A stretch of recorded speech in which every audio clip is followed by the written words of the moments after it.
Caleb looked over at Noah with a suspicious expression. Noah, is Matt slim or chubby? Noah stared at him for a second. You jealous? You know you and Eli are brothers now. Caleb rolled his eyes. I know that, but answer my question. Noah sighed. Fine, he's chubby, kinda like you. Caleb immediately looked offended. Like me? Yes, like you. I am not chubby. Noah laughed. You literally asked me to compare him to you. No, I asked if he was chubby. You added the disrespect. Noah shook his head. Why do you even care what Matt looks like? Caleb leaned back against the couch. I don't care. You clearly care. I'm curious. About your ex-husband's new husband. Caleb glared at him. When you say it like that, it sounds weird. It is weird. Caleb grabbed a pillow and threw it at Noah. Noah caught it and started laughing. Caleb said, all I'm saying is Eli clearly has a type. Noah raised an eyebrow. What type? Caleb pointed at himself. Amazing. Noah burst out laughing. That is not what I was going to say. What were you going to say? Annoying. Caleb grabbed another pillow. Noah quickly raised his hands. Okay, don't start. Caleb dropped the pillow beside him. So Matt is really chubby. Yes. Taller than me. A little. Caleb frowned. Noah noticed. There it is. What? The jealousy. I'm not jealous. You just asked me his weight, class, and height. I did not ask his weight. You were about to. Caleb became quiet for a moment. Noah's smile faded a little. Caleb, seriously, why do you care? Caleb looked down at his hands. I don't know. Eli and I were together for years. Then we find out we're brothers, everything blows up, we get divorced, and now he's married to Matt. I know Eli didn't leave me because he stopped loving me, he left because of the DNA. Noah nodded. Yeah. That somehow makes it harder. Noah sat beside him. Caleb continued, if he hated me maybe I could hate him back. But I can't. He's my brother now, I still care about him, I just have to care about him differently. Noah said that's probably going to take time. Caleb looked at him, don't turn into a therapist. I was. You were getting close. Noah smiled, fine, then I'll go back to making fun of you. Better. Noah leaned back. Matt is chubby, slightly taller than you, and somehow manages to deal with Eli every day. Caleb nodded slowly. Okay, I respect him for that last part. Noah laughed. Caleb added, because Eli is exhausting. From the hallway, Eli's voice suddenly called out, I can't hear you. Caleb and Noah froze. Noah whispered, how long has he been standing there? Eli walked into the room with his arms crossed. Long enough. Caleb looked at Noah. This is your fault. My fault, you asked the question. Eli looked between them. Why are you two talking about Matt's body? Noah immediately pointed at Caleb. Caleb said, traitor. Noah shrugged, I'm not taking the blame for this. Eli stared at Caleb. Caleb smiled awkwardly, so how married life? Eli narrowed his eyes. Noah started laughing again. Eli said, both of you are idiots. Caleb smiled, but you missed us. Eli tried not to smile. No. Noah said, that means yes. Eli grabbed the pillow Caleb had thrown earlier and tossed it directly at Noah. Shut up. Eli looked at Noah, and for once there was no joke in his voice. Noah, thank you for telling me Mom passed. I hated that it happened on my wedding day, and I hated hearing it right before I was supposed to get married, but thank you. Noah looked surprised. You mean that? Eli nodded. And I'm sorry I left both of you with Mom, Eli continued, looking between Noah and Caleb. I know that wasn't fair, I just couldn't see my other parent like that. I couldn't watch her get worse and then be there when she was gone. Caleb stayed quiet. Eli rubbed his hands together. The last time I saw her, I had this feeling. I knew she was going to go fast. Maybe I didn't know exactly when, but I knew. Noah said softly, that's why you left. Part of it. Eli looked down. I spent years being angry at her. I spent years trying to get away from everything connected to this family. Then suddenly she was sick and everyone expected me to know how I was supposed to feel. Noah shook his head. I didn't expect you to feel anything specific. I know that now. Eli looked back at him. But on the wedding day, when you told me, I thought you were trying to drag me back into everything I had spent years running from. Noah said, I wasn't trying to ruin your wedding. I know. Caleb finally spoke. You know we weren't mad because you didn't react the way we did, right? Eli looked at him. Caleb continued, I was mad because you disappeared. There's a difference. Eli nodded slowly. Yeah. Noah said you didn't have to sit beside her every day, you didn't have to talk about her, but you could have called. I know. Eli sighed.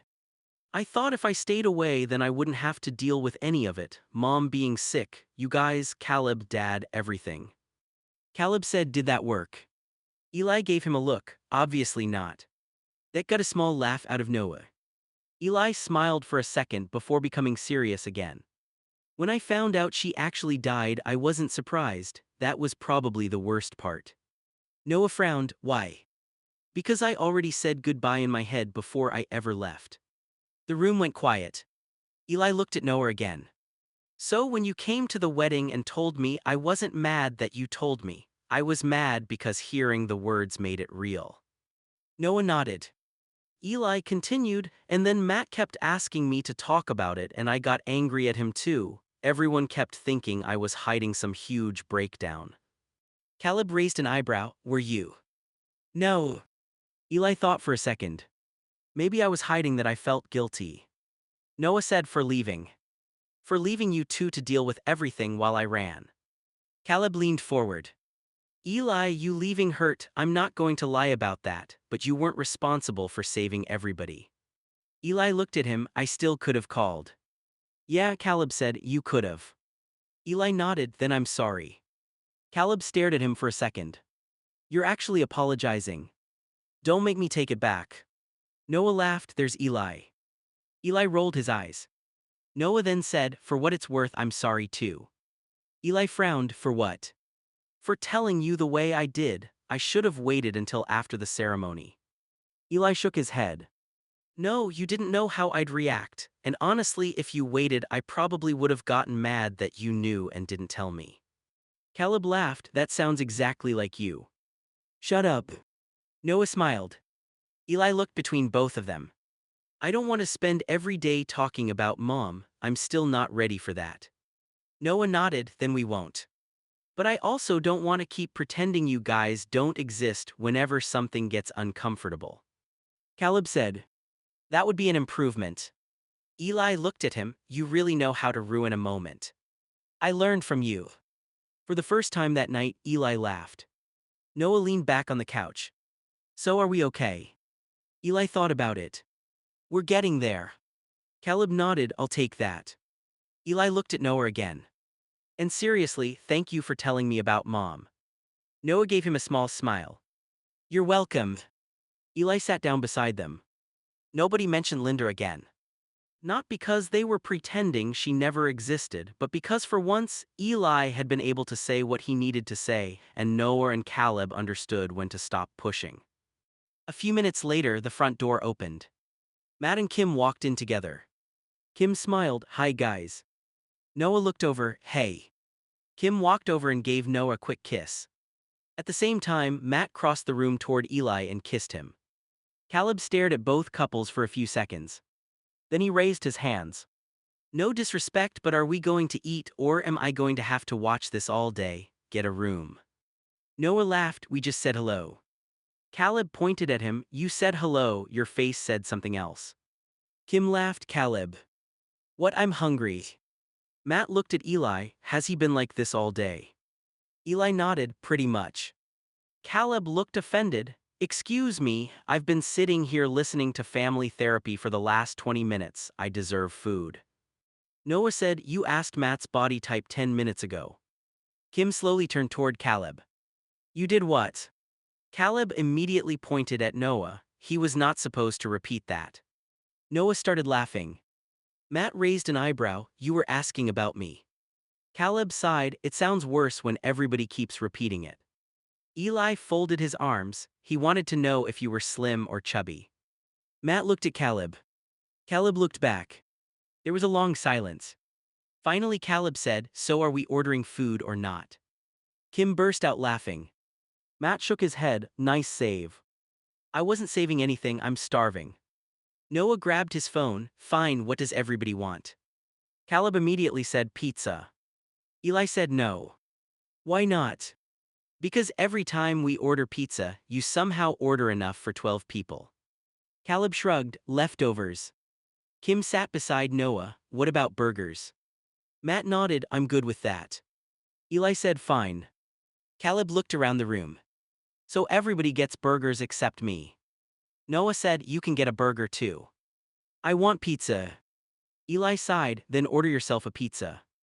Caleb smiled, now we're thinking. Matt sat beside Eli. Caleb pointed at them immediately. Separate. Eli stared at him, what?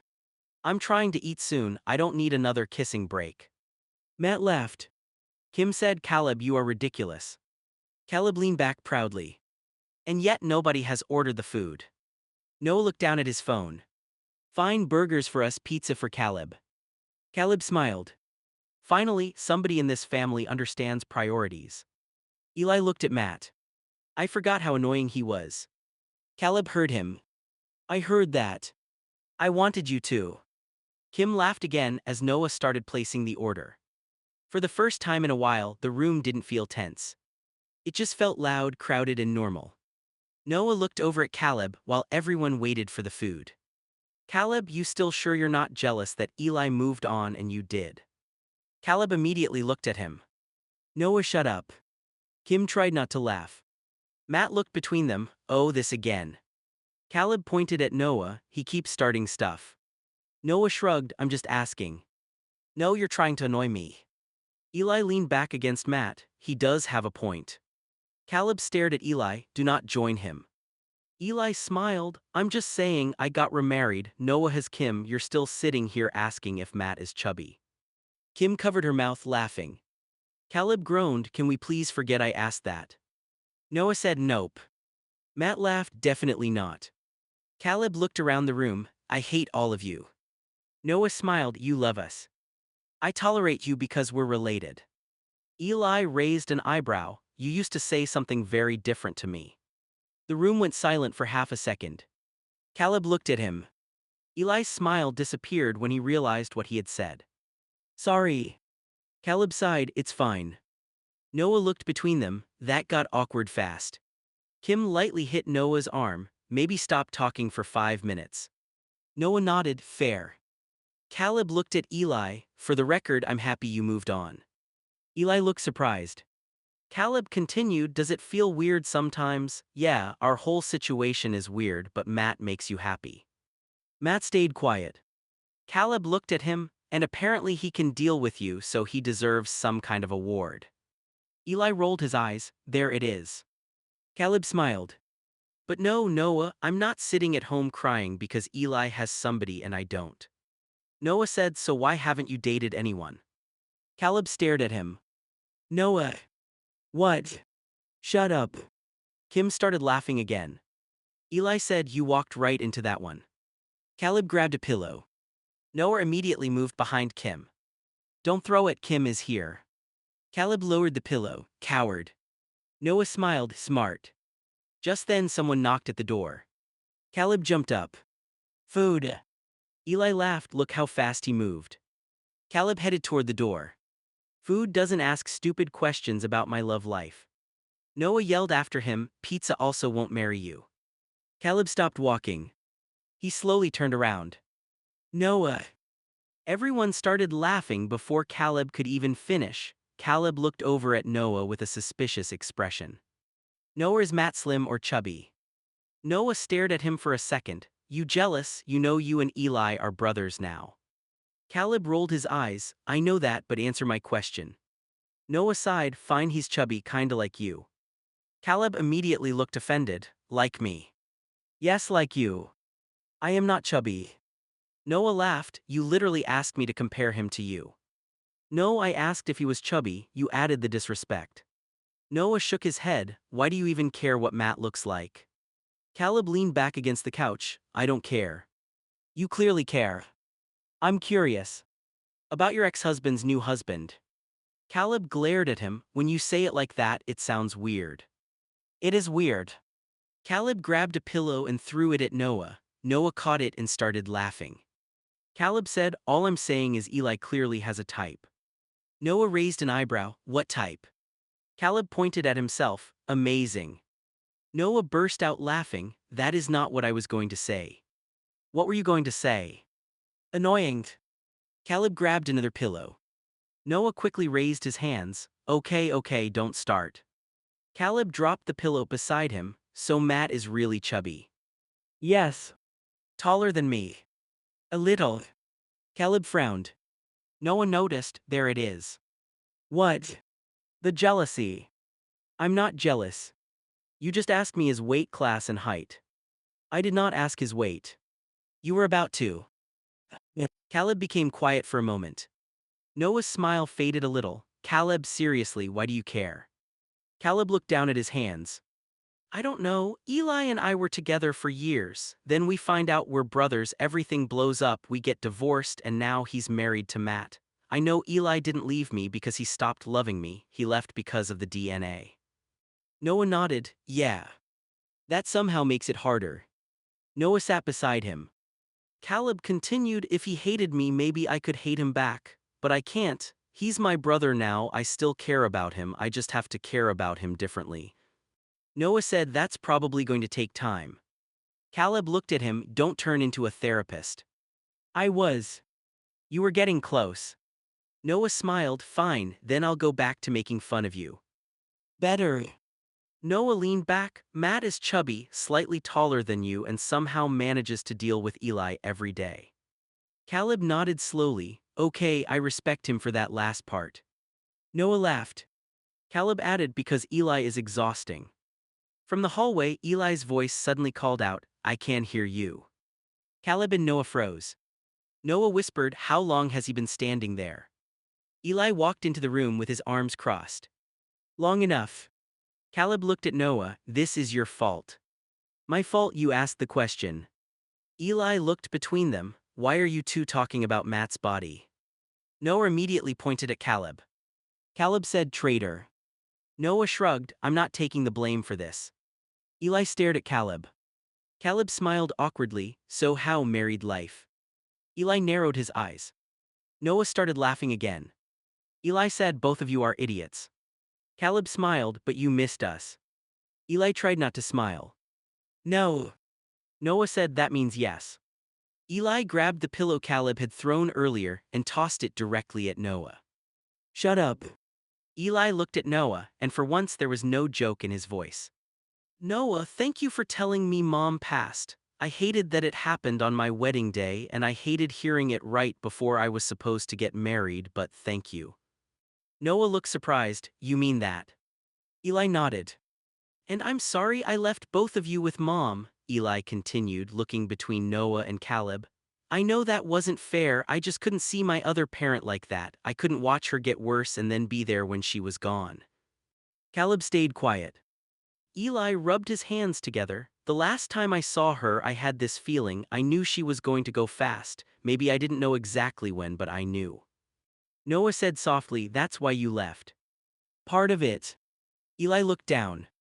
I spent years being angry at her, I spent years trying to get away from everything connected to this family. Then suddenly she was sick and everyone expected me to know how I was supposed to feel. Noah shook his head, I didn't expect you to feel anything specific. I know that now. Eli looked back at him. But on the wedding day, when you told me, I thought you were trying to drag me back into everything I had spent years running from. Noah said, I wasn't trying to ruin your wedding. I know. Caleb finally spoke. You know we weren't mad because you didn't react the way we did, right? Eli looked at him.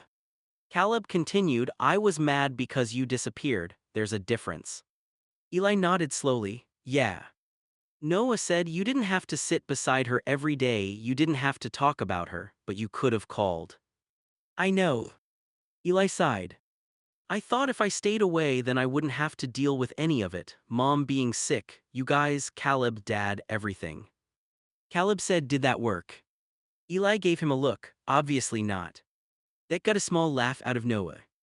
Eli smiled for a second before becoming serious again. When I found out she actually died, I wasn't surprised, that was probably the worst part. Noah frowned, why? Because I already said goodbye in my head before I ever left. The room went quiet.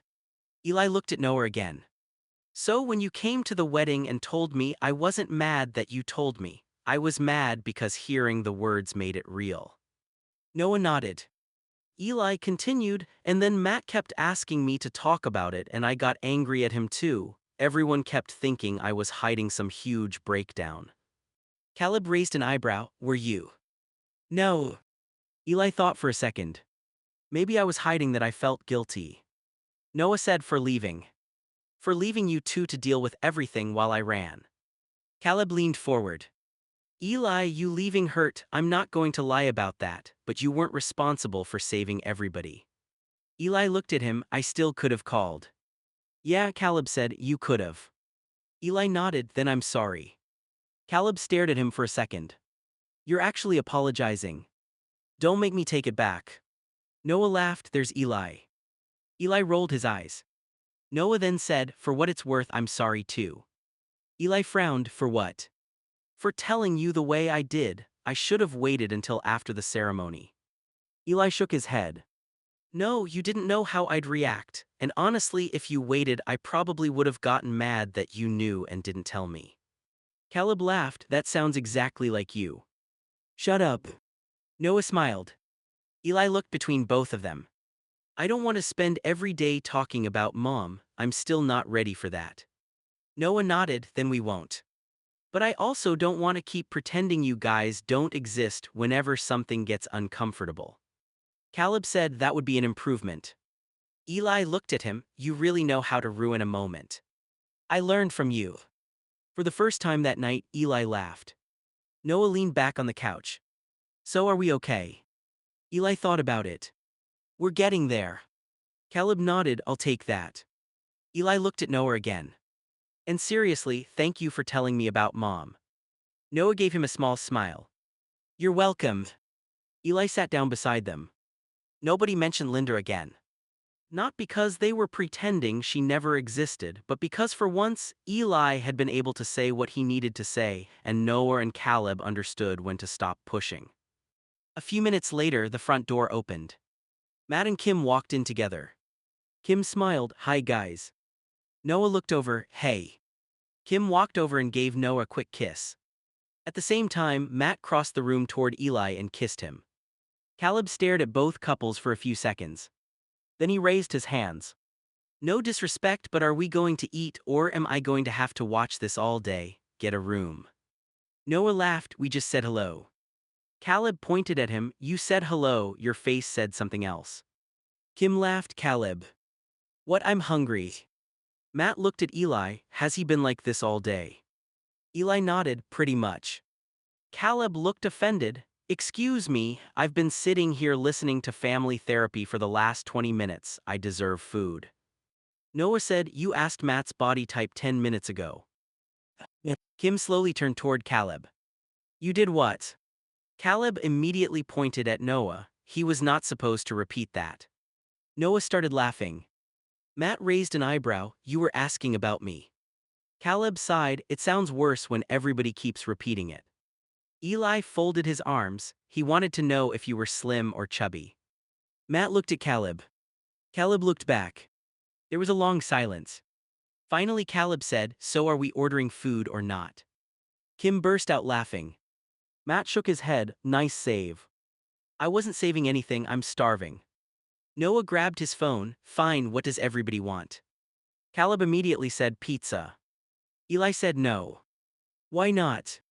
Because every time we order pizza, you somehow order enough for 12 people. Caleb shrugged. Leftovers. Kim sat beside Noah. What about burgers? Matt nodded. I'm good with that. Eli said fine. Caleb looked around the room. So everybody gets burgers except me. Noah said you can get a burger too. I want pizza. Eli sighed. Then order yourself a pizza. Caleb smiled. Now we're thinking. Matt sat beside Eli. Caleb pointed at them immediately. Separate. Eli stared at him. What? I'm trying to eat soon, I don't need another kissing break. Matt laughed. Kim said, Caleb, you are ridiculous. Caleb leaned back proudly. And yet nobody has ordered the food. Noah looked down at his phone. Fine, burgers for us, pizza for Caleb. Caleb smiled. Finally, somebody in this family understands priorities. Eli looked at Matt. I forgot how annoying he was. Caleb heard him. I heard that. I wanted you to. Kim laughed again as Noah started placing the order. For the first time in a while, the room didn't feel tense. It just felt loud, crowded, and normal. Noah looked over at Caleb while everyone waited for the food. Caleb, you still sure you're not jealous that Eli moved on and you did? Caleb immediately looked at him. Noah, shut up. Kim tried not to laugh. Matt looked between them. Oh, this again. Caleb pointed at Noah. He keeps starting stuff. Noah shrugged. I'm just asking. No, you're trying to annoy me. Eli leaned back against Matt. He does have a point. Caleb stared at Eli. Do not join him. Eli smiled. I'm just saying I got remarried. Noah has Kim. You're still sitting here asking if Matt is chubby. Kim covered her mouth, laughing. Caleb groaned. Can we please forget I asked that? Noah said nope. Matt laughed. Definitely not. Caleb looked around the room. I hate all of you. Noah smiled. You love us. I tolerate you because we're related. Eli raised an eyebrow. You used to say something very different to me. The room went silent for half a second. Caleb looked at him. Eli's smile disappeared when he realized what he had said. Sorry. Caleb sighed. It's fine. Noah looked between them. That got awkward fast. Kim lightly hit Noah's arm. Maybe stop talking for 5 minutes. Noah nodded. Fair. Caleb looked at Eli. For the record, I'm happy you moved on. Eli looked surprised. Caleb continued. Does it feel weird sometimes? Yeah, our whole situation is weird, but Matt makes you happy. Matt stayed quiet. Caleb looked at him, and apparently he can deal with you, so he deserves some kind of award. Eli rolled his eyes. There it is. Caleb smiled. But no, Noah, I'm not sitting at home crying because Eli has somebody and I don't. Noah said, so why haven't you dated anyone? Caleb stared at him. Noah. What? Shut up. Kim started laughing again. Eli said, you walked right into that one. Caleb grabbed a pillow. Noah immediately moved behind Kim. Don't throw it, Kim is here. Caleb lowered the pillow. Coward. Noah smiled. Smart. Just then someone knocked at the door. Caleb jumped up. Food. Eli laughed. Look how fast he moved. Caleb headed toward the door. Food doesn't ask stupid questions about my love life. Noah yelled after him, pizza also won't marry you. Caleb stopped walking. He slowly turned around. Noah. Everyone started laughing before Caleb could even finish. Caleb grabbed his food and shook his head. I'm eating in my room. Noah looked up. Why? Because every time I sit with you people, somebody starts talking about my love life. Caleb picked up his burger, then reached toward the pizza box. Noah, where's the fucking mustard? Noah stared at him. Mustard. Yes, I'm taking a piece of pizza for tax. Noah looked at Caleb's hands. You already have a burger. Caleb nodded. I'm eating that too. Kim started laughing. You got a whole burger and you're stealing pizza. It isn't stealing, it's tax. Matt frowned. Tax for what? Caleb grabbed a slice. For having to listen to all of you. Eli said that is not how taxes work. Caleb pointed the pizza at him. You got remarried without consulting me, emotional tax. Eli blinked. Why would I consult you? Exactly, another tax. Noah laughed. That doesn't even make sense. Caleb opened the refrigerator. Where's the mustard? Noah said door top shelf. Caleb found it and put some on his burger. Then he looked at the pizza. Noah immediately said, don't you dare put mustard on that pizza. Caleb slowly looked at him. You don't control me. No, Caleb. Caleb squeezed a little mustard onto the slice. Noah looked horrified. Bro. Kim covered her face. That is disgusting. Matt said I was trying not to judge him. Eli nodded. Judge him. Caleb took a bite. Everybody stared at him. Caleb chewed, swallowed, and shrugged. Good. Noah said you're lying. I'm not. You did that just because I told you not to. Maybe. Caleb picked up his burger, pizza, and fries. I'll be in my room where nobody judges my food or asks why I'm single. Noah called after him, "You forgot your drink." Caleb stopped. He came back, grabbed Noah's drink, and started walking away again. Noah yelled, "That's mine." Caleb held it up. "Tags." Noah jumped off the couch. "Caleb." Caleb started moving faster toward his room. Eli laughed, "You better run." Caleb yelled from the hallway, "I already paid for this family emotionally." Noah chased after him. "Give me my drink." Kim looked at Matt and Eli. "Are they always like this?" Eli nodded. "Unfortunately." From down the hallway Caleb yelled, "I heard that." Matt laughed.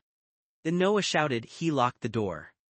Caleb yelled back through it, "I'm eating in peace." Eli picked up his burger. "Give him 10 minutes. Kim asked, "Then what?" Eli smiled. "He'll come back out because he'll want dessert."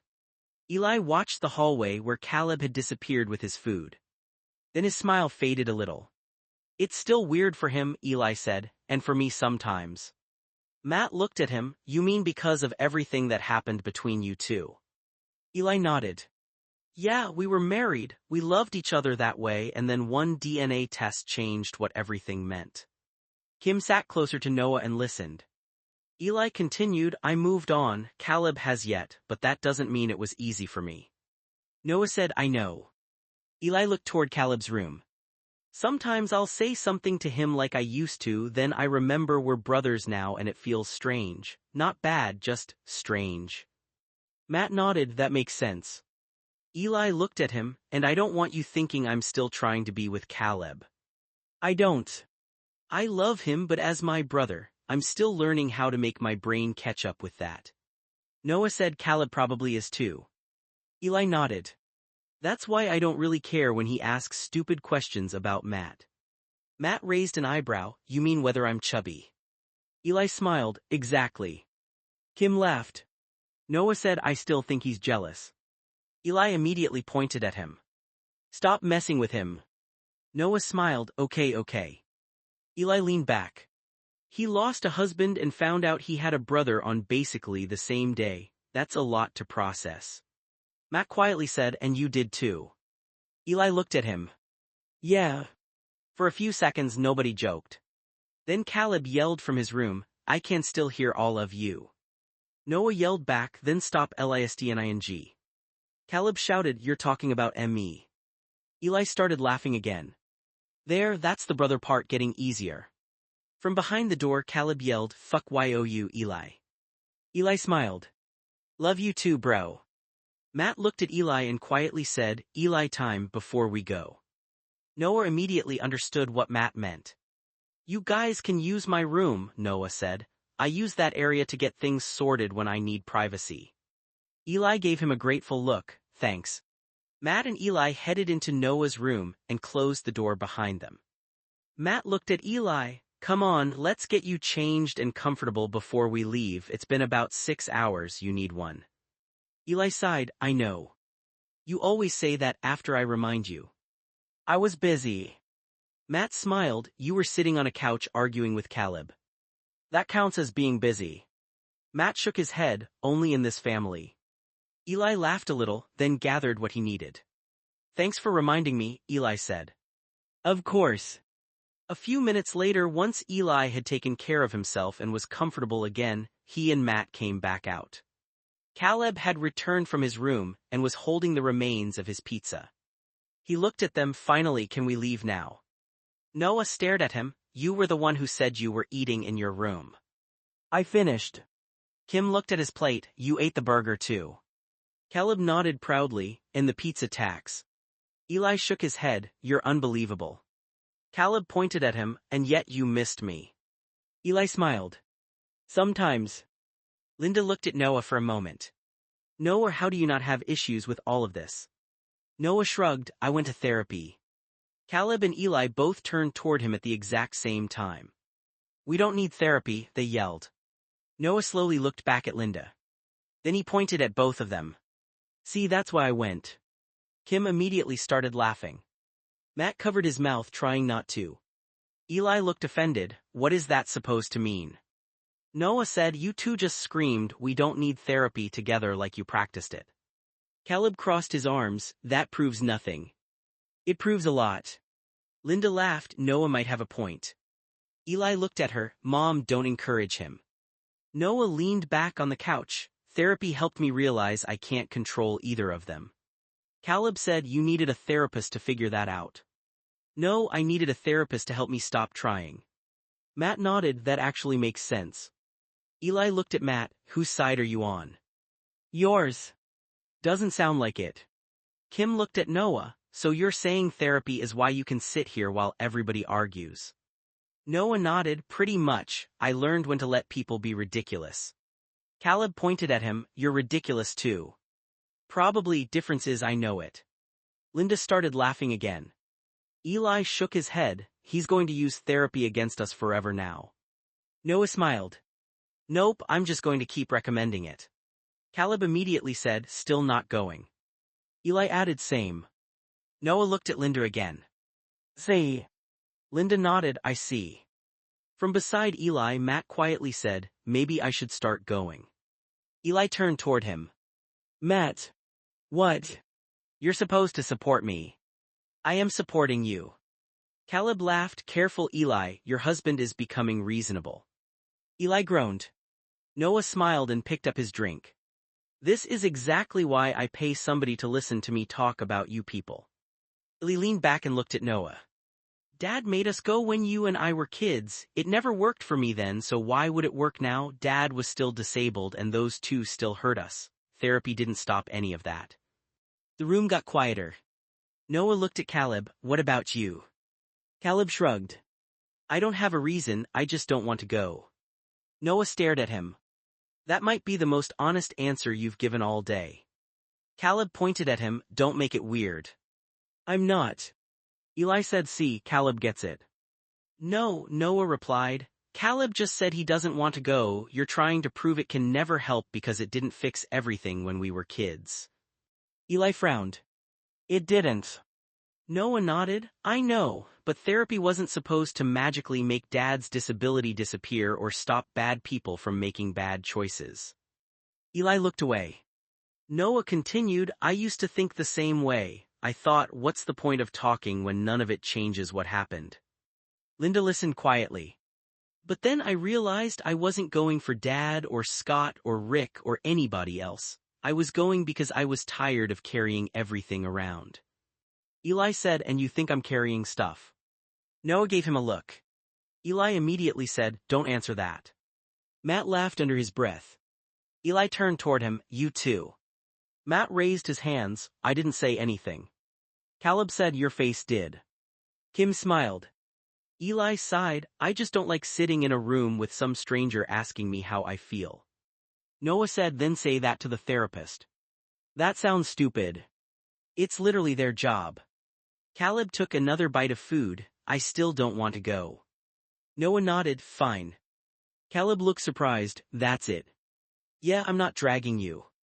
Caleb narrowed his eyes, you're planning something. No. You're definitely planning something. Noah laughed, I'm really not.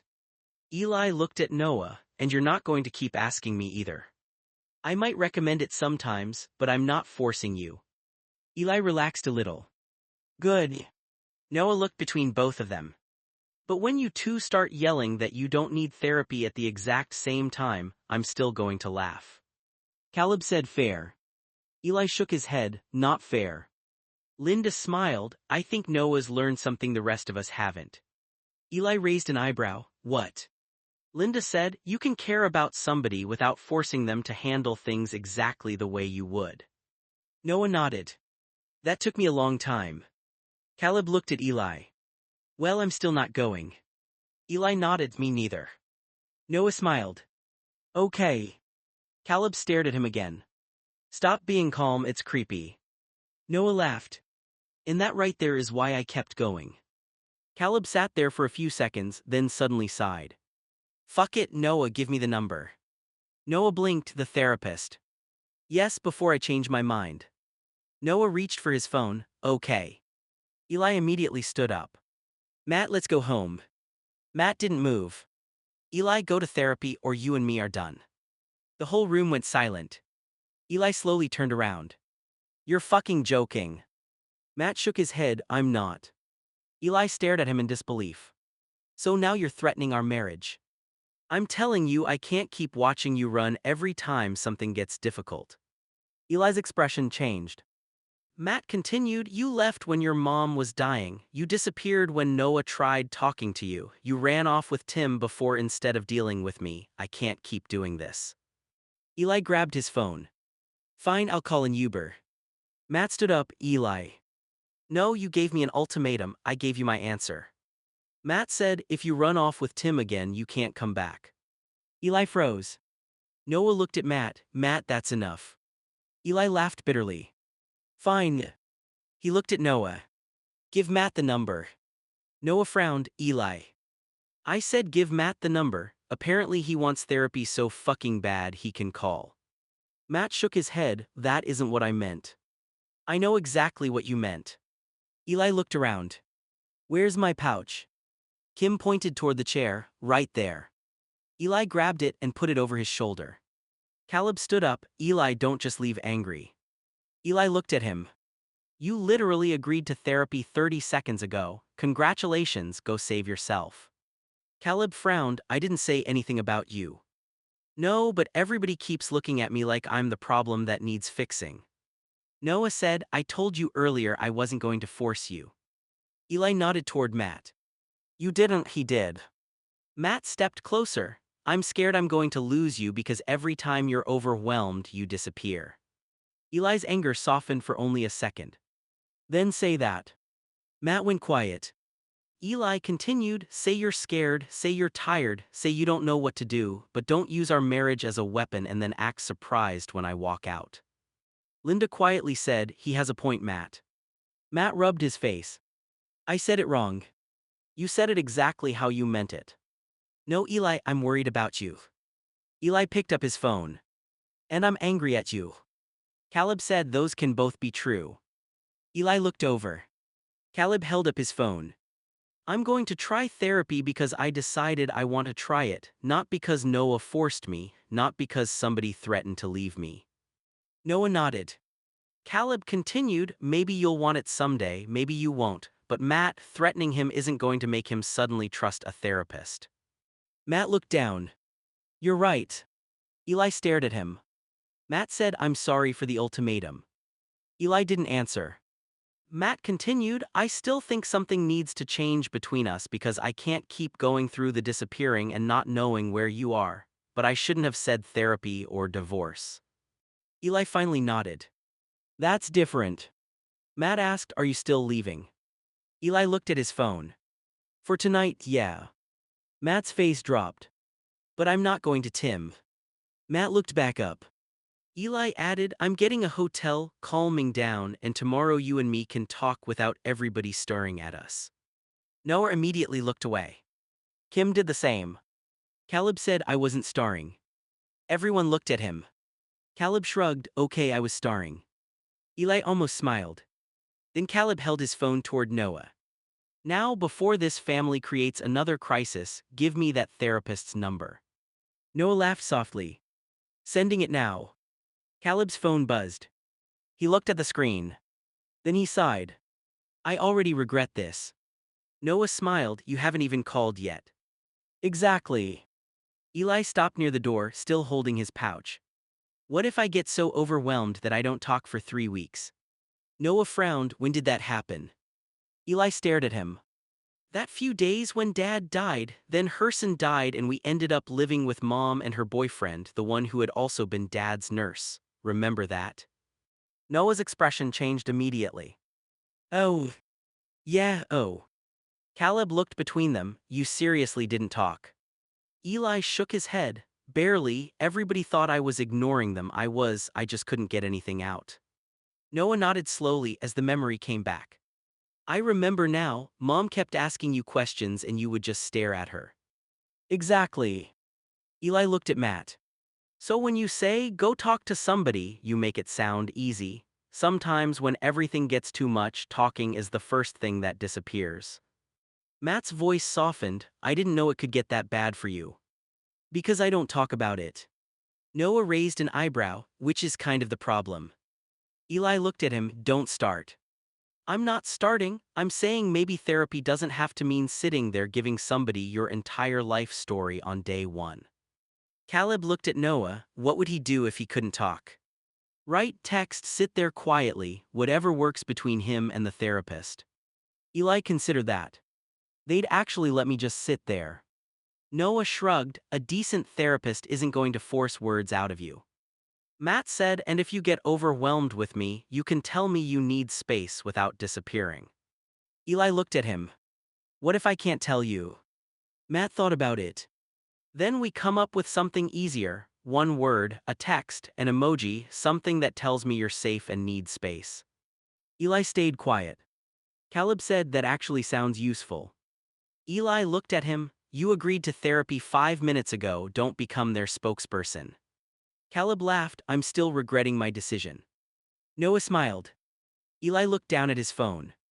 When Dad died, it felt like everything happened at once. Dad was gone. Herson was gone. We were suddenly with Mom again. I didn't know who I trusted anymore, so I just stopped. Noah nodded, I remember. Eli looked back at him. I thought you forgot. I forgot how long it lasted. I didn't forget you doing it. For a moment, Eli said nothing. Then Noah added, and if that happens again, I'm not going to yell at you to talk. Matt nodded, neither am I. Caleb raised his hand, I probably will accidentally annoy you though. Eli smiled a little. That I believe. Matt stepped closer but gave Eli space. I'm sorry I made therapy sound like a condition for loving you. Eli looked at him. And I'm sorry my answer to everything is usually leaving. Matt nodded, so maybe both of us have something to work on. Eli sighed. Fine. Noah raised an eyebrow, fine what? Eli pointed at him. Do not celebrate. I didn't say anything. Your face did. Caleb immediately laughed. That's what I said earlier. Eli looked at Noah. Give me the number 2. Noah smiled. Eli quickly added, I said don't celebrate.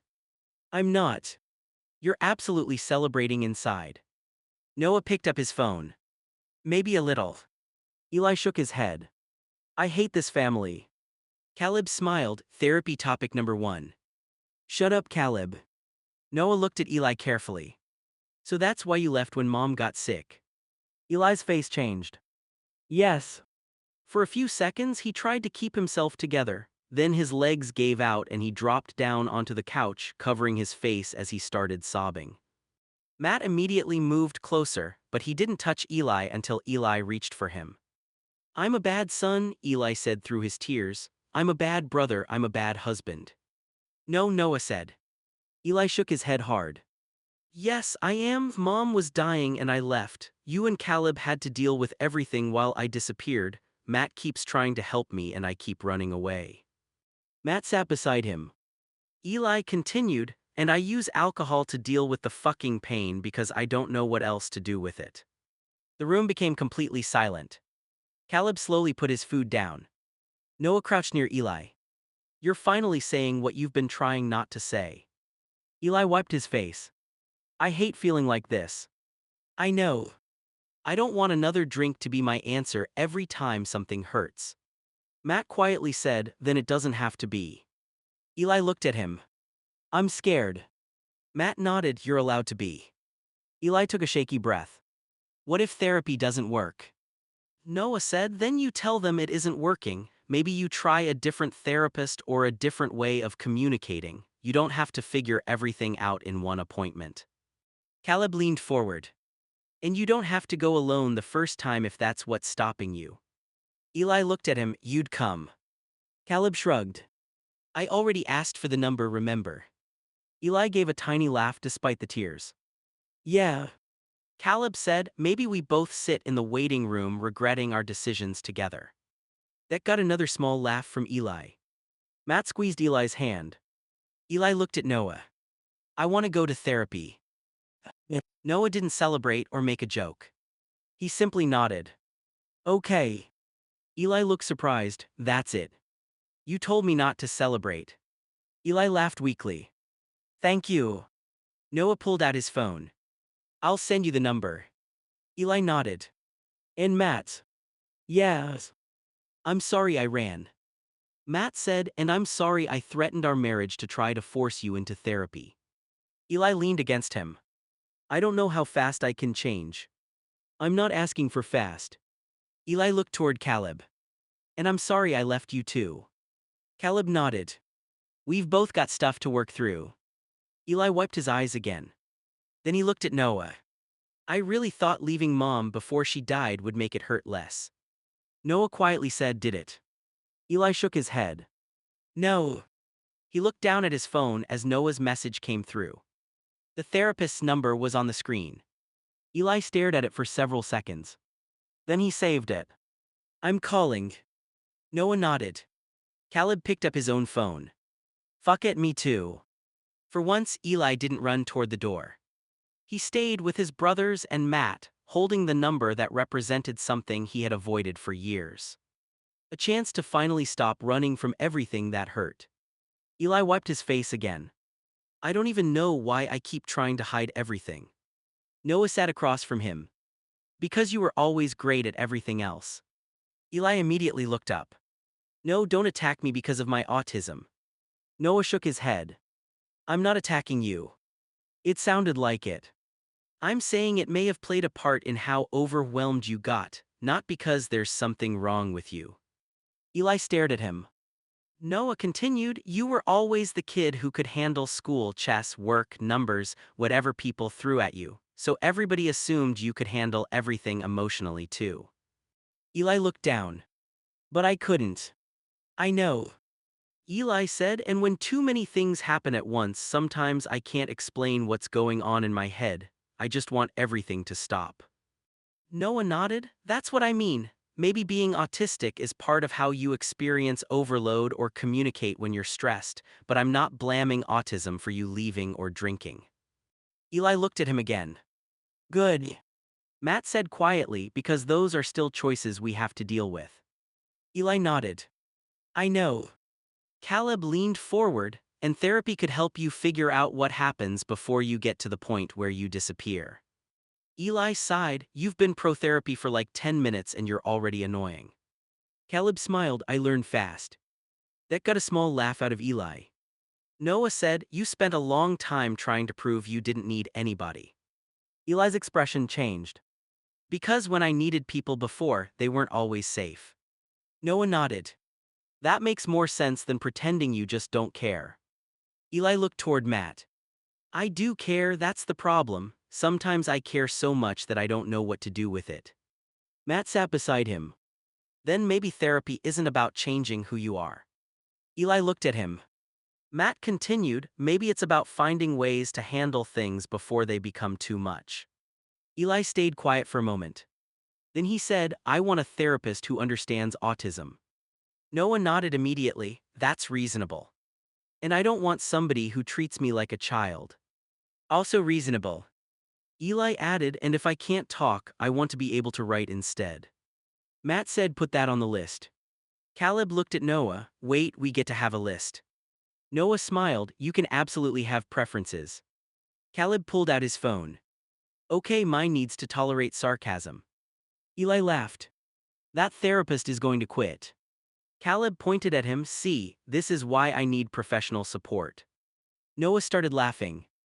Eli looked down at the therapist's number on his phone again. His voice became quieter. I spent so long hiding because I thought if people saw how overwhelmed I actually got, they'd think I wasn't as smart or capable as everybody says. Noah shook his head. Needing help with one part of your life doesn't erase everything else you can do. Eli nodded slowly. For once he didn't argue. Okay. Matt asked, still want to call? Eli looked at the number. Yeah. Then he took a breath.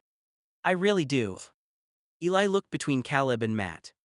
Caleb, Matt, I need to deal with one thing first. Caleb raised an eyebrow. What? Eli pointed between himself and Caleb. My ex-husband being my brother now. The room went quiet. Eli rubbed his face. I need to get that out of the way before I start opening up all my other baggage, because every time I think about therapy, my brain goes straight back to that. Caleb slowly nodded. Same. Matt stayed beside Eli, then start there. Eli looked at him, you're okay with that? Matt nodded, it happened before you and me, I'm not going to pretend it didn't happen just because it's uncomfortable. Caleb leaned forward. It's uncomfortable for me too. Eli looked at him. Caleb continued, we spent years thinking we were a couple, then suddenly we had to completely change what we meant to each other. Eli nodded, exactly. Noah said, that sounds like something worth bringing up in therapy. Eli gave him a look, I know, you don't have to sell therapy anymore, I already agreed. Noah smiled, fair. Eli looked back at Caleb. I think I need to talk about us before Dad, Mom, drinking, or anything else. Caleb said, you mean together? Maybe. Caleb thought for a moment. I'd do one session with you. Eli looked surprised, really? Yeah, not because I want to relive our marriage, I want us to figure out how to be brothers without pretending the past never happened. Eli's eyes filled again, but he kept himself together. That's what I want. Matt said, then do that. Eli looked at Matt carefully.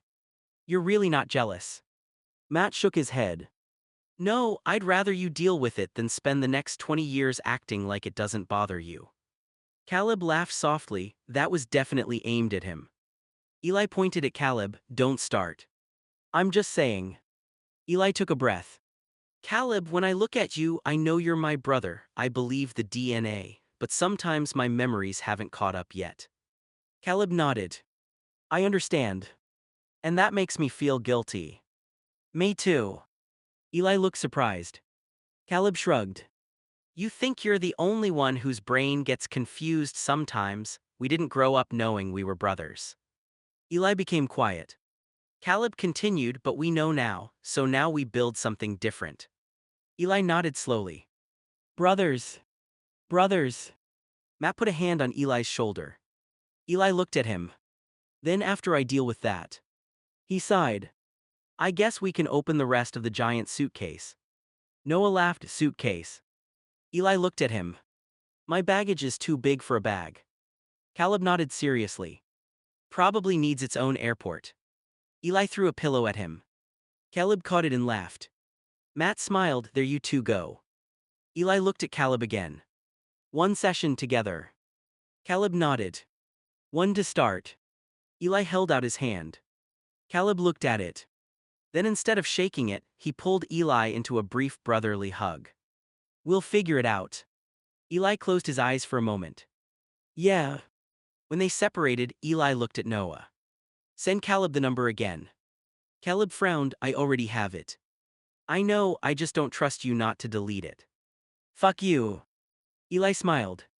See, we're already getting better at being brothers. Eli sat down across from the therapist with Matt and Caleb beside him. The therapist smiled gently, Hi Eli, what brings you in today? Eli stared at the floor for a second.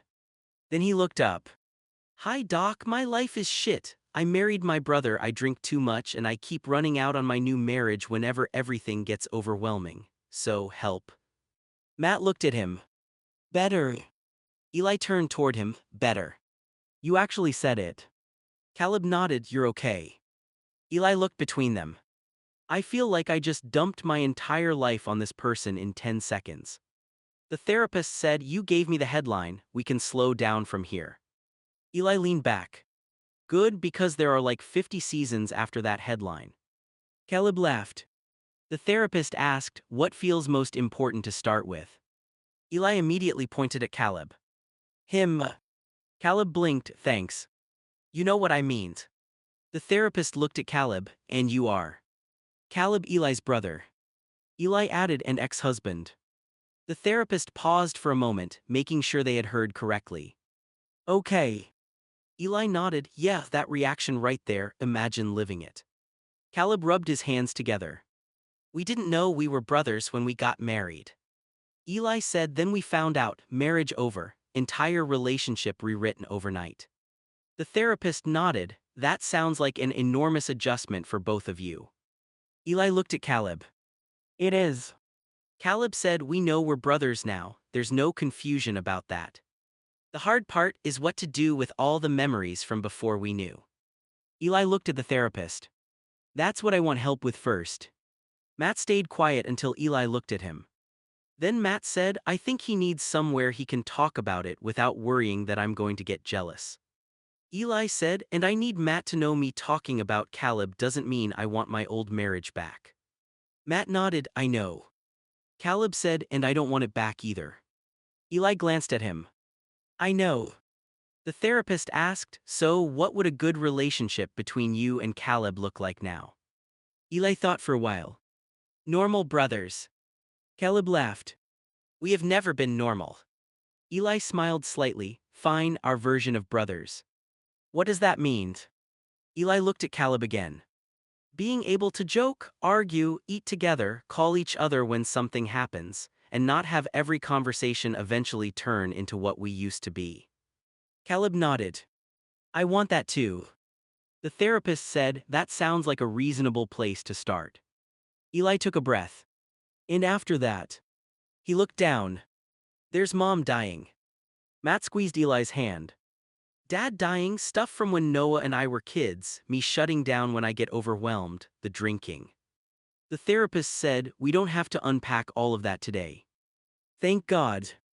Caleb smiled, told you. Eli looked at him, you were terrified of therapy an hour ago. I've evolved. In 60 minutes. I'm gifted. Eli laughed. For the first time since they entered the room, his shoulders relaxed. The therapist asked, Eli, when you say you drink to cope, is that something you want to change? Eli stopped joking. Yes. Matt looked at him. Eli continued, I don't want pain deciding what I do anymore. The therapist nodded. Then we can work on safer ways to handle those moments, especially before you reach the point where you feel like disappearing. Eli looked at Matt. That's what I want. Matt smiled slightly, me too. Eli took another breath. Okay, Doc. The therapist waited. Eli pointed toward Caleb. Let's start with the weirdest sentence of my life. Caleb groaned, here we go. Eli looked at him. I married my brother. Caleb shook his head. And somehow I knew that was going to be session 1. Eli smiled. Bro, it was always going to be session 1.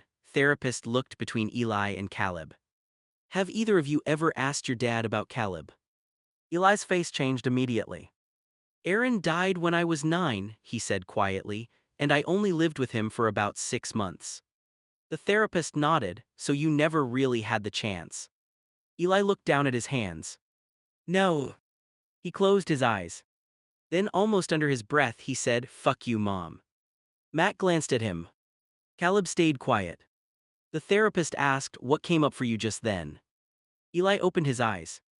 Anger. At your mom's. Yes. His voice got stronger. She knew things, she always knew more than she told us. Caleb leaned forward slightly. Eli continued, I got 6 months with Dad, 6 fucking months. I spent years thinking he didn't want me, then I finally got him, and then he died. Matt rested a hand near Eli, letting Eli decide whether to take it. Eli eventually did. And now I find out there was another piece of our family nobody told me about. Caleb said quietly, me. Eli looked at him. Yeah, you. Caleb swallowed. The therapist asked, do you blame Caleb for that? Eli immediately shook his head. No, absolutely not. Caleb looked relieved. I'm mad at the adults who knew things and didn't tell us. The therapist nodded. Eli continued, and I'm mad because Dad isn't here for me to ask. The room became quiet again. If Aaron was alive, the therapist asked, what would you want to ask him first? Eli stared at the floor. After a long pause he said, did you know? Caleb looked at him. Eli continued. Did you know Caleb existed? Did you know he was your son? Did you know that someday I could meet him without knowing who he was? Matt stayed silent. And if Dad didn't know, Eli added, then I'd want to know who kept it from him too. Caleb rubbed his face. I've wondered the same thing. Eli looked over. Caleb said, I keep thinking maybe there's some explanation that makes all of this make sense. Eli gave a tired laugh. I don't think there is one.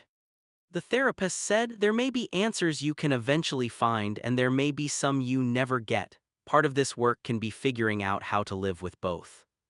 Eli sighed. I hate answers like that. I know. Because I like problems that have solutions. Caleb smiled faintly, that's definitely you. Eli looked at him.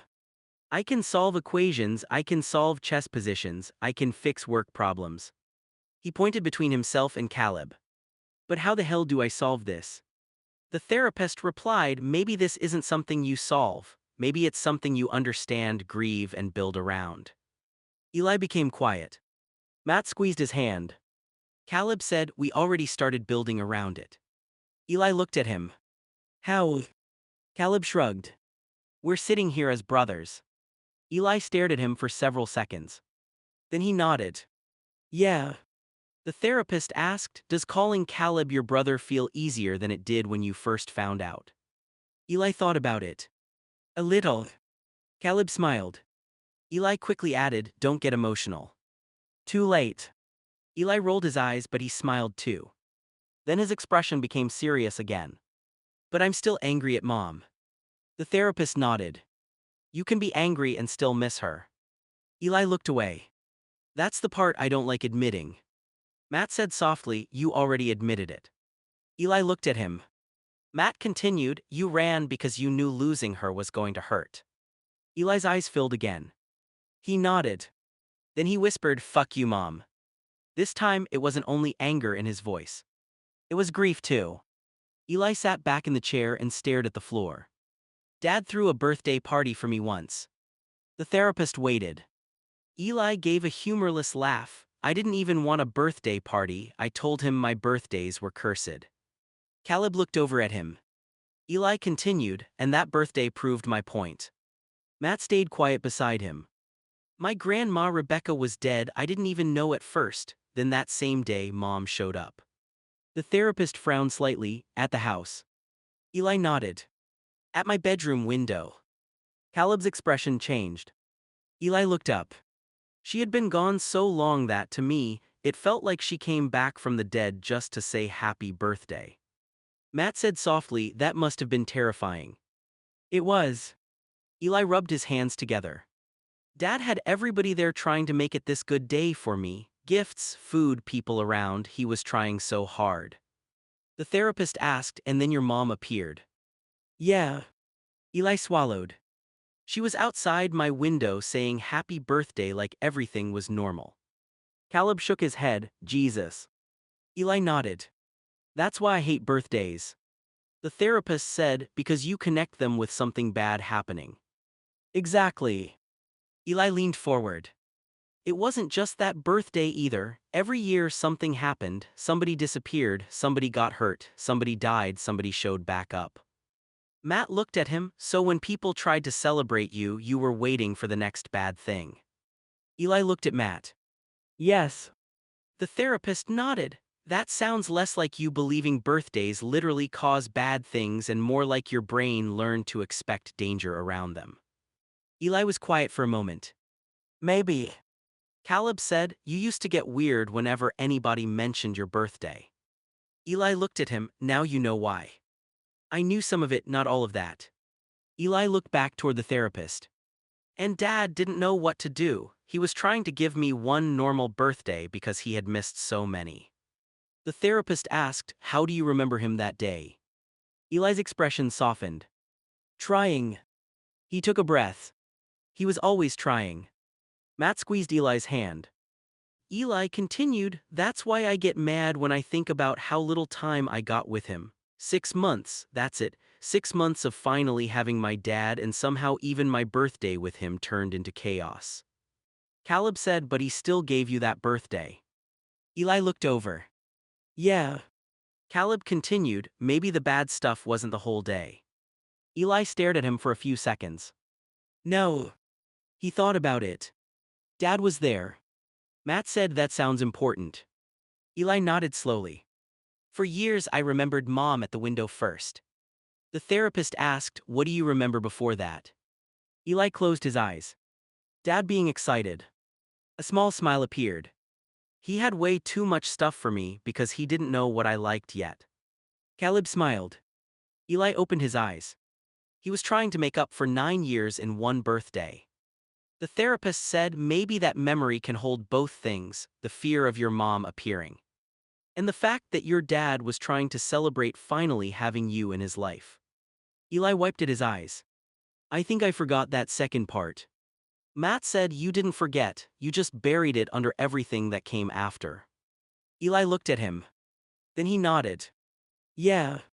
For the first time while talking about that birthday, Eli smiled without immediately taking it back. Dad really did go overboard. Caleb laughed softly. That sounds like a dad who had 9 birthdays to catch up on. Eli nodded. Yeah. Then he looked at the therapist. Maybe my birthday wasn't cursed. The therapist waited. Eli took another breath. Maybe my family was just really, really complicated. Eli looked at the therapist. Once Mom was in that bed dying, I didn't care about her death. I know that sounds bad to say, but she was dead to me a long time before she actually died. Caleb frowned. But you told Noah you couldn't see Linda like that. You said that was why you left. Eli looked down. It was a lie. The room went quiet. I told Noah that because he kept saying I wasn't dealing with Mom's death. I wanted him to stop. The truth is, I don't care that Mom died. Eli swallowed. I'm happy she's dead. Matt stared at him for a moment. Then why the drinking? Eli looked at him like the answer should have been obvious. Matt, my mom was crazy, my dad was disabled and depended on 2 caregivers who ended up hurting me and Noah. Figure it out with context clues. Matt's expression softened. Okay. Eli shook his head. Everybody keeps connecting the drinking to Mom because she died recently. It isn't that simple. The therapist asked, what is it connected to? Eli gave a tired laugh. How much time do you have? Caleb quietly said, Eli. I'm serious. Eli began counting on his fingers. Dad dying when I was 9, finally getting him and then losing him after 6 months. Herson dying right after, finding out people we trusted weren't safe, growing up feeling like I had to be smarter than everybody just to survive everything. He looked toward Caleb. And then, years later, finding out the person I married was actually my brother. Caleb looked down. Eli immediately added, that isn't your fault. I know. But it still messed me up. Caleb nodded, me too. Eli turned back toward Matt. So no, I wasn't drinking because I was heartbroken that Linda died. I was drinking because every old thing I spent years pushing down started coming back up. Matt said, and instead of telling me that, you left. Yeah. And drank. Yeah. And made me think I was the problem. Eli closed his eyes. Yeah. Matt looked hurt, but he stayed calm. That's what I needed you to admit. Eli opened his eyes. I know. The therapist leaned forward slightly. Eli, saying you don't grieve your mother the way other people expected doesn't mean there's nothing to work through about that relationship. Eli frowned, what does that mean? You can feel relief that someone is no longer in your life and still carry anger, fear, disappointment, or memories from what happened while they were alive. Eli went quiet. Caleb said, that actually sounds more like what you're saying. Eli looked at him. I don't miss her. Nobody said you did. I don't want everybody waiting for some moment where I break down and say I secretly loved her. Noah, who had been listening quietly, finally spoke. Then we won't. Eli looked over. Noah continued, I believe you. Eli seemed surprised. Noah said, I thought you left because watching Mom die was too much. Now you're telling me that wasn't true. Fine, I'd rather know the truth.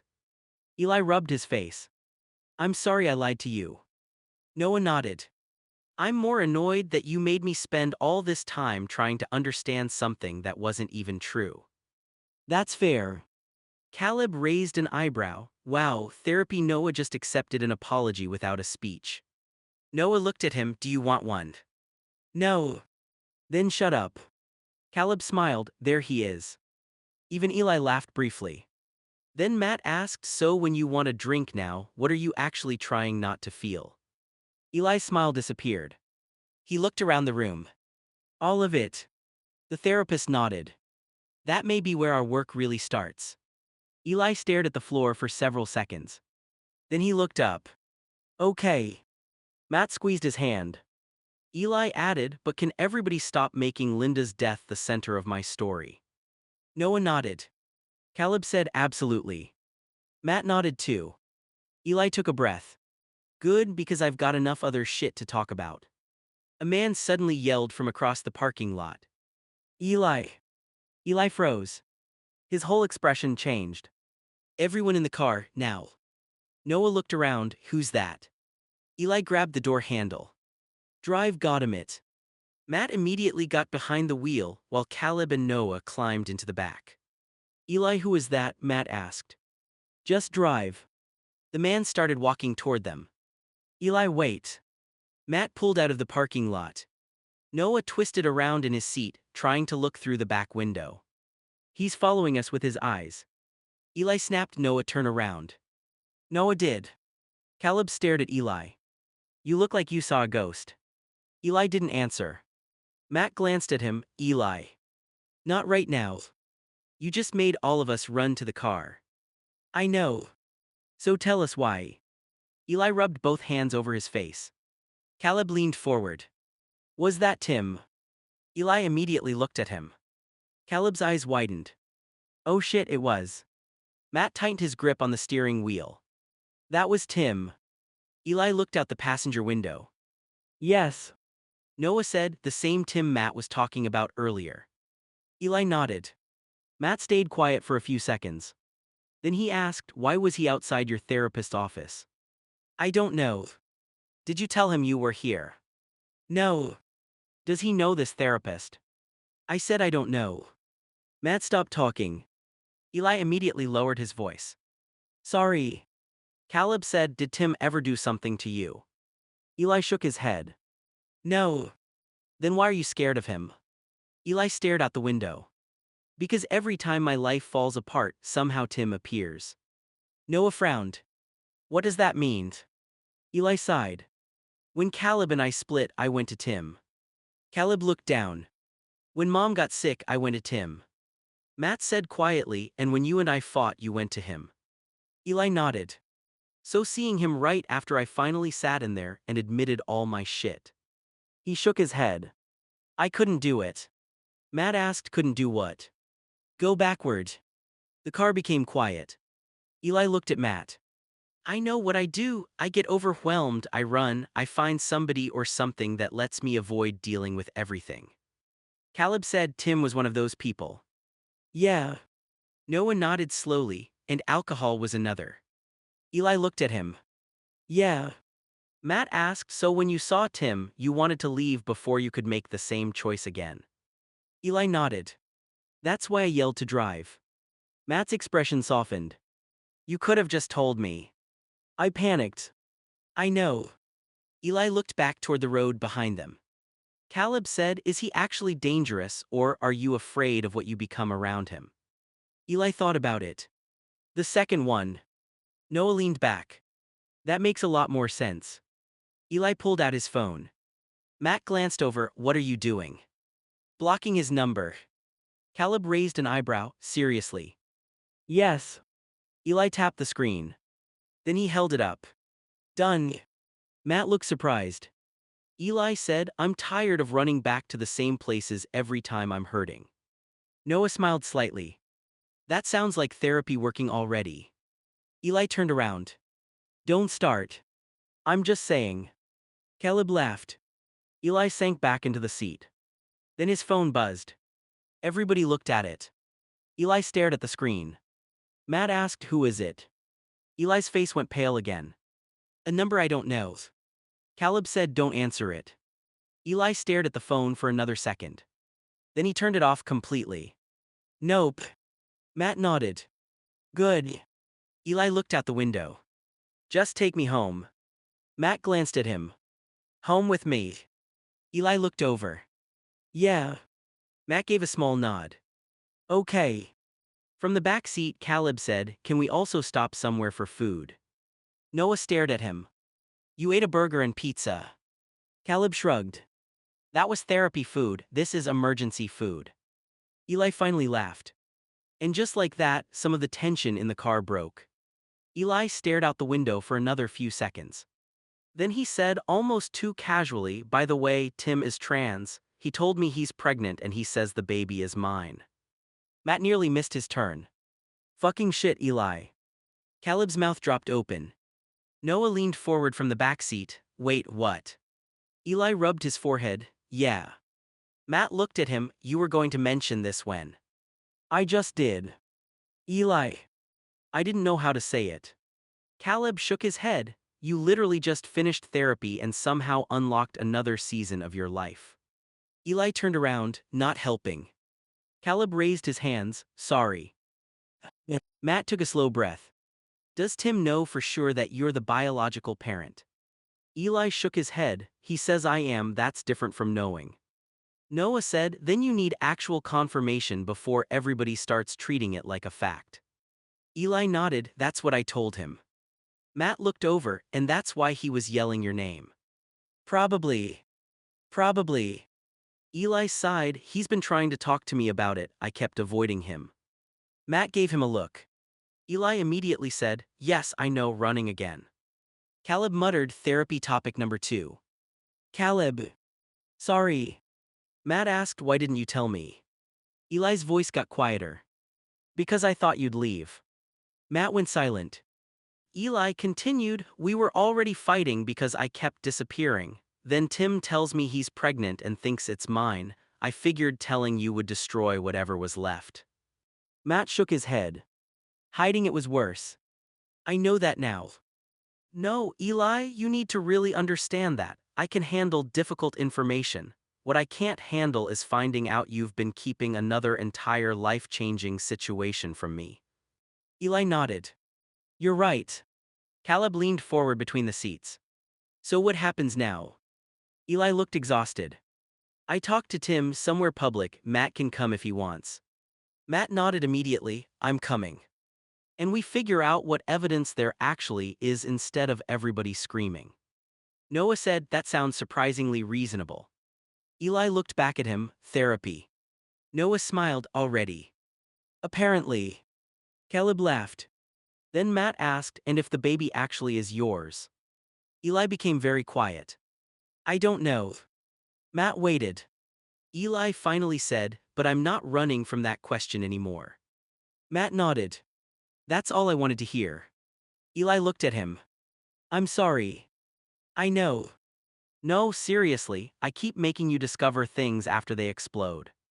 Matt gave him a tired smile. That might be the most accurate thing you've said all day.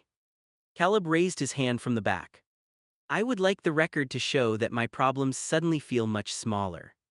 Eli turned around. You married your brother. Caleb lowered his hand. Fair point. Noah burst out laughing. Matt shook his head. This family needs a group discount. Eli looked at him. For therapy. For everything.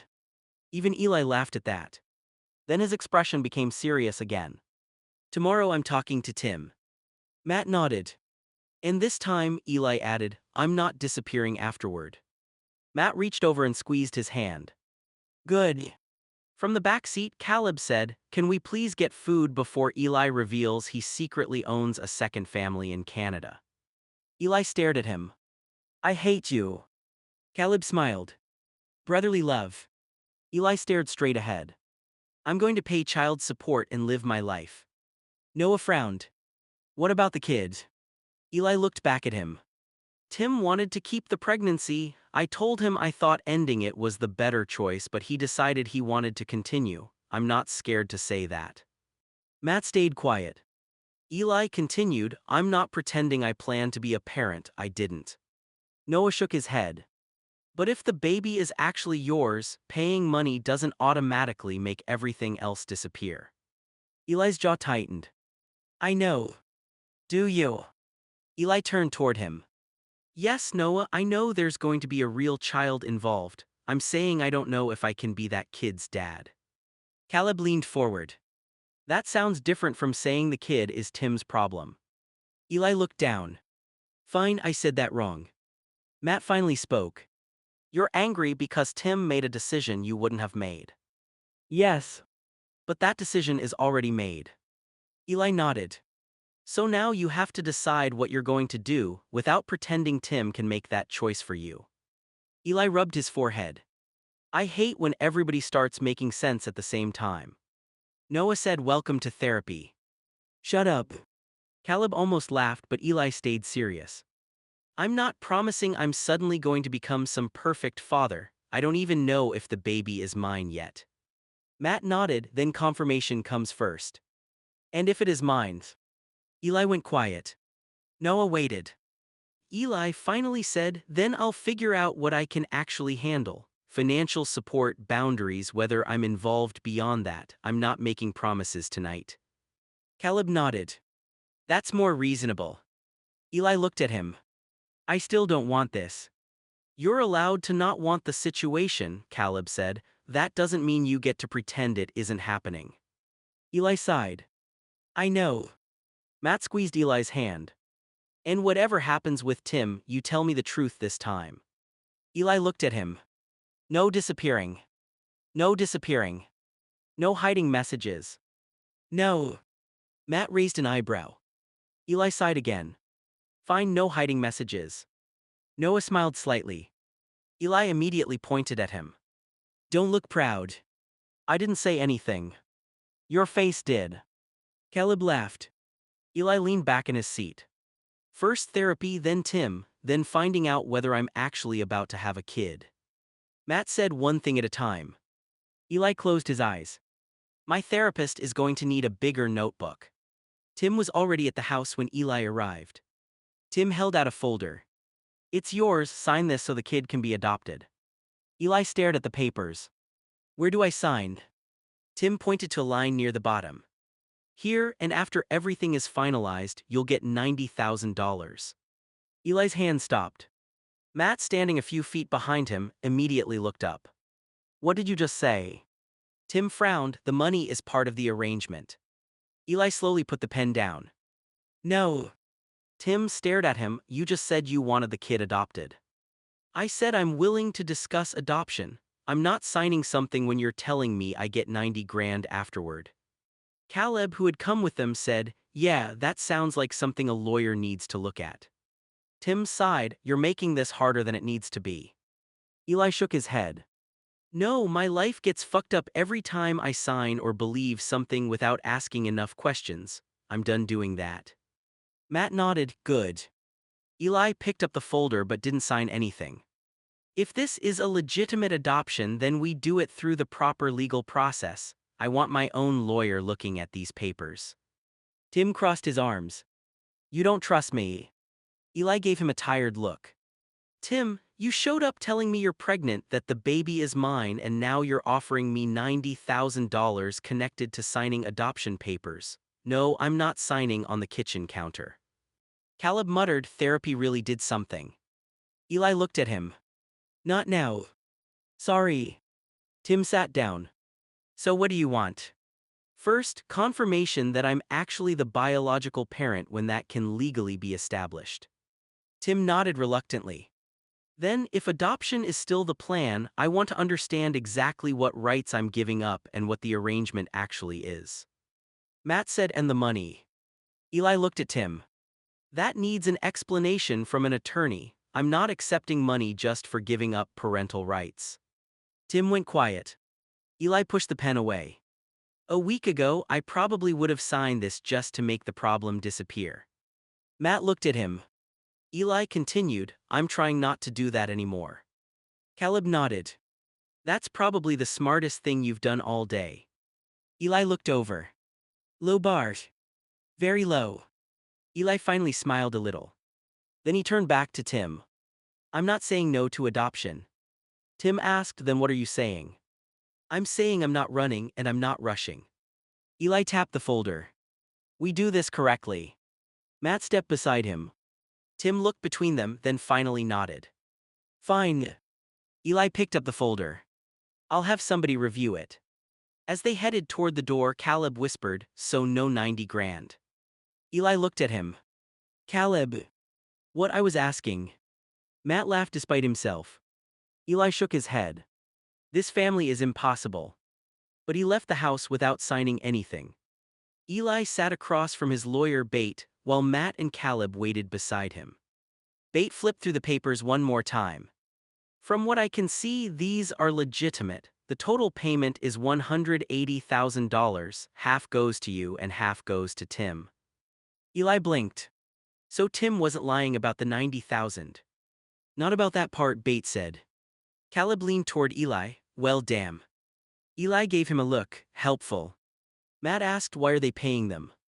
Bate tapped the paperwork. According to the agreement, the payment is tied to expenses and the overall adoption arrangement. But I still want every part of this handled through the proper process. Nobody should be handing anyone cash or making side agreements. Eli nodded. That's why I brought it to you. Bate looked at him. Good decision. Caleb smiled. Therapy. Eli is making responsible choices. Caleb shut up. Bate continued. There's something more important than the money, Eli. Once the adoption is finalized, your legal relationship to the child could change significantly depending on the final court orders. Eli's expression became serious. So if I sign, I can't just change my mind later because I suddenly feel guilty. That's exactly why I don't want you treating this like a quick way out. Eli leaned back. I don't want to raise the kid. Matt looked at him but stayed quiet. Eli continued, I know that sounds cold, but I'd rather admit it now than promise to be somebody's dad and then disappear later. Bate nodded, then we work from what you actually want, not what you think you're supposed to say. Caleb asked, what about Tim? Tim needs his own legal advice. I represent Eli, not Tim. Eli glanced at Matt. So the 90,000 is real. Matt sighed, you're still focused on that. No, I'm just confirming I didn't almost run away from 90 grand because I thought Tim was running some scam. Caleb laughed, there he is. Eli smiled briefly, then looked back at Bate. What do I need to do next? Bate closed the folder. First, we verify every required part of the arrangement and make sure everyone understands what they're agreeing to. Then, if you still want to proceed, you sign only where I tell you to sign. Eli nodded. No kitchen table paperwork. Exactly. Matt smiled, I'm proud of you. Eli looked at him. For hearing a lawyer. For not running. Eli became quiet. Yeah, I almost did. Caleb said, you literally screamed at us to get in the car yesterday. That was different. You screamed drive, got him it. Eli pointed at him, and you got in the car, didn't you? Caleb laughed. Bate looked between the three of them. I'm guessing there's quite a bit of history here. Matt and Caleb answered at the same time. You have no idea. Eli covered his face. Please don't make my lawyer need therapy too. Eli's phone buzzed while he was still sitting in Bates' office. He looked down and saw a text from Tim. Tim, just sign it, I want to move on, hurry up, shit, I don't want to raise a kid. Eli stared at the message. Matt noticed his expression, what? Eli handed him the phone. Matt read it and frowned, he doesn't want to raise the kid either. Caleb leaned over, then why is he rushing everybody? Eli took his phone back. I don't know. Bate held out her hand, may I see the message? Eli passed her the phone. Bate read it carefully before handing it back. Don't let Tim's urgency become your urgency, we already reviewed the paperwork. If you decide to sign, do it because you understand and agree with it, not because he's pressuring you through text messages. Eli nodded. I still want the adoption. Then that's what matters, Bate said, but you can take enough time to understand what you're signing. Eli started typing. Matt asked, what are you telling him? Eli read it aloud as he wrote. Bate reviewed everything, I'm going to sign, but stop rushing me, this affects both of us. I'll sign it correctly with my lawyer and then we can both move on.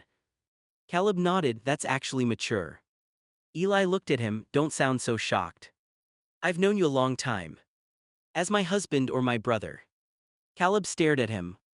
Therapy immediately. Matt burst out laughing. Even Bate had to hide a smile. Eli sent the message. A few seconds later, Tim responded. Tim, fine, just tell me when it's done. Eli put his phone down. There, nobody ran, nobody screamed, nobody got drunk. Matt raised an eyebrow, that's a pretty low standard. For this family, that's incredible progress. Caleb nodded, he's got a point. Eli looked back at Bate. So if everything checks out, I sign where you tell me. Tim does his part, the adoption process moves forward, and we both get our 90,000 when everything is finalized. Bate nodded toward the paperwork. We follow the agreement and the required process exactly. Eli took a long breath. Okay. Matt asked, you sure? Eli looked at him. Yeah, I don't want to become a parent because I feel guilty or because somebody expects me to. If another family is prepared to raise this kid and this is what Tim wants too, then I'm comfortable moving forward. Caleb said that sounds a lot different from the kid is his problem. Eli nodded. Therapy. Caleb smiled. One session. One very expensive session. Matt left. Eli picked up the pen Bate had placed beside the paperwork. Then he stopped and looked at her. Tell me exactly where to sign. Bate smiled. Now you're learning. Eli shook his head. Dad would probably be shocked. Noah's earlier words crossed his mind. Eli smiled faintly. Actually, Dad would probably say, read the damn thing first. Caleb laughed. That sounds like Aaron. Eli looked down at the papers. Yeah. Then, this time without running from the decision, Eli began reading. Eli looked down at the papers Bate had already reviewed. I can't raise a kid right now, he said quietly, and I don't care about the money. Tim is the one worried about that. Matt watched him carefully. Eli continued, I just want the kid to be safe. I want them with people who actually want to be parents and are ready for this. Bate nodded, that's the part I want you focused on, the decision itself, not the payment. Eli looked at her, and you're sure this is the right paperwork? I've reviewed it with you, you understand what you're agreeing to and what happens next in the adoption process. Eli took a breath. Caleb asked, you sure? Eli nodded. Yeah. Matt sat beside him, you don't have to prove anything to anybody. I'm not. Eli picked up the pen. I spent most of my life having adults make huge decisions and then leaving me to deal with the consequences. I don't want to do that to this kid. He looked down at the signature line. If I already know I'm not ready to be a dad, pretending otherwise wouldn't help them. Bate said, then make the decision you believe gives the child the most stable future. Eli nodded. That's what I'm doing. He signed his name. For a moment nobody spoke. Eli put the pen down and stared at the signature. There. Matt asked, how do you feel? Eli leaned back. Sad, relieved, weird. Caleb said, all three can happen. Eli looked at him. Look at you, one therapy appointment and suddenly you're Dr. Caleb. Caleb smiled, my rates are reasonable. Eli laughed softly. Then his expression became serious again. I hope the kid gets a good family. Bate closed the folder. That will be handled through the adoption process. Your part today was making an informed decision. Eli nodded. His phone buzzed. It was Tim. Tim, did you sign? Eli typed back. Eli, yes, Bate has everything. Let the lawyers handle the rest. I hope the kid gets a good home. Tim replied almost immediately. Tim, thank you. Eli stared at those two words. Matt asked, you okay? Eli put the phone away. Yeah. Then he looked at Caleb. And before you ask, no, I'm not celebrating the 90 grand. Caleb raised his hands. I wasn't going to say anything. Eli narrowed his eyes. You were thinking it. Caleb smiled. Maybe. Eli shook his head. I don't care about the money, I just want one decision in my life to end with somebody being okay. Matt put a hand on his shoulder. Eli looked once more at the folder on Bates' desk. Then he stood. Okay, that's done. Caleb asked, what now? Eli sighed. Now I go back to therapy and deal with the other 47 disasters in my life. Matt smiled. One at a time. Eli nodded. One at a time. Noah looked at Eli, still bothered by the papers he had signed. You gave up your kid, Dad would be disappointed in you. Eli's face hardened. Dad is dead, Noah, I'm grown and I don't want to raise a kid. Noah shook his head, you know Dad wouldn't like that, look at everything he did for us. Eli stood up straighter. Don't do that. Do what? Use Dad against me. Noah went quiet. Eli continued, Dad fought for us because he wanted to be our father. he wanted us in his life. And you don't want your own kid. No. Noah stared at him. Eli didn't look away. I know that sounds terrible to you, but it's the truth. I'm not ready to raise a child. I'm dealing with drinking, my marriage, therapy, everything with Caleb, and half my childhood still feels like it happened yesterday. Caleb quietly said, at least he's admitting it. Noah looked at Caleb, you agree with him. I agree that a kid deserves someone who actually wants to raise them. Matt nodded. Eli pointed toward the folder. That's why I signed, not because of the 90,000, I don't give a shit about that. Noah said, but Dad never gave up on you. Eli's voice softened. I know. That stopped Noah for a moment. Eli looked down. I had 6 months with him, Noah, 6 months, and somehow that was enough for me to know he loved me. Noah nodded. Then why wouldn't you want your kid to know you? Because I'm not Dad. The room became quiet. Eli continued, Dad wanted to be a parent, I don't. Those are two different people making two different decisions. Noah frowned, I still think he'd be disappointed. Eli sighed. Maybe he would. Noah looked surprised.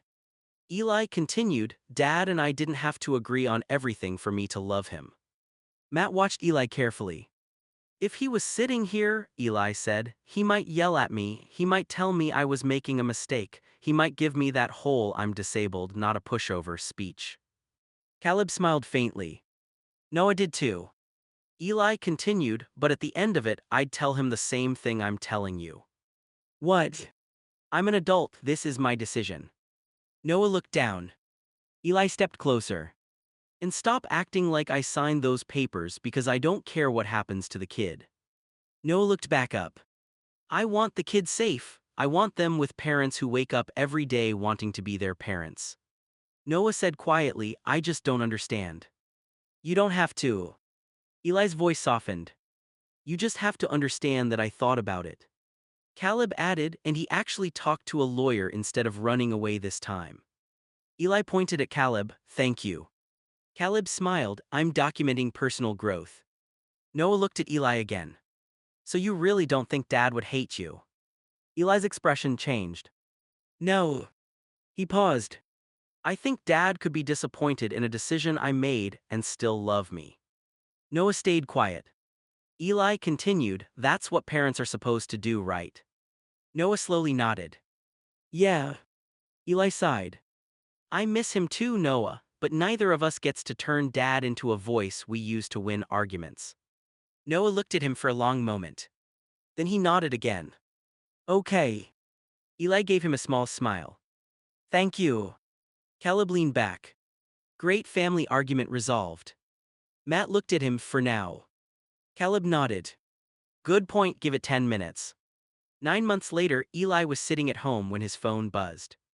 He looked down at the message from the adoptive parents. $180,000 sent. Eli stared at the number for a second, then immediately texted back. Eli half goes to Tim. A few moments later, another message came through. Eli opened it. Adoptive father Eli, I'm sorry. Tim passed after giving birth to our daughter. Thank you for helping make this adoption possible. Eli stopped breathing for a second. Matt noticed immediately. What happened? Eli didn't answer. Caleb looked over, Eli. Eli handed Matt the phone. Matt read the message and his face fell. Oh shit. Noah stood up, what? Matt quietly said Tim died. Caleb froze. What? Eli still hadn't moved. Noah walked closer. Eli. Eli finally spoke. He was alive 9 months ago. Nobody said anything. He was annoying the shit out of me about signing those papers. Matt sat beside him. Eli stared at the screen. And now he's just gone. Caleb asked softly, what about the baby? Eli looked back at the message. She's okay, she's with the adoptive parents. Noah nodded, that's good. Eli's eyes stayed fixed on the phone. The money. Matt frowned, what about it? I told them half was Tim's. Caleb said, but if he passed?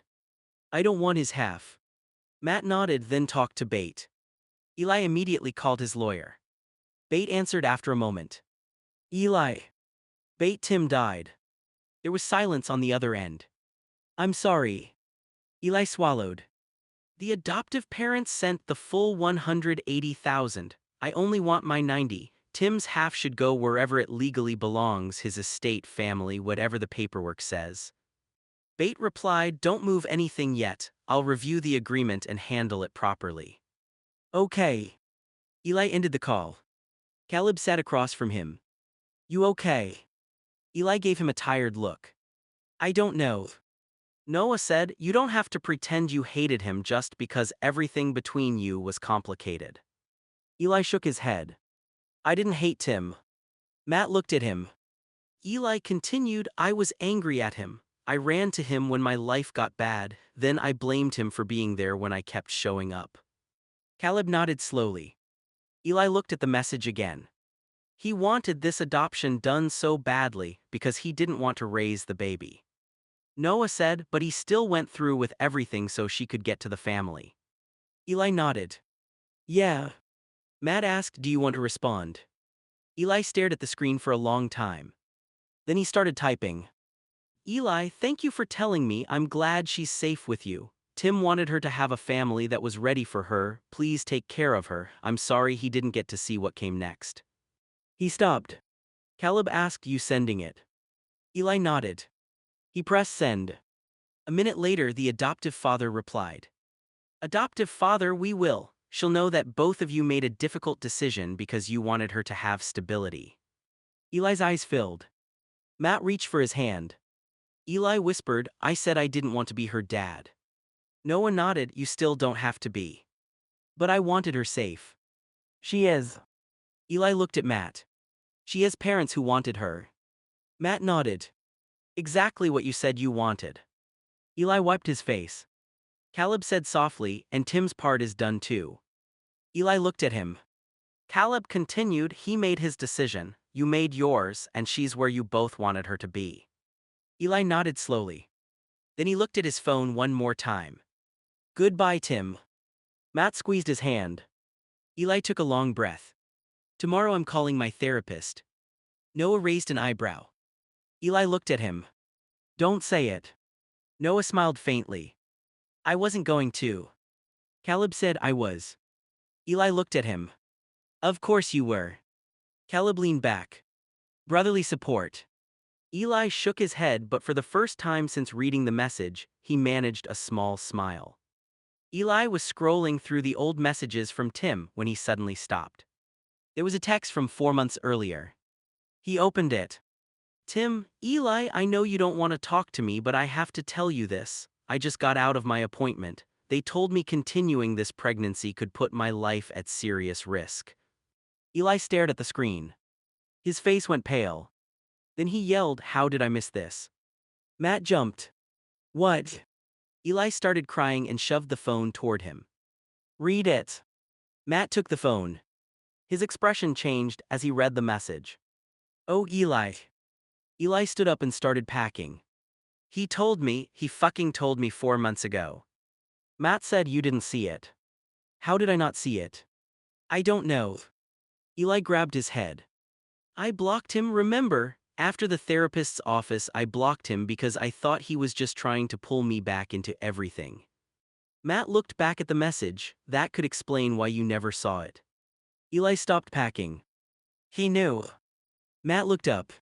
He knew there was a serious risk. And he still continued. Matt nodded slowly. Eli started crying harder. I was sitting here getting mad about him rushing the adoption papers. I thought he only cared about the money. Caleb came into the room after hearing Eli yelling. What happened? Matt handed him the phone. Caleb read the message. Oh shit. Eli pointed at the screen. He tried to tell me. Caleb looked at him. Eli, you didn't read it. But I could have. Noah walked in behind Caleb. What's going on? Caleb quietly explained. Tim sent Eli a message 4 months ago saying his doctors had warned him that continuing the pregnancy was dangerous. Noah looked at Eli. Eli wiped his face. And I missed it. Noah said because you had him blocked. Eli nodded. Noah sat down. That doesn't mean you knew. Eli shook his head. I should have answered him. Matt said maybe, but you can't rewrite what you knew at the time.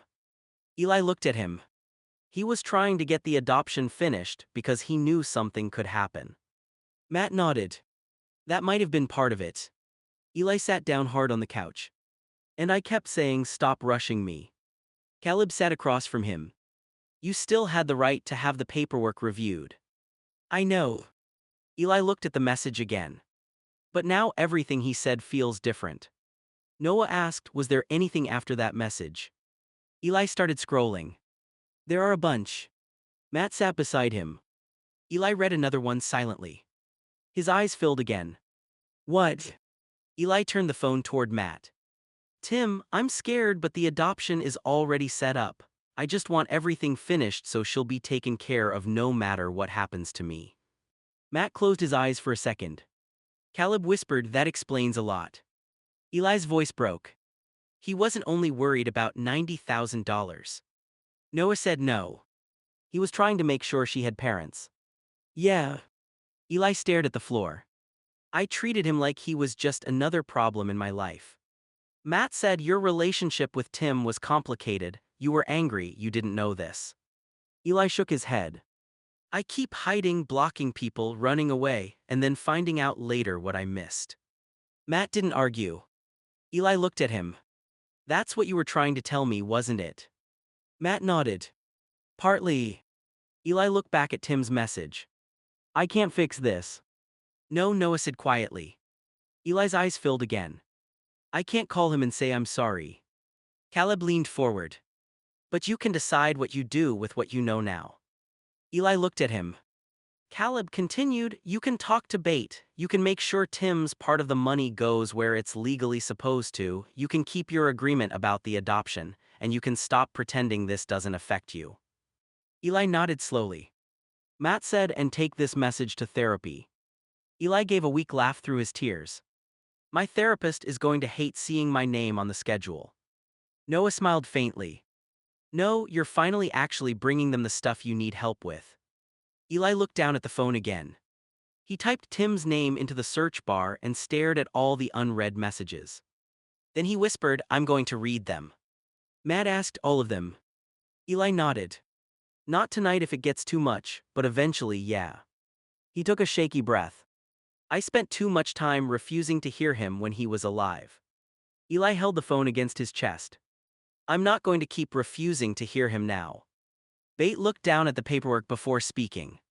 There's something else you should know about Tim. Eli looked up. What? Bate hesitated for a moment. Tim didn't have any family involved anymore. After he transitioned and began living as a man, his family stopped speaking to him. Eli's expression changed. All of them. From what I can find, yes, he had been estranged from them for years. Matt looked down at the floor. Caleb quietly said, damn. Eli stared at Bate. So when he said he had nobody. Bate nodded. He may have meant that literally. Eli covered his face. Fuck. Noah sat beside him. Eli looked back at the old messages on his phone. He was scared, he knew the pregnancy was dangerous, his family wanted nothing to do with him, and I had him blocked. Matt said, Eli, you didn't know everything that was happening. I know, but now I do. Bate closed the folder. As far as his share of the money goes, because there doesn't appear to be an obvious family member handling his estate, I need to confirm what happens legally before anyone moves those funds. Eli nodded immediately. I don't want his $90,000. No one is saying you have to take it. I mean it, Bate, that was Tim's. Bate nodded, then I'll make sure everything is handled correctly. Eli became quiet. Then he asked, what happens if there really is nobody? We'll follow the legal process. I don't want to guess before checking the documents and estate rules. Eli nodded. Caleb watched him. You're thinking about the baby. Eli looked over. Yeah. Matt said, what about her? Eli stared at the floor. Tim went through all of that knowing he might not make it because he wanted her adoption settled. Noah nodded. Eli continued, and now she's probably the closest thing to family he had left. Matt said she has her adoptive parents. I know. Eli rubbed his eyes. And I'm glad she does. He looked at Bate. Can I ask the adoptive parents something? What? If they're willing, I want them to keep something about Tim for her. A letter, photo, something, not because I want to interfere with the adoption. Bate nodded. You can ask, they decide what they're comfortable with. Eli looked at Matt. I don't want her growing up thinking Tim just handed her away because he didn't care. Caleb said quietly, especially knowing what you know now. Exactly. Eli picked up his phone. There are messages here where he was scared and still talking about making sure she had a home.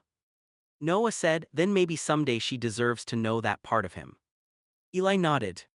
He deserved somebody to remember him for more than being the guy I ran to when my life was falling apart. Matt put a hand on Eli's shoulder. Eli looked down at Tim's name on the screen. I was so angry at him for showing up in my life over and over. His voice became quieter. Now I'm realizing he might have kept showing up because he didn't have many other people. Caleb sat beside him. Eli wiped his eyes. I can't change how I treated him. No, Caleb said. But I can stop pretending he meant nothing. Noah nodded. Eli looked toward Bate. Find out what happens with his share. I will. And I want to talk to the adoptive parents. Bate nodded again. Eli stared at Tim's final messages. Then he whispered, you should have had people, Tim. Nobody answered. There wasn't really anything to say. The adoptive father looked at Eli. Eli, we may tell her about you someday, what would you want her to know? Eli was quiet for a moment. Tell her the truth. The father waited. Eli continued, tell her I had a lot of issues from my own childhood and I didn't want to put my shit on her. Matt looked over at him. Eli rubbed his hands together. I didn't give her up because I hated her, I didn't even know her, I just knew I wasn't in a place where I could raise a kid the way a kid deserves. The father nodded. Eli continued, I was dealing with drinking, therapy, my marriage, everything with my family. I knew if I tried to force myself into being a dad because I felt guilty, there was a good chance I'd bring all that chaos into her life. Caleb quietly said, that's probably the clearest you've ever explained it. Eli gave him a look. Don't ruin it. Caleb smiled, sorry. The father asked, would you ever want contact if she asks for it when she's older? Eli looked surprised by the question. He thought about it for a while. That's up to you and your wife, and Pat. The father nodded. Eli continued. I'm not going to show up one day and act like I'm her dad, you two are her parents. Matt smiled slightly. But if she gets older and starts asking questions and you both think she's ready. Eli took a breath.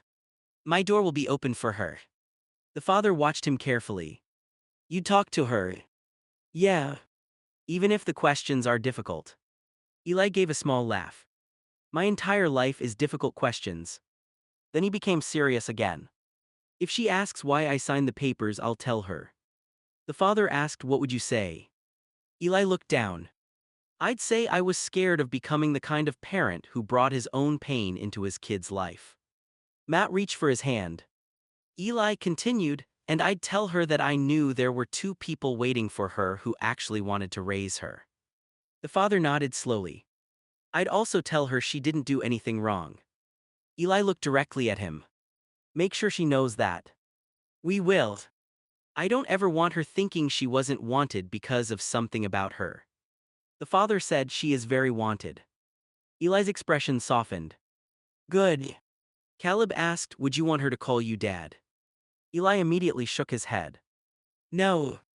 Everyone looked at him. Eli explained she has a dad. He looked at the adoptive father. You. The man became quiet. Eli continued, if she ever meets me, I'm Eli. Whatever relationship happens after that is something we figure out then. The father smiled faintly. That's fair. Eli nodded. And if she never wants to meet me? The father said that would be her choice too. Eli took a breath. Then I respect it. Matt asked quietly, would that hurt? Eli thought about it. Probably. He shrugged. But this isn't supposed to be about protecting my feelings. The father nodded. Eli looked toward him one more time. Just tell her the truth when you think she's ready. What truth? That I wasn't ready to be her father. Eli paused.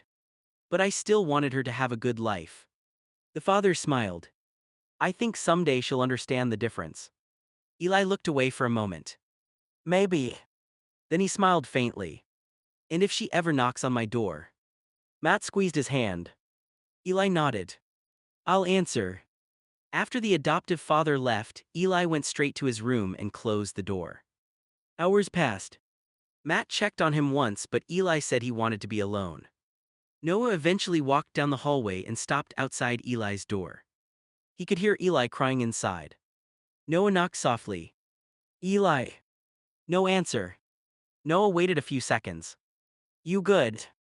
Go away. Noah stepped back from the door. Okay. Inside the room, Eli wiped his face, frustrated that the tears wouldn't stop. Noah stayed in the hallway for another moment. I'm not coming in, I just wanted to make sure you knew I was here. Eli didn't respond. Noah continued, you don't have to talk. Then stop talking. Fair. Noah started walking away. A few seconds later, Eli yelled through the door. Noah. Noah stopped. Yes. Eli was quiet for a long moment. Then he said, don't come in. I won't. But stay around. Noah leaned against the wall outside. Okay. Eli sat on the edge of his bed. I don't understand why I'm crying. Noah said through the door, you had a lot happen today. But I didn't want to raise Pat. I know. And Tim and I weren't together anymore. I know that too. Eli's voice cracked. So why does this fucking hurt? Noah thought before answering. Maybe because wanting Pat to have another family doesn't mean you feel nothing about her. Eli stayed quiet. And Tim dying doesn't magically erase whatever he meant to you either. Eli wiped his eyes. I thought talking to her dad would make me feel better. Did it? No. Noah nodded to himself. Sometimes getting an answer doesn't make the feelings disappear. Eli gave a weak laugh. You sound like my therapist. I paid attention. Annoying. Yeah. Another minute passed. Then Eli said, when he asked if I'd meet her someday, I pictured her standing at my door. Noah listened. And suddenly she wasn't paperwork anymore. Noah's expression softened. She was a person. Yeah. Eli started crying again. I still know I made the decision I needed to make. You can believe that and still be emotional about it. I hate that two things can be true at once. Noah smiled faintly. You've had a lot of practice with that lately. Eli laughed through the tears. Fuck you. Love you too. There was another long silence. Then the bedroom door opened slightly. Eli stood there with red eyes. I said don't come in. Noah nodded. I didn't. Eli looked at him. Then he opened the door the rest of the way. Now you can. Noah walked inside and sat in the chair across from the bed. He didn't ask another question. Eli lay back and covered his face. After a minute he said quietly, just sit there. Noah nodded. I can do that. And for once, Noah didn't try to fix anything. He just stayed. Eli sat on the edge of the bed, staring at the floor. I wanted to keep her. Noah looked at him. Eli wiped his face. I did for a little while, I really did, but then I started thinking about how we were raised. Noah nodded slowly. You panicked. Eli looked up. Yes. Noah sat quietly for a second. Then he said, I'm sorry for saying Dad would be disappointed in you before. Eli gave him a tired look. Thank you. I was angry, I made it sound like giving Pat up meant you didn't care. Eli shook his head. I cared too much, that was part of the problem. Noah frowned, what do you mean? Eli leaned back against the wall. When I get overwhelmed with Matt or you or Caleb, what do I do? Noah already knew the answer. You leave. I leave the fucking country sometimes. Noah nodded. Eli continued, I disappear. England, hotels, wherever. I shut my phone off, I stop talking, I convince myself everybody is better off if I just get away. His eyes filled again. I can't put a kid through that. Noah said you could work on it. I am working on it. I know. But I wasn't going to gamble Pat's childhood on whether I fixed myself fast enough. Noah looked down. Eli continued, imagine being 5 and dad gets overwhelmed, so suddenly he's in another country for 2 weeks. Noah winced. Yeah. Or she wakes up and Matt has to explain that I'm gone because I got into an argument and couldn't handle being home. Eli shook his head. I know what it feels like when adults disappear. Noah's expression softened. And you didn't want her feeling that. No. Eli took a breath. I didn't want her wondering if she did something wrong. Noah nodded. I understand that. Eli looked toward the door. When Tim first told me about the pregnancy, I acted like I didn't care. I said, pay child support, move on, not my problem. You were scared. Terrified. Eli gave a small, bitter laugh. I'm good at making fear sound like anger. Noah smiled faintly. You really are. Thanks. That wasn't a compliment. I know. They both laughed quietly. Then Eli became serious again. When the adoption papers showed up, I saw an exit. Noah watched him. And I took it. Yeah. But after Pat was born, Eli swallowed. And after Tim died. His voice broke. I started wondering what I gave away. Noah leaned forward. You gave away the chance to raise her. Eli nodded. That's what hurts. But that doesn't automatically mean the decision was wrong. Eli looked at him. Noah continued, you can wish things were different without pretending you were ready for something you weren't ready for. Eli was quiet. I wanted her, Noah. I believe you. I just didn't trust myself. Noah nodded. That's different from not loving the idea of her. Eli covered his face for a moment. I keep picturing her older. Noah waited. School, birthdays, learning how to drive, stupid stuff. That isn't stupid. Eli lowered his hands. And then I picture myself ruining it because I get overwhelmed and disappear. Noah shook his head. You don't know that you would have ruined it. No, but I knew I wasn't stable enough to promise I wouldn't. Noah let that sit for a moment. Then he said, I think Dad would have understood that part better than I gave him credit for. Eli looked at him. You think? Dad knew what it was like to need help. Eli smiled sadly. Yeah. And he also knew parenting wasn't about pretending everything was easy. Eli nodded. Noah continued, maybe he would have disagreed with you, maybe he would have told you to keep her. Definitely. Noah smiled. Probably loudly. Eli laughed. Very loudly. But I shouldn't have used him to shame you. Eli looked at Noah for a long moment. Thank you for saying that. Noah nodded. Eli reached for a tissue. I still don't know if I did the right thing. You might never feel 100% sure. I hate that. I know. Eli wiped his face. But Pat has parents who wanted her from day one. Noah nodded. And if she ever wants to find me, your door is open. Eli looked over at him. Yeah. Noah smiled slightly. That sounds like you care a lot more than you were admitting 9 months ago. Eli leaned his head back against the wall. I told you. What? I'm really good at hiding. Matt stood in the doorway, clearly frustrated. So that's why, or you knew that kid was partly yours and got scared. Eli looked at him, fuck you, Matt. Matt shook his head. No, Eli, you had a relationship with Tim, he's a trans man, and somehow you two ended up in a situation where a pregnancy happened. I don't even know what that means for how you see your sexuality anymore. Kim immediately stepped in. Matt, cool off. Noah nodded. Yeah, you're angry, but don't turn this into attacking who Eli is or who Tim was. Matt looked at them. People who aren't in my marriage should stay out of it. Eli stood up. That isn't fair, Matt. Matt laughed bitterly. Not fair. Eli went quiet. Matt continued, we had to run to the car because you saw Tim outside and panicked. I know. You disappeared to another country with him while everybody here was worried about you. Eli looked down. Matt's voice rose. You shut your phone off, nobody knew what you were doing or whether you were coming home. I know. And then I find out there was more between you and Tim than you were telling me. Eli looked back at him. That was before. That doesn't erase what happened. Eli rubbed his face. Matt continued, you keep saying you run because you get overwhelmed. Fine, I understand that better now, but do you understand what it feels like on my side? Eli didn't answer. Matt pointed toward the hallway. I'm sitting here wondering whether my husband is coming home while you're in another country avoiding everybody.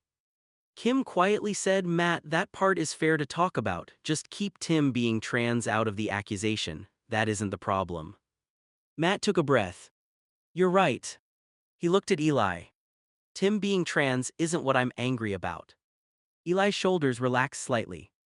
Matt continued, I'm angry because you ran to someone you had history with instead of talking to me. Eli nodded slowly. That's fair. Matt looked surprised. Eli continued, and I'm sorry. Noah stayed quiet. Eli looked directly at Matt. I don't know what label you want me to use for myself. Gay, bi, whatever, I'm not ready to turn that into another argument. Matt nodded. That isn't really what I need from you. What do you need? The truth. Eli swallowed. Matt continued, when you feel overwhelmed, tell me you need space. If you need to leave the house, leave. If you need a hotel for a night, fine, but disappearing to another country and shutting everybody out? He shook his head. I can't keep doing that. Eli sat back down. I know. Caleb, who had been quiet, finally spoke. Eli, he's not saying you can never get overwhelmed. Eli looked at him. He's saying the way you handle it affects everybody else. Eli nodded. I know that now. Matt said, do you? Yes. Eli wiped his face. That's part of why I didn't keep Pat. Matt's anger faded slightly. Eli continued, I knew I could do exactly what I did to you. Get overwhelmed, disappear, and leave everybody else wondering what happened. Noah said quietly, and you didn't want to do that to a kid. Eli nodded. Matt sat down across from him. I wish you had told me all of this before. I didn't know how. That can't always be the answer. I know. Matt looked at Eli for a long moment. Do you want this marriage? Eli answered immediately. Yes. Then stop making me chase you. Eli's eyes filled. I'll try. Matt shook his head. Not perfect, I'm not asking for perfect. Eli nodded. But if you're overwhelmed, give me something, a text, one word, anything. Eli thought for a moment. Space. Matt raised an eyebrow. What? If I text you space, it means I'm overwhelmed, I'm safe, and I need time before I can talk. Matt nodded. I can work with that. Eli looked at Noah. And if I send it to you too, don't call me 20 times. Noah smiled slightly. Deal. Caleb added, can I still send memes? Eli stared at him. No. Worth asking. Kim laughed softly, breaking some of the tension. Matt looked back at Eli. And I'm sorry for making Tim's gender part of the argument. Eli nodded. Thank you. But I'm not sorry for being angry that you disappeared with him. You shouldn't be. Matt leaned back. Eli took a breath. I can't undo it. No. But I can stop doing it. Matt nodded. That's what I'm asking for. Eli looked down for a moment before quietly saying. Then I'll work on staying. Matt stood there for a few seconds, staring at Eli. Then his expression changed. You know what, I changed my mind. Eli frowned, what? Matt grabbed his keys. Eli, I'll see you in court, I want a divorce. The whole room went silent. Eli stared at him. Matt, what the fuck? I can't do this anymore. Matt opened the door. Eli stood up quickly, you literally just said we were going to work on this. I thought I could. So because we had one argument, you're done. Matt shook his head. It isn't one argument, Eli, it's the disappearing, the lying, Tim, finding things out months later. Every time I think I finally know everything, something else comes out. Eli's voice cracked. I just started therapy. I know. I'm actually trying. I know that too. Then why are you leaving now? Matt looked at him. Because you starting to work on yourself doesn't mean I have to stay married while you do it. That shut Eli up. Noah stood from the couch.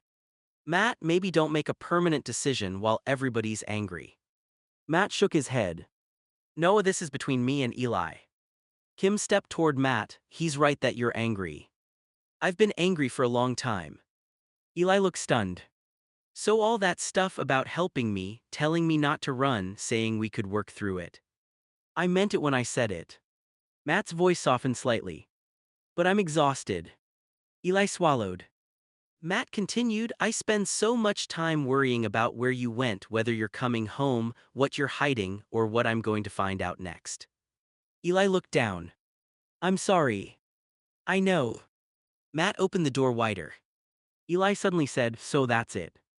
Matt paused. For the marriage, yeah. Eli stared at him. Do you still love me? Matt closed his eyes for a second. That isn't the problem. Eli's face fell. Caleb quietly said, Eli. Eli held up a hand. No. He looked directly at Matt. Go. Matt looked surprised. You heard me, if you want a divorce, go. Matt nodded slowly.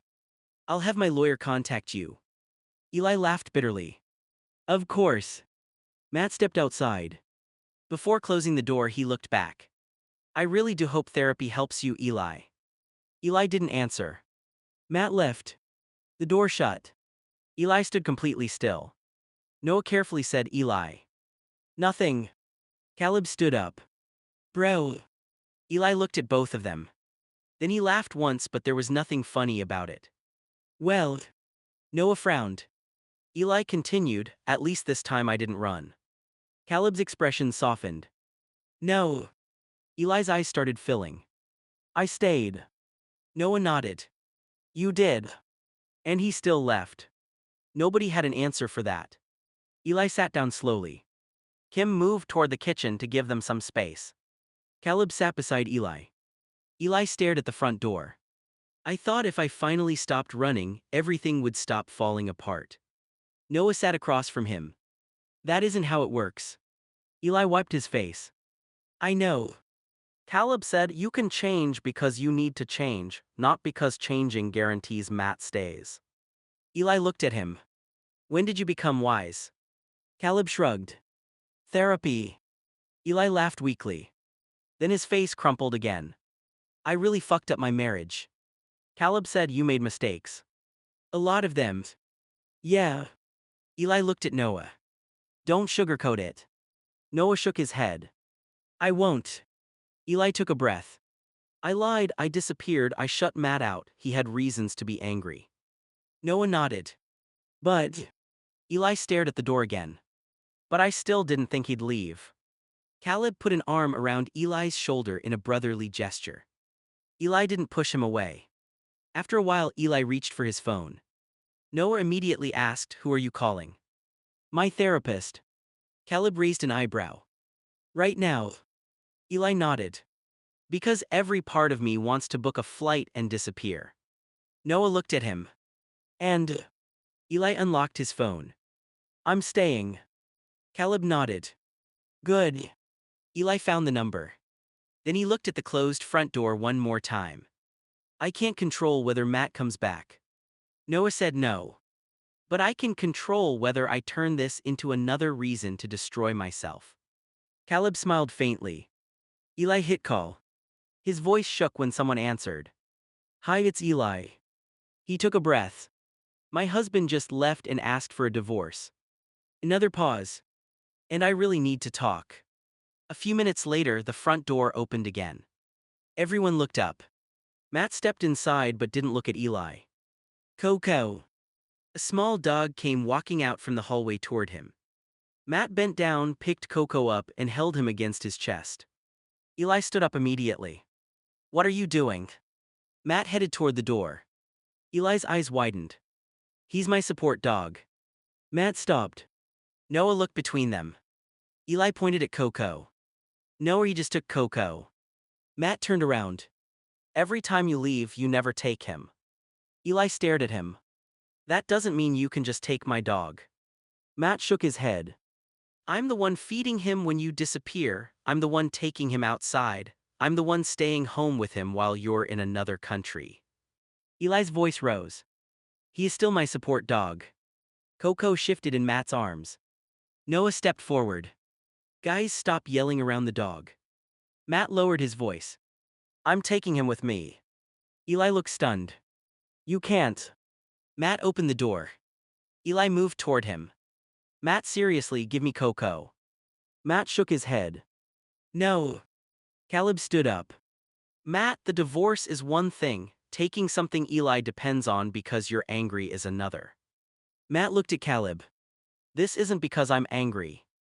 It looks like it. Matt sighed. I've taken care of Coco more consistently than Eli has. Eli's face tightened. So now you're saying I'm a bad dog owner too. I'm saying every time you run, Coco gets left behind. Eli looked down. Noah said quietly, Eli, he's not wrong about you leaving him. Eli turned toward Noah.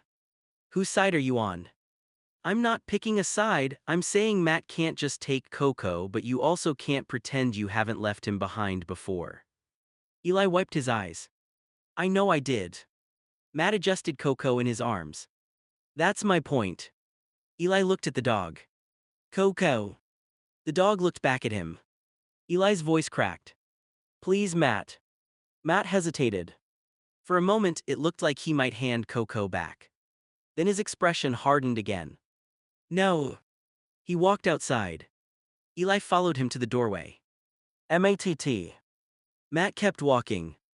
Coco looked over Matt's shoulder toward Eli. Eli stood frozen. Then Matt reached his car, opened the door and got in with Coco. Eli whispered he took him. Noah stood beside him. I saw. He actually took Coco. Caleb came closer.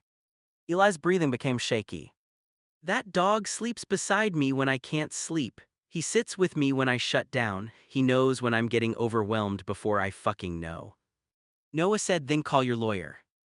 Eli looked at him. What? Don't chase Matt, don't get on a plane, don't drink. Eli stared at the car disappearing down the street. Noah continued, call bait and figure out what you're supposed to do. Caleb nodded. Especially if there's paperwork showing Coco is your support animal. Eli pulled out his phone. His hands were shaking. I want to go after him. I know, Noah said. I want to get in my car and follow him. Don't. Eli closed his eyes. For several seconds, he stood there fighting every instinct telling him to run after Matt. Then he unlocked his phone. I'm calling bait. Caleb smiled faintly. That's probably better than a police chase. Eli glared at him. Not the time. Definitely not. Eli found Bait's number. Before calling, he looked down at the empty spot beside the couch where Coco usually slept. His eyes filled again. First my husband walks out. Noah stayed beside him. Now my dog. Eli shook his head. I'm not fucking running this time. He pressed call. Bait. His voice cracked. Matt just came back and took Coco. Bait sighed on the phone. Eli, I've tried reaching Matt's lawyer but I can't get through. Eli paced across the room. So what am I supposed to do? He just took Coco. I know. He's my support dog, Bait. I understand. Noah stayed nearby while Caleb sat quietly on the couch. Eli said, can you make him bring Coco back?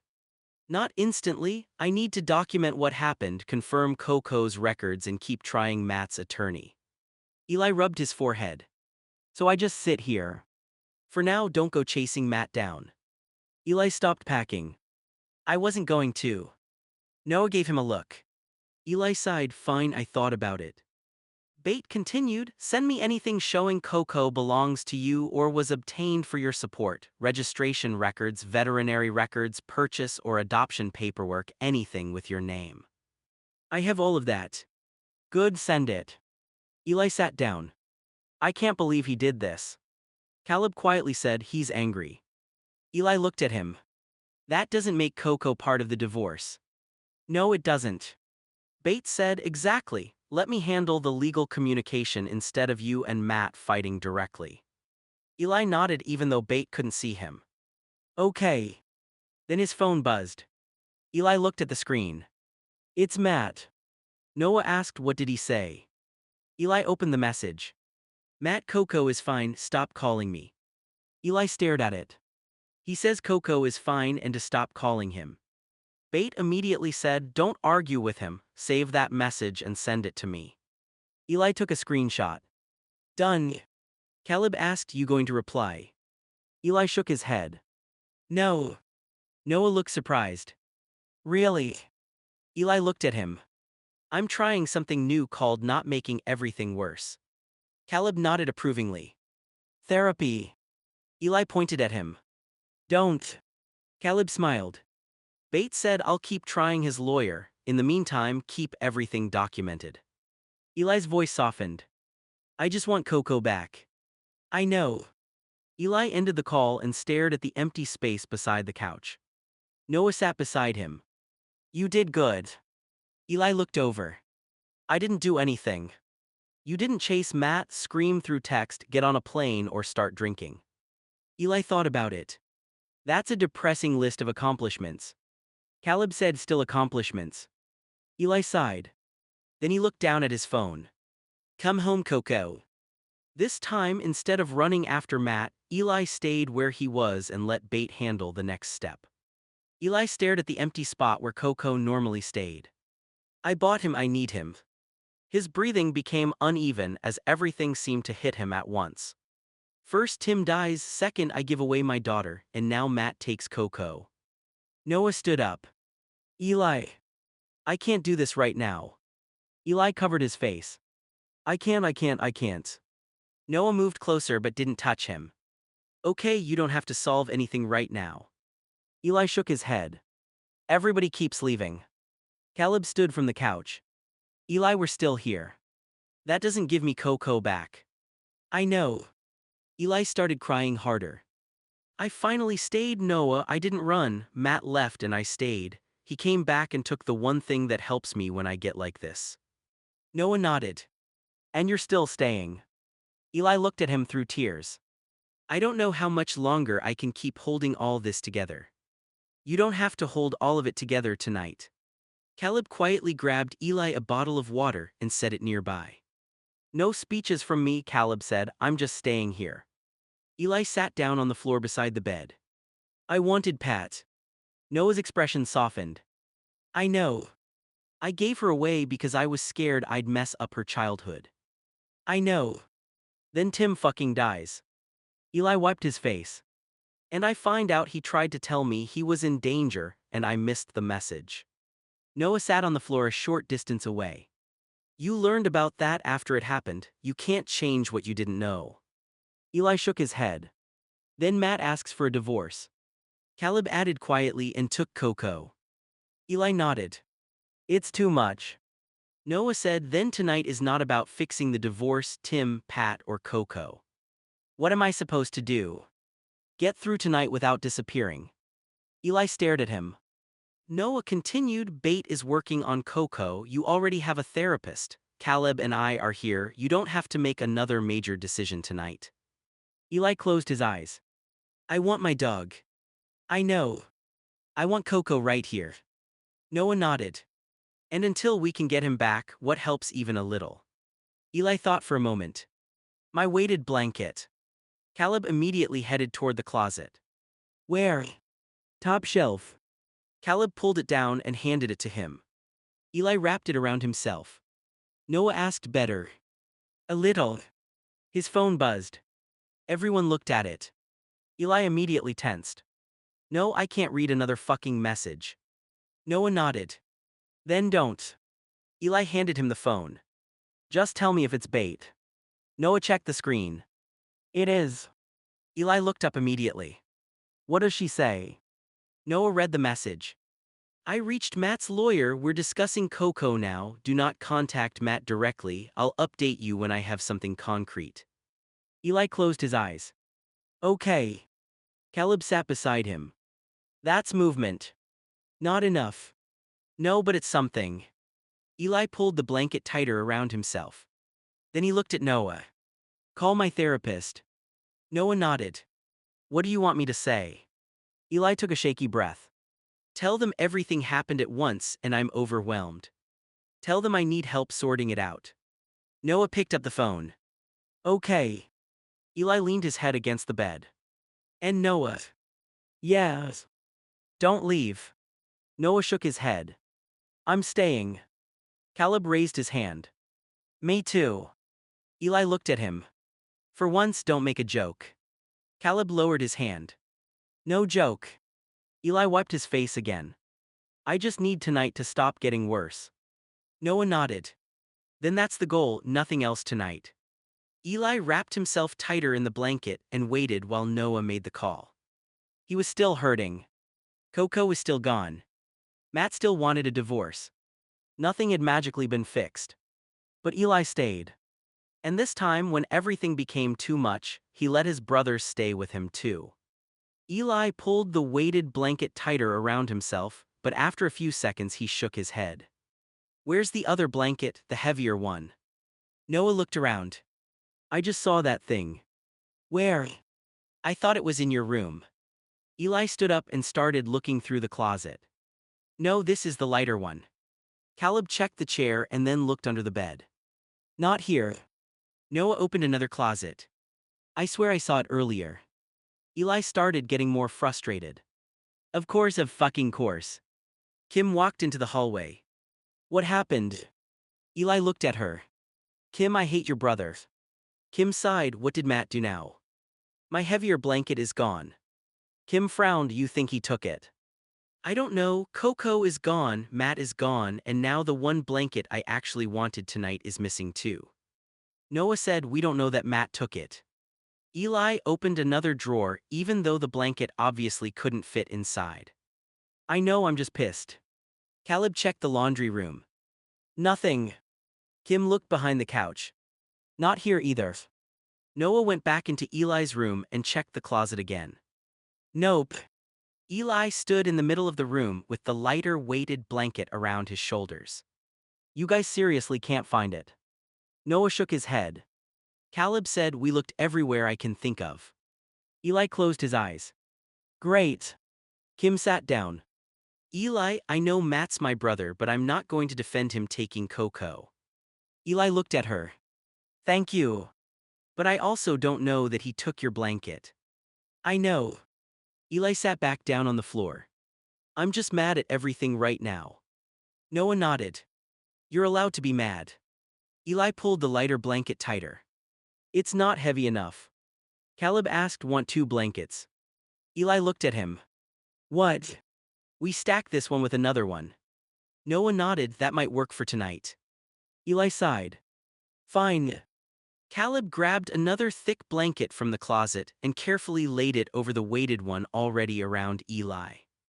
Eli adjusted both. Noah asked, better? Eli sat quietly for a few seconds. A little. Kim smiled faintly. Good. Eli looked at her. I still hate your brother. Kim nodded. Tonight, I'm not going to argue with you. Caleb sat back down. We'll find the other blanket eventually. Eli shook his head. If Matt has that too, I'm adding it to Bates' list. Noah almost laughed. Coco, divorce paperwork, and one missing weighted blanket. Yes. Caleb nodded seriously. Very important legal exhibit. Eli looked at him. I told you no jokes. That one slipped out. Despite himself, Eli gave the smallest laugh. Then he leaned back against the bed under both blankets. No more searching tonight. Noah nodded. Okay. No more Matt. Okay. No more Tim. Okay. Eli closed his eyes. And if my phone rings, unless it's Bates saying Coco is coming home, I don't want to hear it. Noah put Eli's phone face down on the dresser. Done. Eli pulled the blankets closer. They still hadn't found the heavier one. Coco was still gone. Matt was still gone. But for that moment, Eli stopped searching for things he couldn't fix tonight and let the people who were still there sit quietly with him. Across town, Matt was sitting alone in a room. The heavy weighted blanket Eli had been searching for was draped across Matt's lap. Coco stood near the bed, looking around the unfamiliar room. Matt patted the mattress. Coco, come up. Coco jumped onto the bed and settled beside him. Matt rubbed the dog's back. Eli is an ass, he muttered. You're safe with me. Coco rested his head against Matt's leg. Matt looked down at the heavy blanket. He knew exactly what it was. He knew Eli had been looking for it. And he knew Eli depended on Coco when he got overwhelmed. Matt's phone buzzed again. This time it was his lawyer. Matt's lawyer, Bate, has contacted my office regarding Coco. She says Eli has ownership and veterinary records and is requesting the dog be returned immediately. She also mentioned other personal property may be missing. Matt looked at the blanket across his lap. Of course she did. He typed back, Matt, I'm not returning anything tonight. A response came quickly. Matt's lawyer, do not dispose of, hide, sell, or damage disputed property. We need to discuss this before you make further decisions. Matt put the phone face down. Coco lifted his head. Matt sighed. I know. He rubbed Coco behind the ears. I'm pissed at him. Coco obviously didn't answer. Matt looked toward the window. He disappears for weeks. Sometimes he leaves the country. He leaves you with me, and then suddenly I'm supposed to pretend I had nothing to do with taking care of you. His phone buzzed again. Matt ignored it. Then Coco jumped off the bed and walked toward the closed door. Coco. The dog stayed there. Matt frowned. You want to go home? Coco scratched lightly at the door. Matt looked away. No. Coco remained by the door. Matt picked up his phone and opened an old picture. It showed Eli asleep on the couch with Coco curled beside him and the heavy weighted blanket covering them both. Matt stared at it. His anger was still there. But so was the reality of what he had done. He had taken the dog. He had taken the blanket. And he had done both immediately after asking Eli for a divorce. Matt locked his phone. I'm still not returning anything tonight. Coco walked back toward him. Matt picked him up. You're staying with me. Then another message appeared. Lawyer Matt, call me. Do not contact Eli directly. Bate has provided documentation regarding Coco and we need to address this promptly. Matt read it twice. He sighed heavily. Great. He placed the heavy blanket more firmly across his lap and called his lawyer. What? His lawyer immediately said, First question, do you have Eli's weighted blanket too? Matt went silent. Matt. Yes. There was a pause. Why? Matt looked at Coco. Because I took it. His lawyer sighed. Then we have more to discuss than just the dog. Matt leaned his head against the wall. I'm not giving anything back tonight. His lawyer replied, You need to stop making decisions based on how angry you are at Eli. Matt closed his eyes. I'm not changing my mind about the divorce. I didn't ask you to. Matt opened his eyes. His lawyer continued, You can end your marriage. That does not mean every dispute between you should become leverage. Matt looked down at Coco. For the first time since leaving Eli's house, Matt had no quick response. But he still wasn't ready to return anything. Matt looked down at Coco. Come on. He opened Coco's crate and guided him inside. Coco turned around once before settling down. Matt closed the crate door and made sure it was secure. You're staying in here tonight. Coco looked up at him. Matt placed the crate beside the bed. Then he pulled Eli's heavy weighted blanket over himself. For a few minutes he just stared at the ceiling. His phone was still buzzing with messages from his lawyer, but Matt ignored them. I'll deal with it tomorrow. Coco shifted inside the crate. Matt looked over. You're okay. He turned off the lamp. The room went dark. Matt closed his eyes, but sleep didn't come immediately. He kept thinking about Eli yelling when he realized Coco was gone. Then he thought about the blanket. Matt knew Eli had probably been searching for it too. He rolled onto his side. I'm still mad at him. Coco made a small noise from the crate. Matt sighed. I know you don't care. He reached down and rested his hand near the side of the crate for a moment. Eventually Matt's breathing slowed. His phone buzzed one final time. He didn't check it. Matt fell asleep with Coco's crate beside the bed and Eli's heavy blanket across him. And for that night he still had no intention of returning either one. A few days later the divorce was finalized. Matt had already packed his things and left for the UK. Coco was with him. So was Eli's heavy-weighted blanket. Bate called Matt's former lawyer. Have you been able to reach him? There was a pause on the other end. Matt's former lawyer sighed. After the divorce was finalized, Matt fired me. I don't represent him anymore and I honestly don't know where he is now or where the dog is. Bate frowned. You don't have a forwarding address. No. Nothing. I'm sorry, he ended our attorney-client relationship and left. Eli was sitting across from Bate listening to the call. His face went blank. Bate ended the conversation and looked at him. Eli. I don't know where he is. Noah sitting beside Eli said, we know he went to the UK. Eli shook his head. The UK is an entire country, Noah. Caleb leaned forward. And he took Coco. Eli's jaw tightened. And my blanket. Bate nodded, I know. Eli stood up and started packing. He divorced me, fine, he wanted out of the marriage, fine, but why take Coco? Noah said quietly, because he was angry. That doesn't make Coco his. Eli stopped packing. I bought him, his vet paperwork is in my name, he was my support dog, Matt knew that. Bate said we have those records. Eli looked at her. So what happens now? I'm going to document that Matt left the country with property you claim belongs to you, including Coco. But because he's now overseas and I don't have a current address for him, this becomes more complicated. Eli rubbed his face. Of course it does. Caleb said, can his old lawyer tell us anything else? Bate shook her head. He says he genuinely doesn't know where Matt is. Eli sat back down. For a long moment nobody spoke. Then Eli said quietly, I finally stopped running. Noah looked at him.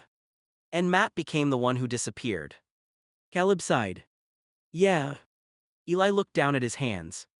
I keep thinking Coco is going to come walking around the corner. Noah's expression softened. I know. I wake up and look beside the bed. Eli swallowed. Nothing. Caleb said we'll keep working on it. Eli looked at him. I don't even know what working on it means anymore. Bate answered calmly. It means we keep records, use the legal options available, and don't let frustration push you into doing something reckless. Eli gave a tired laugh. You know me too well already. I've represented you long enough. Noah said, and you're still going to therapy. Eli nodded. Yeah. That matters. Eli looked toward the window. I told my therapist yesterday that losing Matt hurt. Caleb waited. But losing Coco feels different. Noah asked how. Eli struggled to find the words. Matt made a choice to leave me. He paused. Coco didn't. The room became quiet. Eli wiped his eyes. He didn't choose the divorce, he didn't choose the UK, he just got picked up and taken. Caleb nodded slowly. Bate said that's why we're going to keep this focused on getting clarity about where Coco is and what can legally be done. Eli looked at her. And the blanket. Bate almost smiled. Yes, Eli, the blanket too. Caleb muttered that blanket has become evidence. Eli looked at him. It cost a lot. I know. And I need it. I know. Eli sighed and leaned back. His phone buzzed. Everyone looked at it.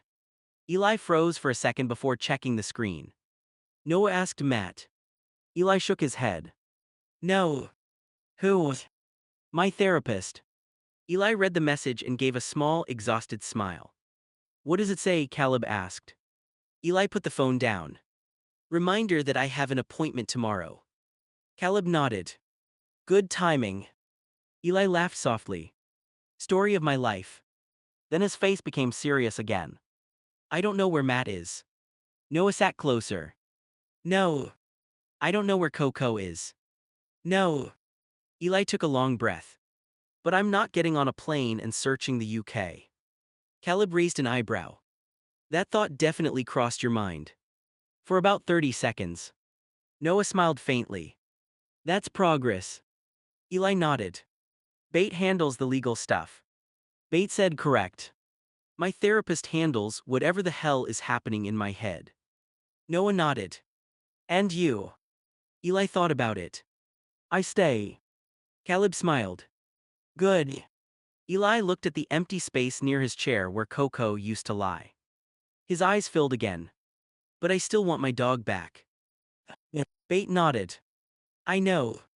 Eli wiped his face. And if Matt thinks taking Coco and disappearing to another country means I'm just going to forget about him. He shook his head. He really didn't learn anything about me during our marriage. A knock hit the front door. Eli looked up from the couch. Noah frowned. You expecting somebody?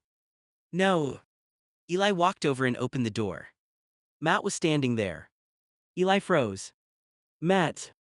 Matt didn't say anything at first. Then Coco came around his leg. Eli's eyes widened. Coco. Matt handed Eli the leash. Then he held out the heavy weighted blanket. Eli took it slowly. What are you doing? Matt looked at him. Now you know how I felt. Eli frowned. What? Matt stepped backward. When you disappeared, when you left the country, when nobody knew where you were or when you were coming back. Eli stared at him. Matt pointed toward Coco. That feeling you had when you didn't know where he was. Eli's face hardened. Matt, you took my dog to teach me a lesson. Matt shook his head. I'm not saying it was right. Then what are you saying? I'm saying now you know what it feels like when somebody you care about disappears and you can't do anything about it. Eli looked down at Coco. Coco was already pressing against his leg. Eli opened his mouth. Matt. But Matt had already turned away. Wait. Matt walked toward his car. Eli stepped onto the porch, still holding the blanket and Coco's leash. Matt. Matt got into the car. Eli yelled, you don't get to do that and then just fucking leave. The engine started. Matt looked at him through the window for only a second. Then he drove away. Eli stood there stunned. Noah came to the doorway. What happened? Eli looked at him. He gave Coco back. Noah's face lit up, seriously. And the blanket. Caleb came rushing in from the hallway. Coco. Coco immediately started wagging his tail. Caleb crouched down. Hey buddy. Eli was still staring down the street. Noah noticed. What did Matt say? Eli's voice was quiet. He said, now you know how I felt. Noah's smile disappeared. Caleb stood back up. Oh. Eli looked at Coco. He took him to make me understand what it felt like when I disappeared. Noah said that doesn't make taking Coco okay. I know. Eli's eyes filled. But I understand what he meant. Caleb looked surprised. Eli continued, for days I didn't know where Coco was, I couldn't sleep. Every time my phone rang, I thought maybe somebody finally found him. Noah nodded. Eli swallowed. And that's what I did to Matt.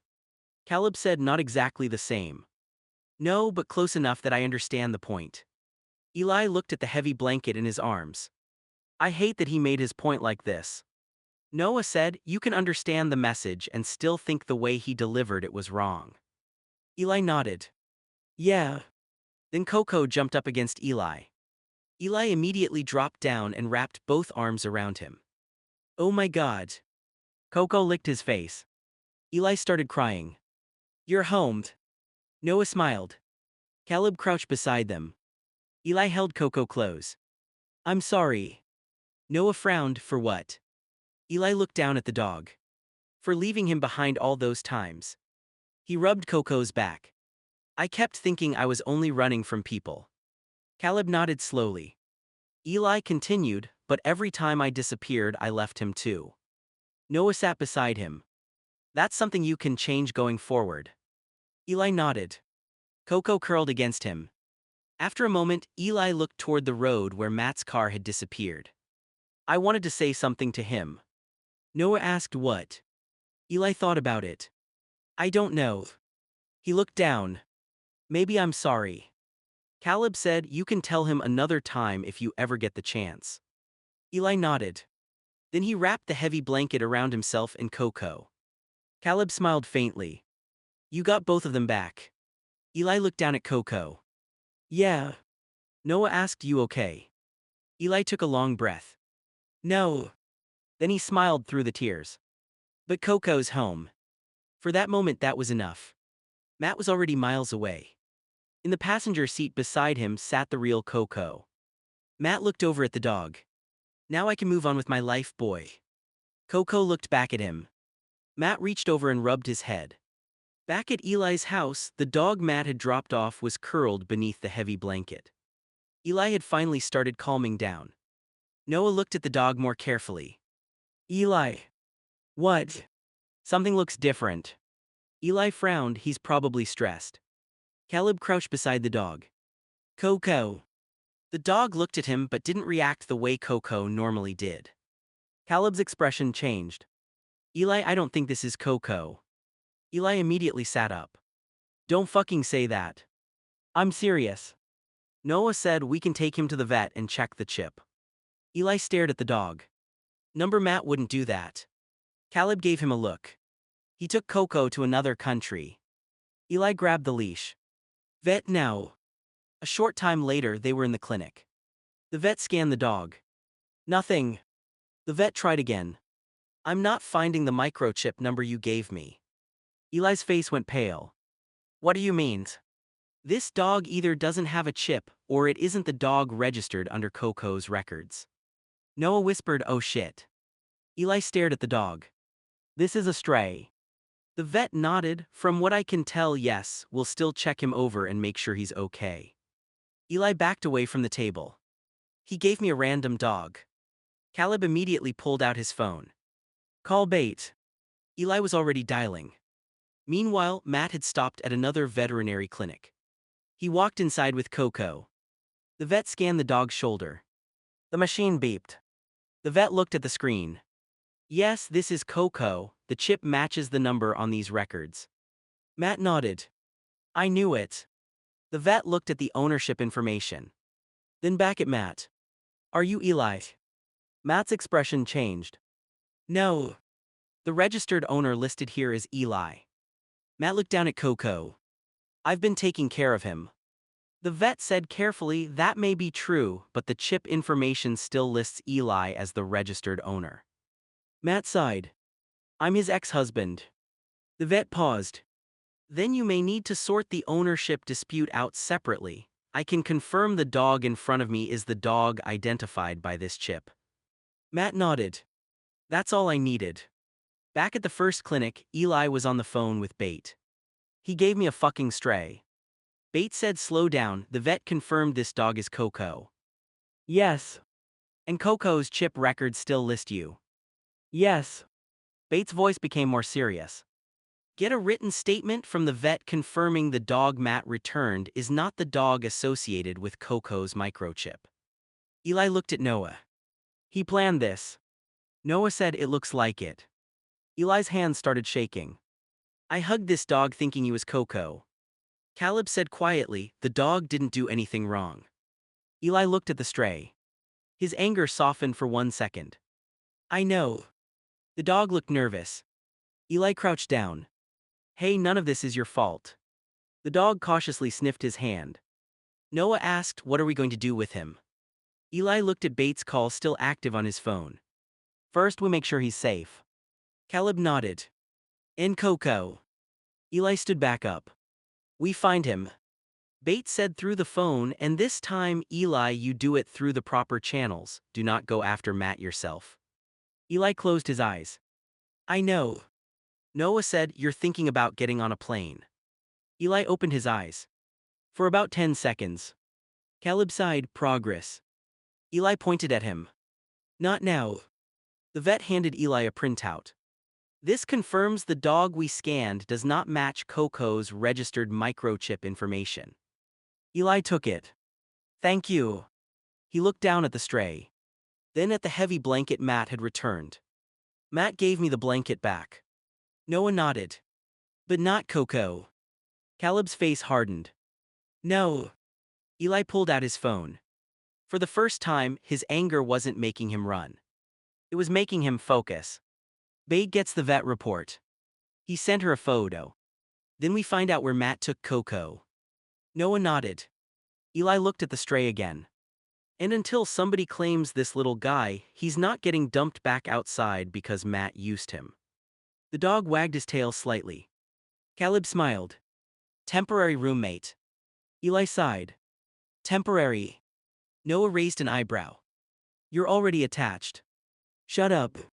Across town, Matt put Coco back into the car. He looked at him. They'll figure it out eventually. Coco stared out the window. Matt started the engine. But by then we'll be gone. And this time, Eli had no idea just how far Matt intended to go. Eli looked down at the stray dog standing beside him. Since we're already here, I want to make sure this dog is healthy. The vet nodded. That's a good idea. Eli crouched beside the dog. You got dragged into enough bullshit today. Caleb smiled faintly. You're talking to him like he understands you. He probably understands me better than half this family. Noah rolled his eyes. The vet began a basic exam, checking the dog's eyes, ears, teeth, heartbeat, and general condition. Eli watched closely. Is he okay? So far, nothing immediately concerning, the vet said. He looks a little underweight and stressed, which wouldn't be surprising if he's been living outside. Eli frowned. Poor guy. The dog leaned against Eli's leg. Caleb noticed. Yeah, temporary roommate my ass. Eli looked at him. Shut up. The vet continued examining him.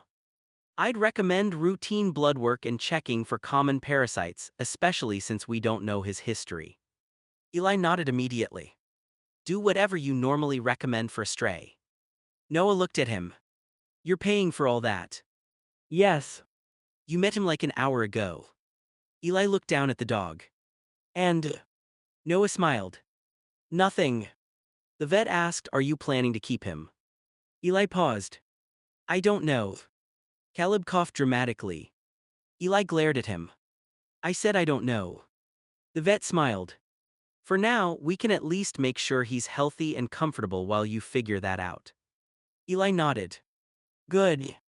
A little later, the vet returned with the initial results. Overall, he looks okay. He needs some basic care and follow-up, but I'm not seeing anything that makes me think he's seriously ill. Eli visibly relaxed. Thank God. The vet added, we'll also check local lost pet reports. Since he doesn't have a chip, there's still a chance someone is looking for him. Eli nodded. Absolutely, if he belongs to somebody, I want him going home. Caleb raised an eyebrow. And if nobody claims him? Eli looked at the dog. The dog looked back at him and wagged his tail. Noah started laughing. Oh, it's over. Eli frowned. What? That dog picked you. He did not. The dog leaned harder against Eli's leg. Caleb laughed. Yeah, bro, you're cooked. Eli sighed. Fine, if nobody claims him, we'll talk about it. Noah smiled. That means yes. It means we'll talk about it. The vet asked, does he have a name yet? Eli immediately said, no, because he's not mine. Caleb said, call him fake Coco. Eli stared at him. No. Noah laughed. Absolutely not. Caleb shrugged, it's accurate. Eli scratched behind the dog's ears. No, you deserve your own name. The dog wagged his tail again. Eli looked down at him. You didn't ask to get caught in my divorce. Noah quietly said, neither did Coco. Eli's smile disappeared. I know. He looked toward the clinic door. And I'm still getting the real Coco back. Then he looked down at the stray again. But until then, you're coming home with me. Caleb grinned. Temporary. Eli sighed. Temporary. Noah and Caleb said together, sure. Eli shook his head. I hate both of you. Eli looked down at the stray dog, who was still leaning against his leg. What about Aaron's? Noah stared at him. Did you just name this dog after our late dad? Eli shrugged. Maybe. Noah looked at the dog, then back at Eli. You're serious? Eli scratched behind the dog's ears.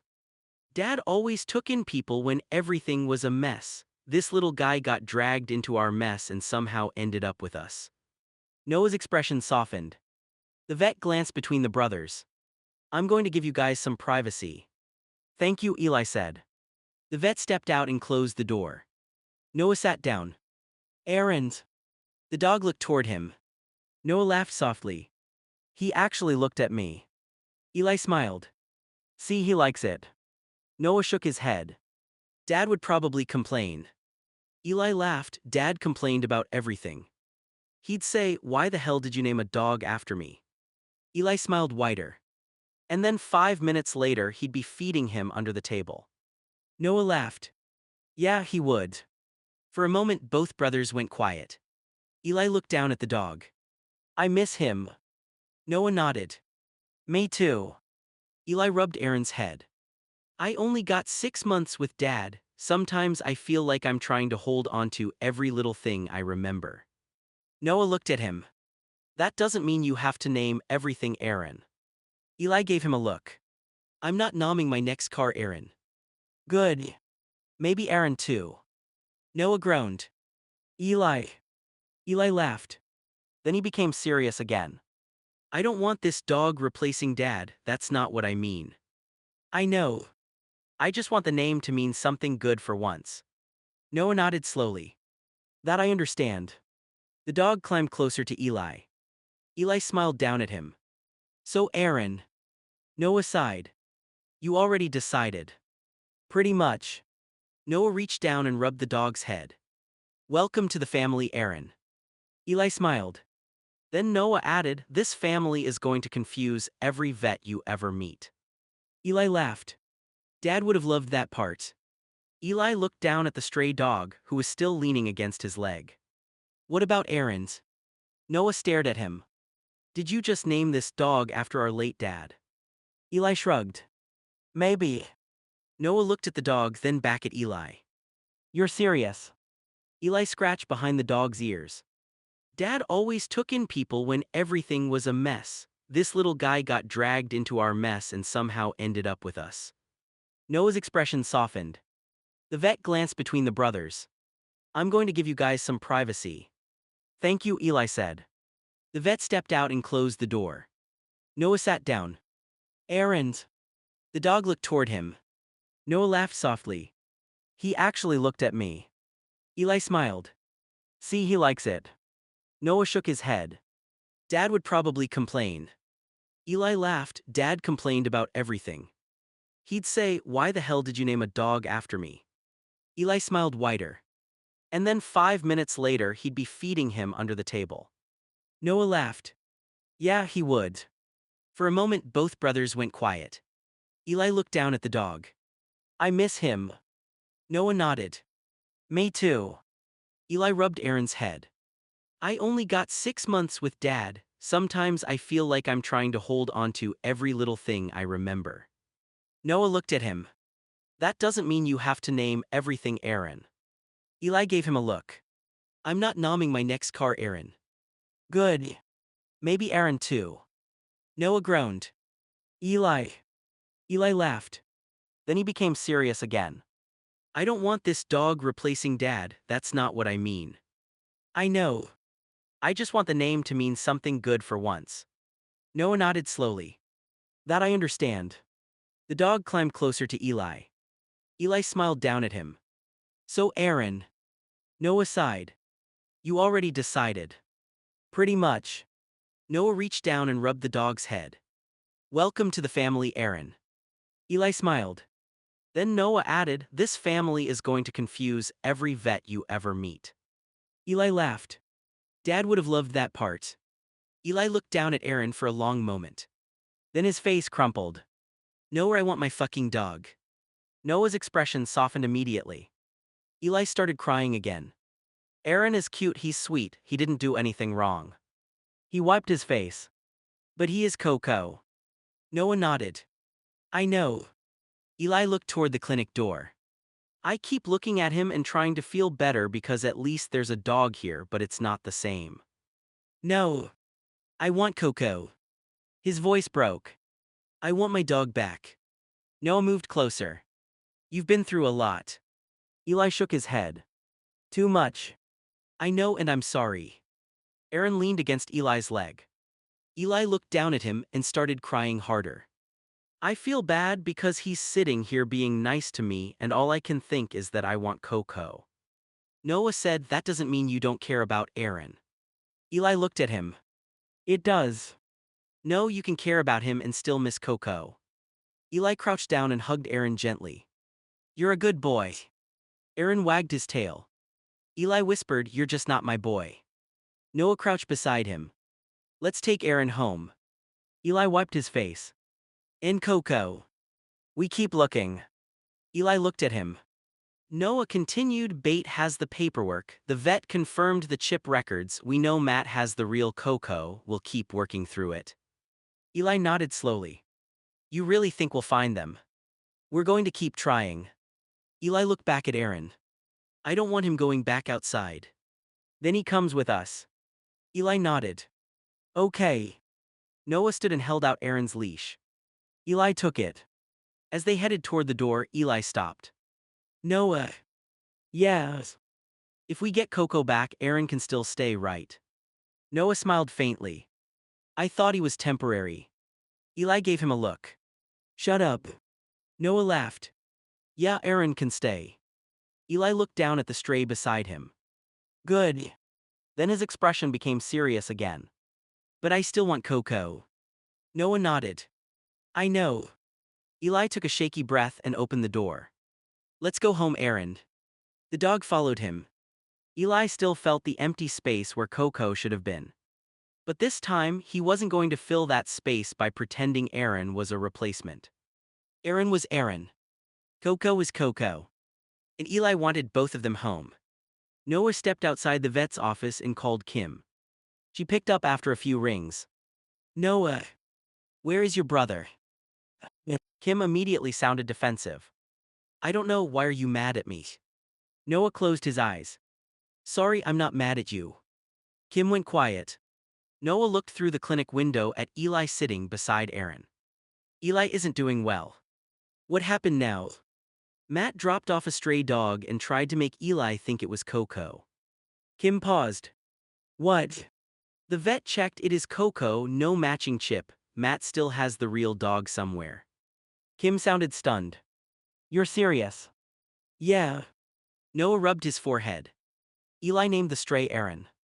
Kim went quiet again. After your dad. Yeah, after our late dad. Noah's voice softened. The dog is cute and Eli wants to take care of him, but he keeps saying Aaron is Coco. Kim sighed. God. Noah continued, and after everything today with Pat and Tim. His frustration came back. Eli doesn't deserve this, Kim. I know. I'm sorry for coming at you, I'm just pissed at Matt for what he's doing to my brother. Kim said, you don't have to apologize for being worried about Eli, but I really don't know where Matt is. Has he contacted you? Not since he came back. Noah leaned against the wall. If he does, please tell him to give Coco back. Kim said firmly, I will. Noah was surprised. You will? Yes, Matt is my brother, but switching Coco with some random dog is messed up. Noah nodded. That's all I'm asking. Kim added, and tell Eli I'm sorry. I will. Inside the clinic, Eli looked toward the window. Noah could see how exhausted he was. Kim asked, how bad is he? Noah hesitated. He's been crying a lot, he keeps saying he wants Coco back. He's trying though, he's not running, he's not drinking, he's staying here and dealing with it. Kim said quietly, that's big for him. Yeah. Noah looked at Aaron sitting beside Eli. And now he somehow adopted another dog in the middle of all this. Kim laughed softly. That sounds like Eli. Noah smiled for the first time during the call. Yeah. Then he became serious again. Just call me if Matt says anything. I promise. Thanks. Noah ended the call and walked back inside. Eli looked up. Did she know where Matt is? No. Eli looked disappointed. But she said if Matt contacts her, she'll tell him to give Coco back. Eli nodded. Okay. Noah sat beside him. And she said she's sorry. Eli looked down at Aaron. None of this is Kim's fault. I know, I apologized for snapping at her. Eli looked at him. You snapped at Kim. A little. Eli gave a tired smile. Therapy Noah failed. Noah laughed. For about 30 seconds. Aaron rested his head on Eli's leg. Eli scratched behind his ears. I still want Coco. Noah nodded. I know, bro. Eli looked at him. And you really think we'll find him? Noah sat closer. We're not giving up. Caleb was walking toward the house when he noticed a man standing near the sidewalk with a dog on a leash. The dog looked familiar. Caleb stopped. Coco. The dog immediately pulled toward him. The man looked at Caleb. Are you Eli Smith? Caleb frowned. I'm his brother, why? The man looked down at the dog. I found this dog with a heavier guy a little while ago. The guy looked like he had passed out or maybe died. The dog was staying beside him. Caleb's face changed. What? I didn't know whose dog it was, so I checked the chip information. Caleb stared at Coco. You checked the chip? Yeah, it came back to Eli Smith. Caleb immediately crouched down. Coco. Coco rushed toward him, tail moving as Caleb wrapped his arms around him. Oh my god. The man handed Caleb the leash. So this is definitely his dog. Yes, absolutely. Caleb stood back up.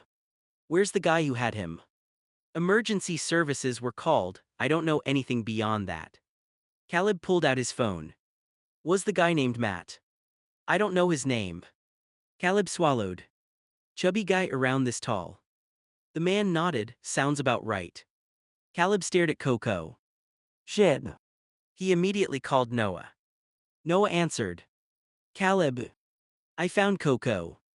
There was silence. Then Noah yelled, what? I'm standing with him right now, his chip matches Eli. Noah shouted toward the house. Eli. Caleb quickly added, but Noah, there's something else. Noah's voice changed. What? The guy who had Coco was found unresponsive. The man here thinks it might have been Matt. Noah went silent. Eli's voice could be heard in the background. What happened is that Coco. Noah said Caleb found him. Eli grabbed the phone. Caleb put Coco on FaceTime. Caleb switched to video. The moment Eli saw the dog, he started crying. Coco. Coco reacted to Eli's voice and started pulling toward the phone. Eli covered his mouth. That's him, that's my fucking dog. Caleb smiled through his own shock. Yeah bro, it's him. Eli wiped his face. Bring him home. I am. Then Eli noticed Caleb's expression. What? Caleb hesitated. Eli, there's something about Matt. Eli's smile disappeared. What about him? The guy who found Coco said the person with him was unresponsive. He thinks it might have been Matt. Eli froze. No. I don't know for sure. No, Caleb. I'm not saying he's dead, I'm saying we need to find out what happened. Eli sat down hard. Noah took the phone from him. Just bring Coco home, I'll stay with Eli. Caleb nodded. I'm coming. He ended the call. The man looked at him. Everything okay? Caleb looked down at Coco. No. Then he sighed. But at least this dog is finally going home. A little while later, Caleb opened the front door. Eli. Eli came running from the hallway. The second Coco saw him, he pulled free of Caleb's side and rushed toward Eli. Eli dropped to his knees. Coco. He wrapped both arms around him. Coco climbed against him, licking his face. Eli started sobbing. You're home, you're actually home. Noah stood nearby, smiling. Aaron, the stray Eli had taken in, cautiously walked over. Coco looked at Aaron. Aaron looked back. Caleb said, well, this should be interesting. Eli laughed through his tears. Aaron, this is Coco. Noah smiled. Your new brothers. Eli looked at him. They're dogs. Still brothers.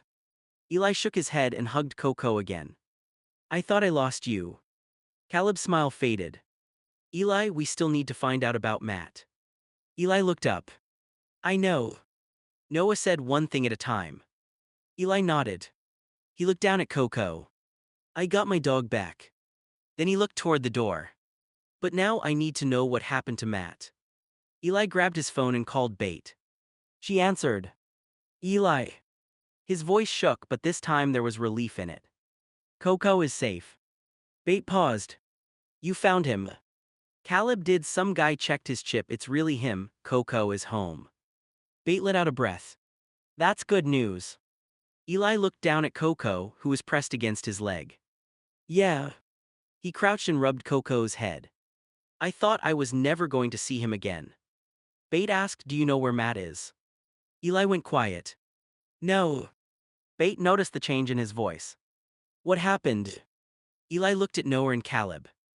The guy who found Coco said he was with a man who was unresponsive. Caleb thinks it might have been Matt, but we don't know. Bates said then don't assume anything until you have confirmation. I know. Eli looked down again. Right now, I just wanted you to know the dog is safe. I'm glad you called. And Bates. Yes. Thank you for trying to help me get him back. Of course. Eli smiled faintly. I guess we can take Coco off the missing property list. Bate laughed softly. Yes. Eli looked toward the heavy blanket on the couch. And the blanket is back too. Then at least that part is resolved. Eli sat down. Coco immediately climbed beside him. Aaron walked over and sniffed Coco cautiously. Eli watched both dogs. Bate, I was losing my mind without him. I know. I kept saying I needed him, but I don't think anybody understood how much. Noah sat nearby. Bate said he's home now. Eli nodded. Yeah.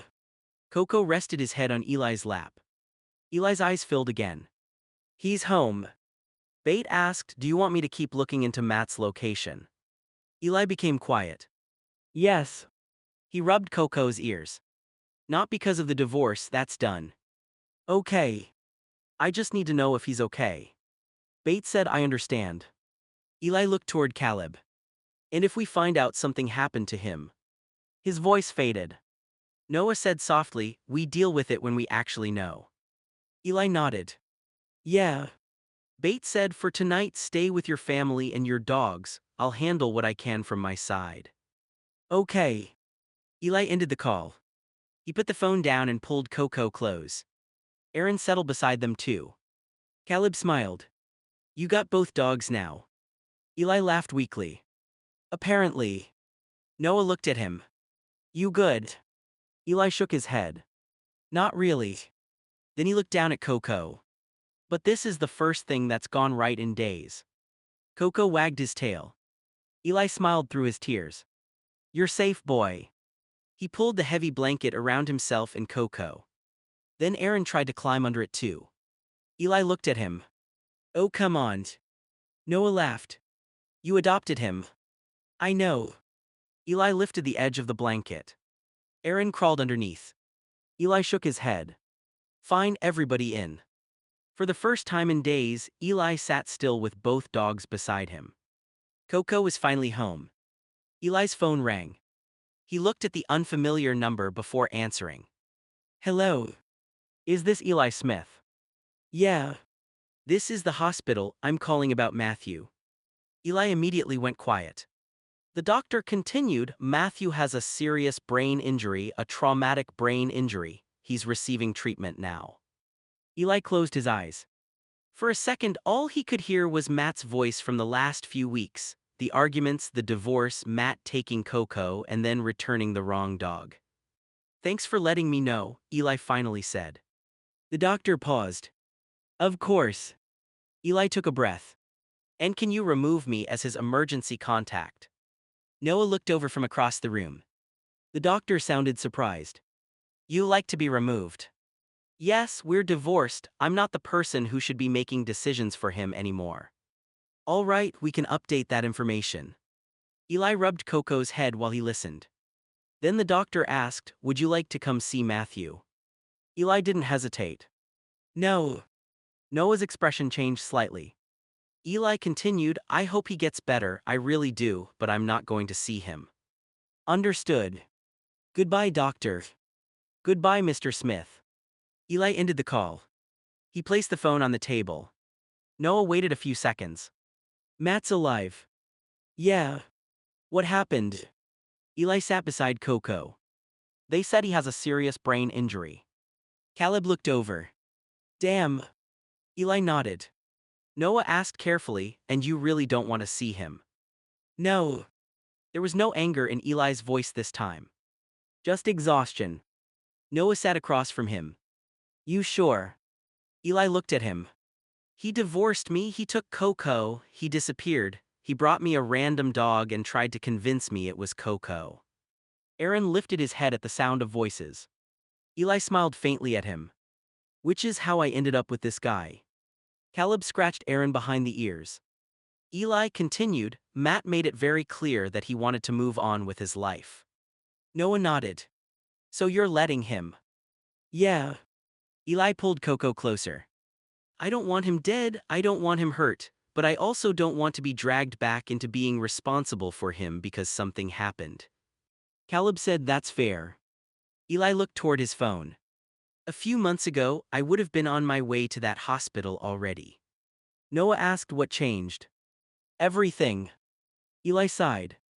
I keep confusing caring about somebody with being responsible for fixing everything that happens to them. Noah nodded. And Matt isn't your responsibility anymore. Exactly. Eli looked down at Coco. He gave up being my husband. Then he looked at Aaron. And he almost took my dog permanently. Caleb said technically he accidentally gave you another one. Eli stared at him. Caleb raised his hands. Sorry. Eli laughed despite himself. No, you're right. Noah smiled slightly. Eli's expression became serious again. I hope Matt recovers. Noah nodded. But I'm not going to the hospital. You don't have to. Eli looked at Noah. And I don't want anybody calling Kim and telling her she has to make me go. Noah said I won't. Good. Eli picked his phone back up. Caleb asked, calling your therapist. Eli nodded. Yeah. Noah raised an eyebrow. You're getting predictable. Eli smiled faintly. Better than getting on a plane. Caleb laughed. Eli opened his therapist's contact. Then he looked down at Coco resting beside him. Matt is alive, Coco is home, Aaron somehow lives here now. Noah nodded. And Eli took a long breath. And I'm staying right here. Linda stopped by the house and knocked on the door. Eli opened it. Hi. Linda smiled, hey. Eli leaned against the doorway. Matt in the hospital. Linda nodded, my parents told me. Eli frowned, how are your parents taking it? Linda shrugged. They're happy not giving a shit. Noah looked over from the couch. What? Linda walked inside. My parents are throwing a party, and you guys are invited. Eli stared at her. A party? Yep. Caleb looked confused. For what exactly? Linda smiled. Because Matt is in the hospital, and apparently they decided that means everybody else should enjoy themselves. Eli shook his head. That is messed up. Linda shrugged. My family has never exactly been normal. Noah laughed, neither has ours. Exactly, so let's party. Eli folded his arms. Wait, your parents are seriously throwing a party because Matt is in the hospital. Linda nodded. That's what they said. Kim walked into the room and immediately frowned. My brother is seriously hurt and they're partying. Linda looked at her. I'm just telling you what they said. Kim shook her head. That's cold. Eli quietly said, I'm not going to pretend I like Matt right now, but I'm not celebrating him being hurt. Linda's expression softened slightly. I get that. Caleb looked at Eli. You don't want to go. Eli thought for a moment. I might go because everybody is there, but I'm not raising a glass because Matt's in a hospital bed. Noah nodded. That sounds fair. Linda dropped onto the couch. My parents also said Matt can't leave yet and nobody in the family wants to take responsibility for helping him after he gets discharged. Kim looked angry. They actually said that. Yeah. Kim rubbed her forehead. So basically everybody is using this as an excuse to avoid dealing with him. Linda shrugged. Pretty much. Eli looked down at Coco. Coco was lying beside Aaron near the couch. Eli sighed. Matt did some terrible shit to me. Noah waited. But I still don't want him lying there thinking nobody cares whether he gets better. Kim looked at him. You said you weren't going to visit. I'm not.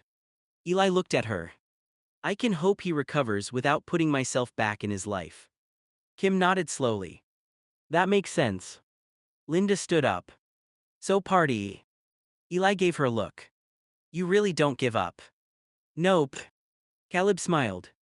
Is there food? Linda nodded. A lot. Caleb immediately stood. I'm going. Noah laughed. You didn't even ask where it is. There's food. That's your only requirement. Pretty much. Eli shook his head. Fine, I'll go for a little while. Kim raised an eyebrow. Really? Yeah. Eli looked at Coco and Aaron. But I'm bringing the dogs. Linda laughed. My parents are going to love that. Eli grabbed Coco's leash. They better. Noah stood. So what are we calling this, a family party? Linda smiled. Call it whatever you want. Eli looked at her. I'm calling it Everybody Needs Therapy Night. Caleb pointed at him. Finally a party theme I understand. Even Kim laughed. Eli clipped Aaron's leash on too. Then he looked around at everyone. One rule. Noah asked what? No celebrating Matt being hurt. Kim nodded immediately. Caleb said agreed. Linda sighed. Fine. Eli opened the door. We can eat, argue, make bad jokes, whatever. He looked back at them. But whatever happened between Matt and me, I'm not turning somebody's hospital stay into entertainment. Noah smiled slightly. That might be the healthiest thing anybody in this family has said all week. Eli rolled his eyes. Don't ruin it. Then everyone headed toward the cars, with Coco and Aaron following Eli outside. At the party, Max walked over to Eli with a plate in his hand. Eli, we like you more than our own son. Eli nearly choked on his drink. What? Grace nodded like this was completely normal. I was praying you would divorce my son, thank God you finally woke up. Eli stared at both of them. Noah slowly turned around. Did Matt's parents just say they like Eli more than Matt? Caleb nodded, I think they did. Eli looked uncomfortable. Okay, that is not making me feel better. Max shrugged, Matt brought a lot of this on himself. Eli shook his head. He did some messed up things, especially taking Coco, but he's still your son. Grace said, and being our son doesn't mean we have to defend everything he does. Kim walked over. Mom, Dad, there's a difference between not defending him and throwing a party because he's in the hospital. Grace sighed. We're not celebrating the brain injury. Kim gave her a look. It really feels like you are. Max pointed toward the food. We were already looking for an excuse to get everybody together. Eli laughed in disbelief. So Matt ending up in the hospital became the excuse. Max paused. When you say it like that, it sounds exactly as bad as it is, Noah said. Caleb took another bite of food. I'm still eating though. Eli looked at him. Of course you are. Grace stepped closer to Eli. My point is I watched my son hurt you. Eli's expression changed. He hurt me, yeah. And you kept giving him chances. I also hurt him. Grace frowned. Eli continued, I disappeared, I lied, I ran to Tim when things got bad. Matt had legitimate reasons to be angry with me. Max said that still doesn't excuse taking your dog. No. Eli looked down at Coco, who was sitting beside his leg. It doesn't. Grace said that's why I'm glad you're divorced. Eli sighed. I'm not. Everyone became quiet. Grace looked surprised. You're not. No. Eli rubbed the back of his neck. I know the marriage needed to end, I know we weren't good for each other anymore. He glanced toward Kim. But that doesn't mean I'm happy about it. Kim nodded. Eli continued, I loved your son. Max's expression softened. I know. And part of me probably always will. Caleb looked over but didn't joke this time. Eli continued, so hearing you say you prayed for our divorce feels weird. Grace nodded slowly. I didn't mean that I wanted you hurt. I know. I wanted you out of something that looked unhealthy. Eli took a breath. That I can understand. Max looked at Coco. At least you got him back. Eli immediately smiled and scratched Coco's head. Yeah. Aaron walked over too. Max pointed. And you somehow gained another dog. Caleb laughed. That's Aaron. Grace looked confused. Aaron's. Noah said named after our dad. Grace looked at Eli. You named the stray Matt gave you after your father. Eli shrugged. It was an emotional day. Caleb nodded, very emotional. Eli looked at him. Stop. Max laughed. Then Grace became serious again. Eli, whatever happens with Matt, you're still welcome around us. Eli looked surprised. Even after the divorce. Yes. Max nodded. You didn't stop being family to us because the paperwork changed. Eli looked down for a moment. Thank you. Grace smiled. Now eat something. Caleb immediately pointed toward her. See, I like her. Noah laughed. Eli shook his head. You like anybody who feeds you. Correct. For the first time since arriving, Eli relaxed a little. He still hated the reason everybody had gathered. But at least nobody was pretending the divorce meant every relationship had to disappear with it. Pat's phone started ringing in the middle of the party. Everyone slowly quieted down when they saw Pat's expression change. Pat answered, hello. There was a long pause. Then Pat said coldly, if he's dead, cremate him, do whatever you need to do with the ashes, we don't give a fuck. Eli's eyes widened. Kim stared at Pat, what happened? Pat ended the call and looked around the room. Matt died. For a second nobody moved. Then Max lifted his glass. Grace followed. Several people raised theirs and yelled, Opa. Eli just stared at them. What the fuck is wrong with you people? The room got quieter. Max lowered his glass slightly, Eli. No. Eli picked Coco up and held him close. I was angry at Matt, he took my dog, he lied to me, he put me through hell. Eli shook his head. But he was still my husband once. Kim's eyes filled. Eli looked around at everyone still holding their glasses. And he's Kim's brother, he's your son. Grace looked down. Pat said after everything he did. I know what he did. Eli's voice cracked. I lived through it. Noah moved closer to him. Eli continued, I didn't want to visit him, I removed myself as his emergency contact. I wanted him out of my life. He wiped his face. But wanting somebody out of your life isn't the same as wanting them dead. Kim quietly said, thank you. Eli looked at her. She was crying now. Eli walked over and hugged her. I'm sorry, Kim. Kim held on to him. I know you hated what he did. I hated what he became toward the end. Eli swallowed. But I didn't hate every memory I had with him. Caleb quietly put his glass down. Noah did the same. Max looked around the room. Maybe the party should be over. Eli nodded. Yeah, it should. Pat sighed and lowered the glass. Eli looked down at Coco. You're home because somebody found you. Then his eyes filled again. And Matt isn't coming home at all. Noah rested a hand on Eli's shoulder. Eli whispered, I thought the divorce was the end of our story. He looked toward the door. I guess this is. Eli, Noah, and Caleb walked out of the house together. The moment the door closed behind them, music started playing again. Then came laughter. Glasses clinked. Someone inside yelled, Opa. Eli stopped on the front steps. He slowly turned his head toward the house. They started again. Noah looked back at the door. Yeah. Caleb shook his head, that was fast. Eli stared at the house in disbelief. Matt has been dead for what, 10 minutes? Noah said quietly, come on, let's go. Eli didn't move. They really don't care. Caleb looked at him. Apparently not. Eli's jaw tightened. I divorced him, I was furious at him, he took Coco, he lied about bringing him back. Noah nodded. But even I'm not standing in there celebrating that he's dead.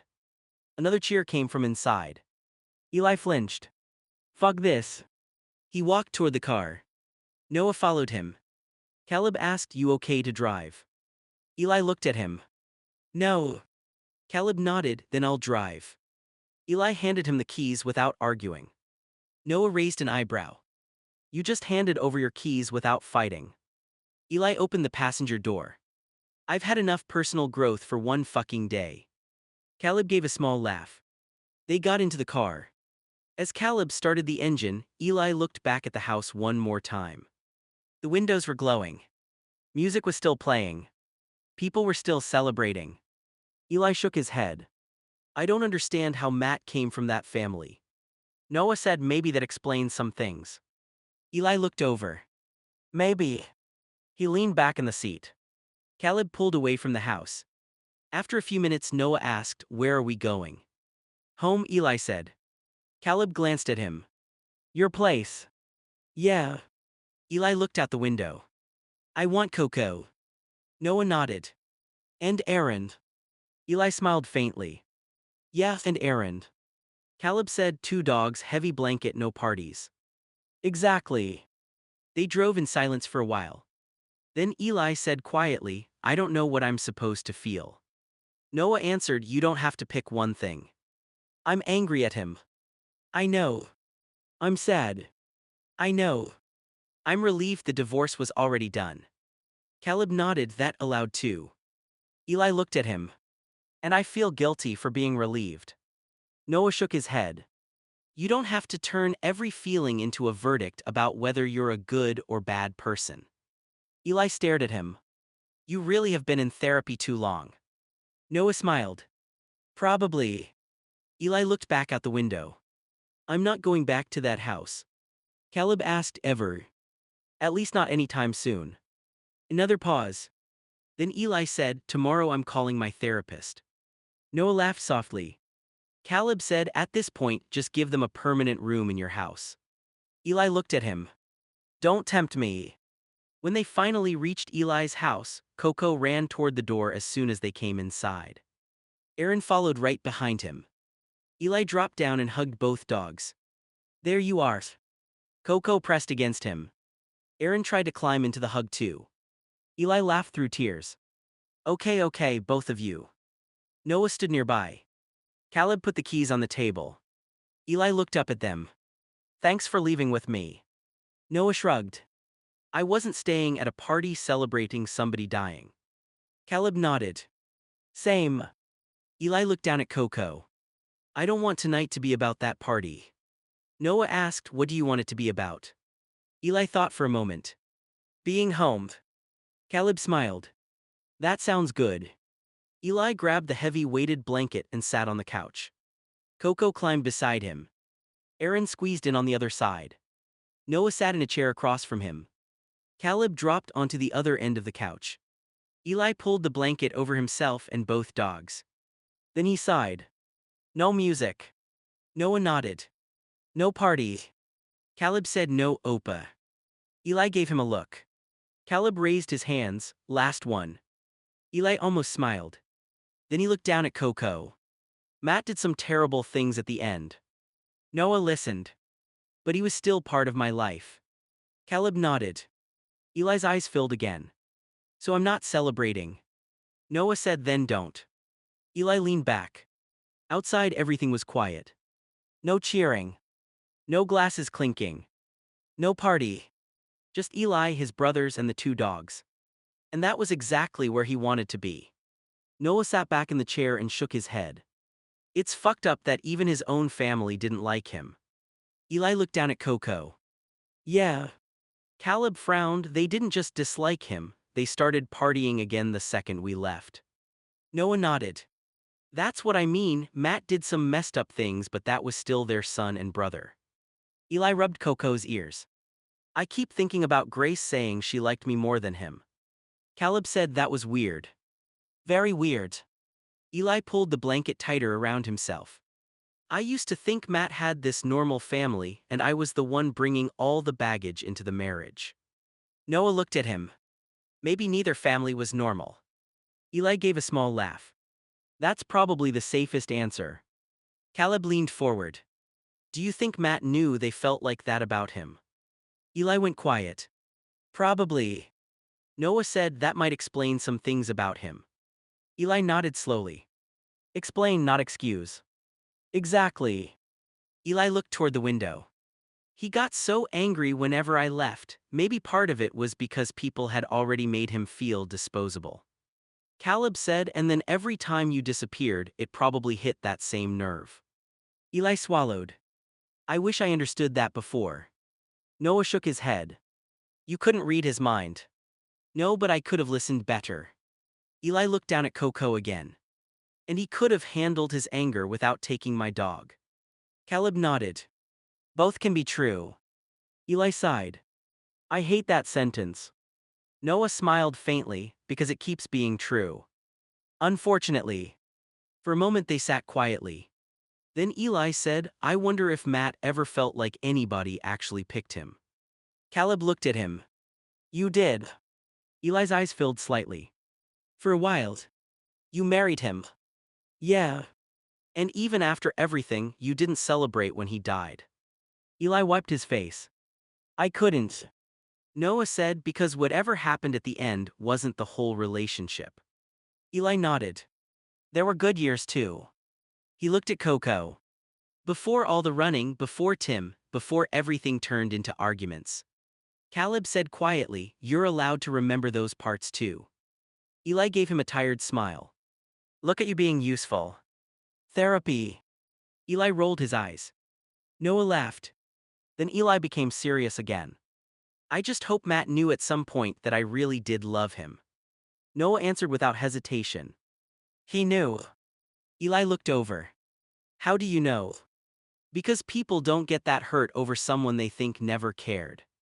Eli sat with that for a moment. Then he nodded. Maybe.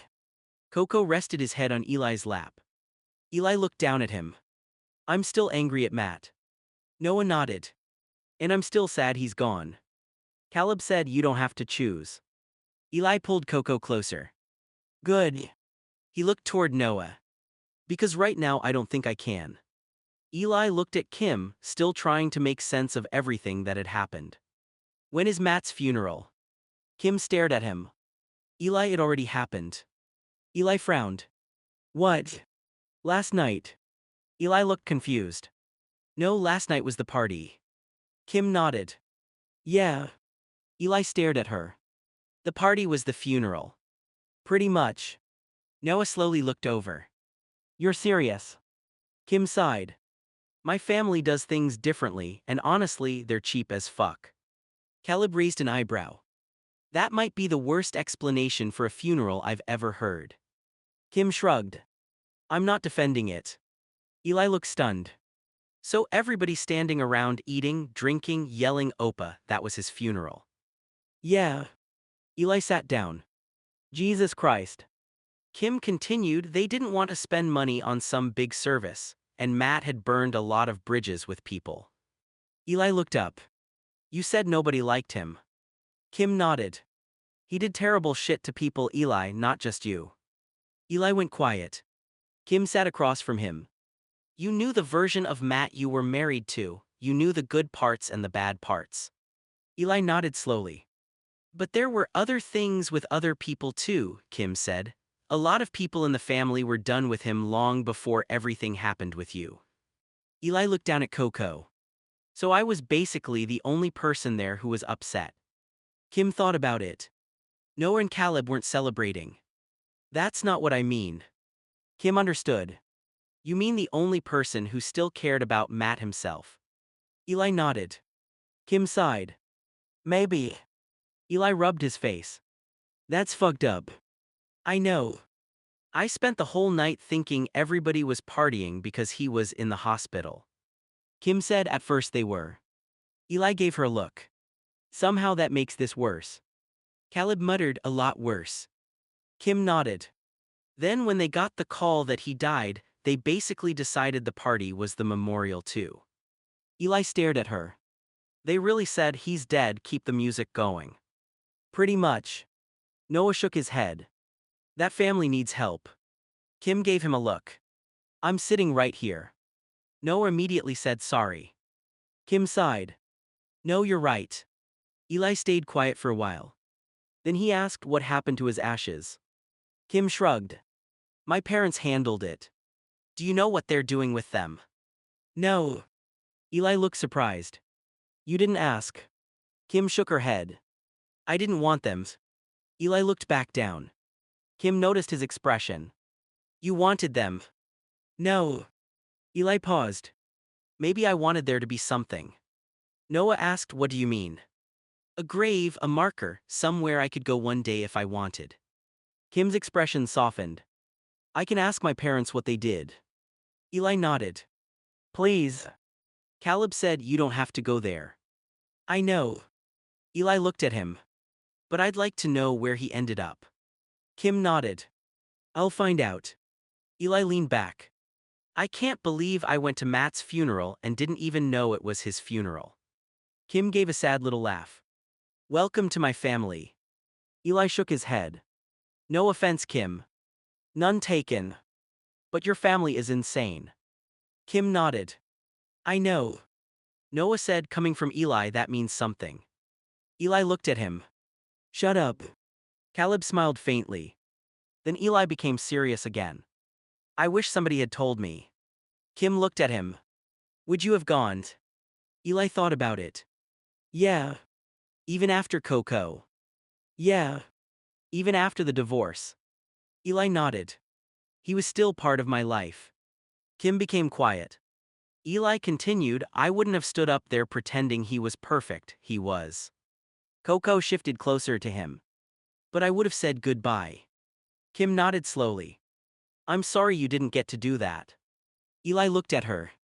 Thank you. Then he looked down at Coco again. I guess I'll have to find my own way to say it. Kim stepped away from Eli and called Pat. Pat answered after a few rings. Hello. Mom, where are Matt's ashes? Eli wanted some. There was a pause. Then Pat answered casually. In the toilet, I peed then flushed them. Kim's mouth dropped open. Mom. Noah looked up immediately. Eli frowned. What? Kim covered the phone. You do not want to know. Eli stood up. No, tell me. Kim sighed and put the phone on speaker. Mom, repeat what you just said. Pat sounded annoyed. I said I flushed the ashes. Eli stared at the phone. You did what? Pat went quiet. Kim said that's Eli. I figured. Eli looked completely stunned. I asked for some because I wanted a chance to say goodbye. Pat replied, Eli, Matt did horrible things to this family. That doesn't answer my question. Pat sighed. I didn't want his ashes in my house. So you flushed them? Yes. Eli sat back down. Caleb stared at Kim. Your family keeps finding new levels. Kim rubbed her forehead. I know. Noah looked at Eli. You okay? Eli laughed once in disbelief. No, I just found out the party was his funeral and now apparently there aren't even ashes left. Kim said into the phone, Mom, why didn't you at least ask if anyone wanted them? Nobody here did. Kim looked toward Eli. Somebody did. Pat was quiet for a moment.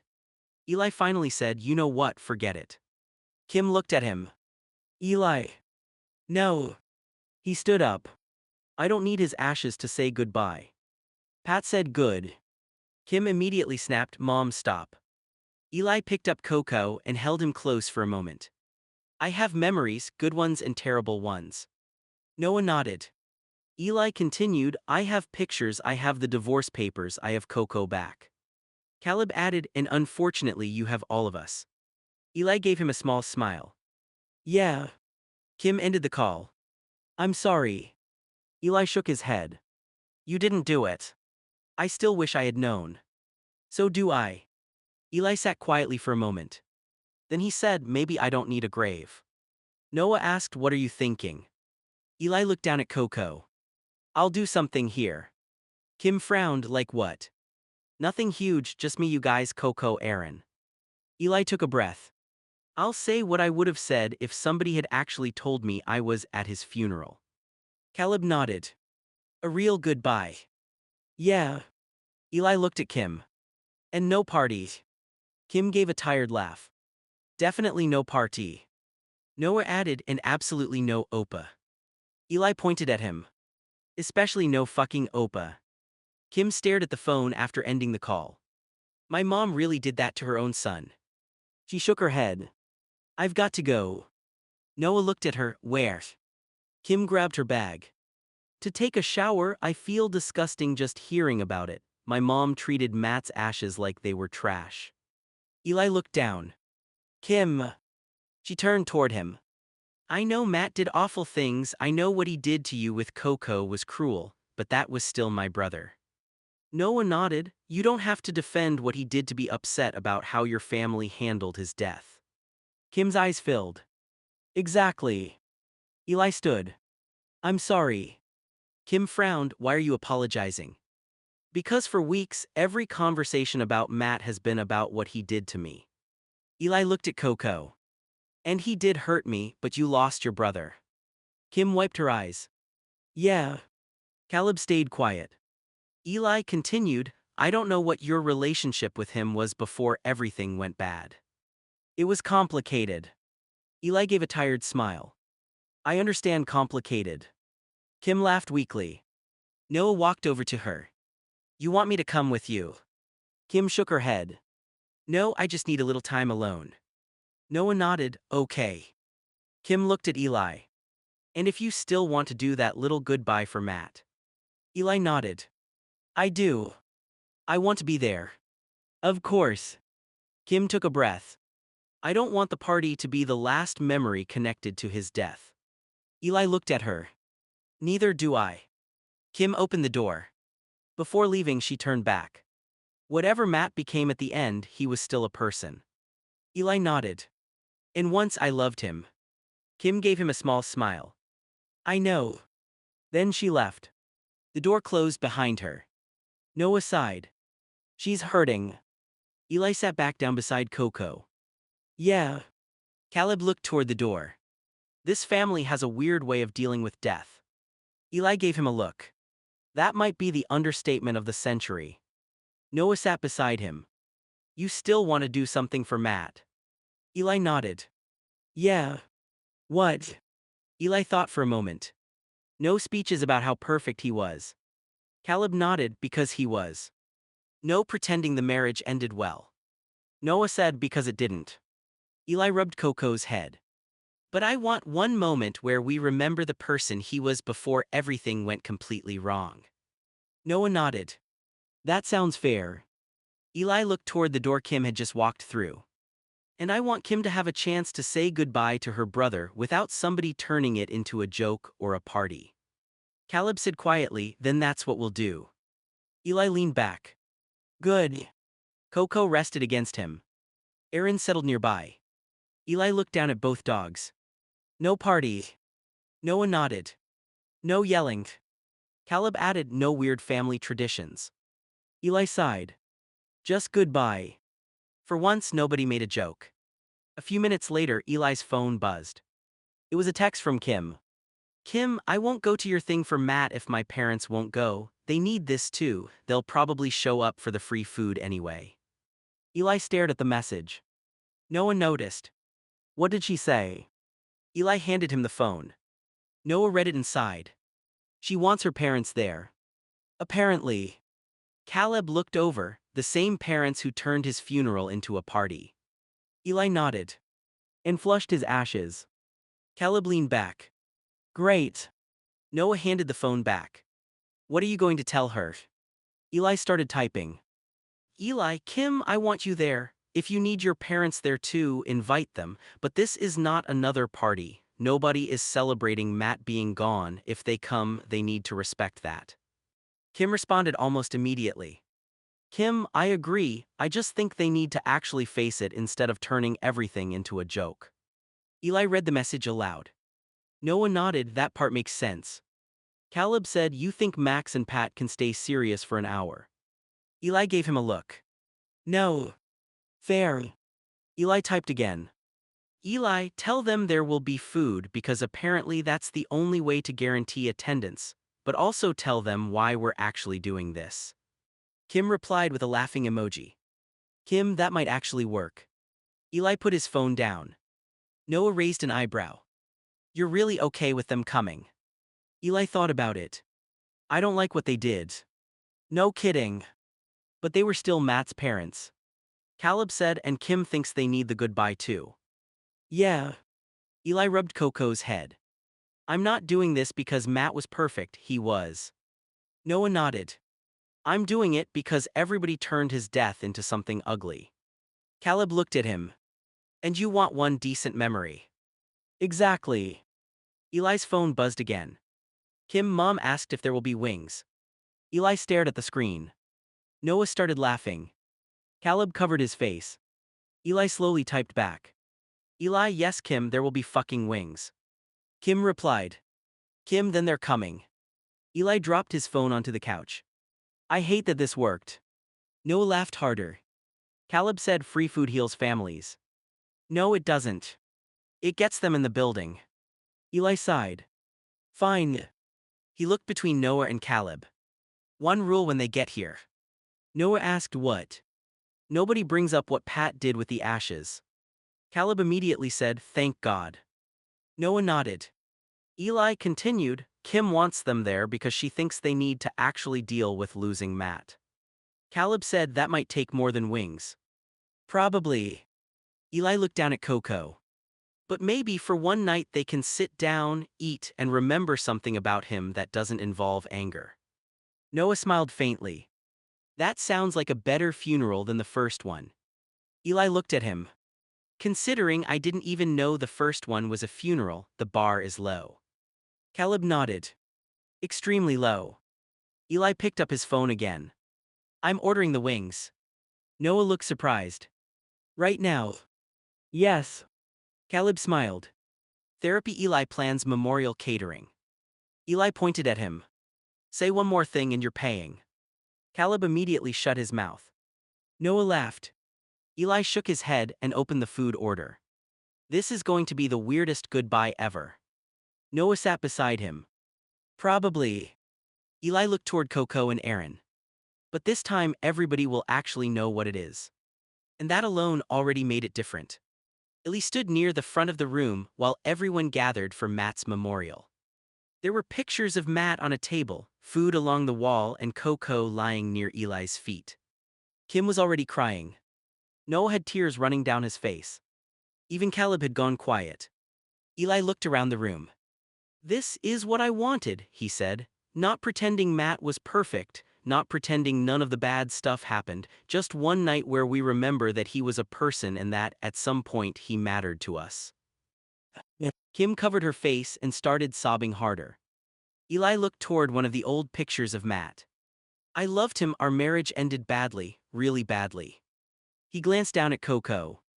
But before all of that, there were good days too. I don't want the last terrible months to erase every year before them. Noah wiped his eyes. Caleb quietly nodded. Across the room, however, Max and Pat were sitting at a table eating wings. Pat leaned toward Max. Pass the ranch. Max handed it to her. Kim stared at them. Seriously. Pat looked up. What? Your son is dead and Eli is up there talking about him. Pat shrugged. I'm listening. You're eating. So is everybody else. Kim shook her head. Eli held up a hand. Kim, leave it. No, Eli, you put this whole thing together for Matt and his own parents are acting like they're at a fucking restaurant. Max stood up. I knew this was a setup. Everyone looked toward him. Noah frowned. A setup for what? To attack us. Kim stared at her father. Nobody attacked you. I asked Mom why she's sitting there eating like nothing happened. Pat stood up too and grabbed her bag. Well, I'm late for yoga because of this shit. Kim's mouth dropped open. Mom. Pat headed toward the door. Then she looked toward Matt's picture. Fuck you, son. The entire room went silent. Eli stared at her. Pat. She looked back. Eli's voice stayed low. Don't do that here. Pat shrugged. He can't hear me. That's not the point. Max opened the door. Come on, Pat. Kim stepped toward them. You two are seriously leaving. Max nodded. We came, we ate, now everybody wants to make us feel guilty. Kim's eyes filled again. He was your son. Pat looked at her. And you know what kind of person he became. Eli said, so do I. Pat turned toward him. Eli continued, probably better than anybody in this room. Coco shifted beside him. And I'm still standing here. Pat rolled her eyes. You were always softer on him than you should have been. Eli shook his head. This isn't about being soft. He pointed toward Matt's pictures. It's about not acting like somebody's whole existence became worthless because they did terrible things. Max said we're done. He and Pat walked outside. The door slammed behind them. For several seconds nobody spoke. Kim stared at the closed door. Then she broke down sobbing. My parents really left. Noah walked over to her. I'm sorry. Kim shook her head. They couldn't even stay for their own son. Eli stepped down from the front of the room. They came for food. Caleb quietly said, and left the second they had to actually feel something. Kim wiped her face. I thought if I got them here, maybe they'd finally understand. Eli nodded. I know. I thought maybe they'd cry. Eli looked toward the door. You can't force somebody to grieve. Kim looked at him. Even their own kid. Apparently not. Kim leaned against Noah. Eli looked around at everyone else. Okay. Caleb asked, you want to stop? Eli shook his head. No. He walked back toward the pictures. They can leave. His voice cracked slightly. But we're finishing this. Kim looked up. Eli continued, Matt deserved at least one goodbye that didn't turn into a party or somebody walking away because they got uncomfortable. Noah nodded. Caleb sat back down. Kim slowly returned to her seat. Eli looked at Matt's picture again. Then he took a breath. Where was I? Noah said quietly, the good days. Eli nodded. Yeah. A small smile appeared through his tears. The good days. And this time, despite the empty chairs Max and Pat had left behind, the memorial continued. Kim stepped away from the memorial and called Pat again. Mom. Pat answered with an exhausted sigh, what, Kim? Why did you say Matt was evil? Pat went quiet for a moment. Because I'm not going to cry over someone who spent years hurting and controlling everyone around him, son or not. Kim frowned. He was gay, so what? Pat immediately replied, him being gay was never the issue. Then what was? It was how he treated people. He controlled everyone around him. He made Eli think he had all this money and could take care of everything. Kim looked back toward the memorial room where Eli was sitting with Noah and Caleb. What do you mean? Matt acted rich in front of Eli, trips, houses, expensive dinners, whatever he wanted Eli to see. Kim's expression changed. But you and Dad paid for it. Most of it. Kim went silent.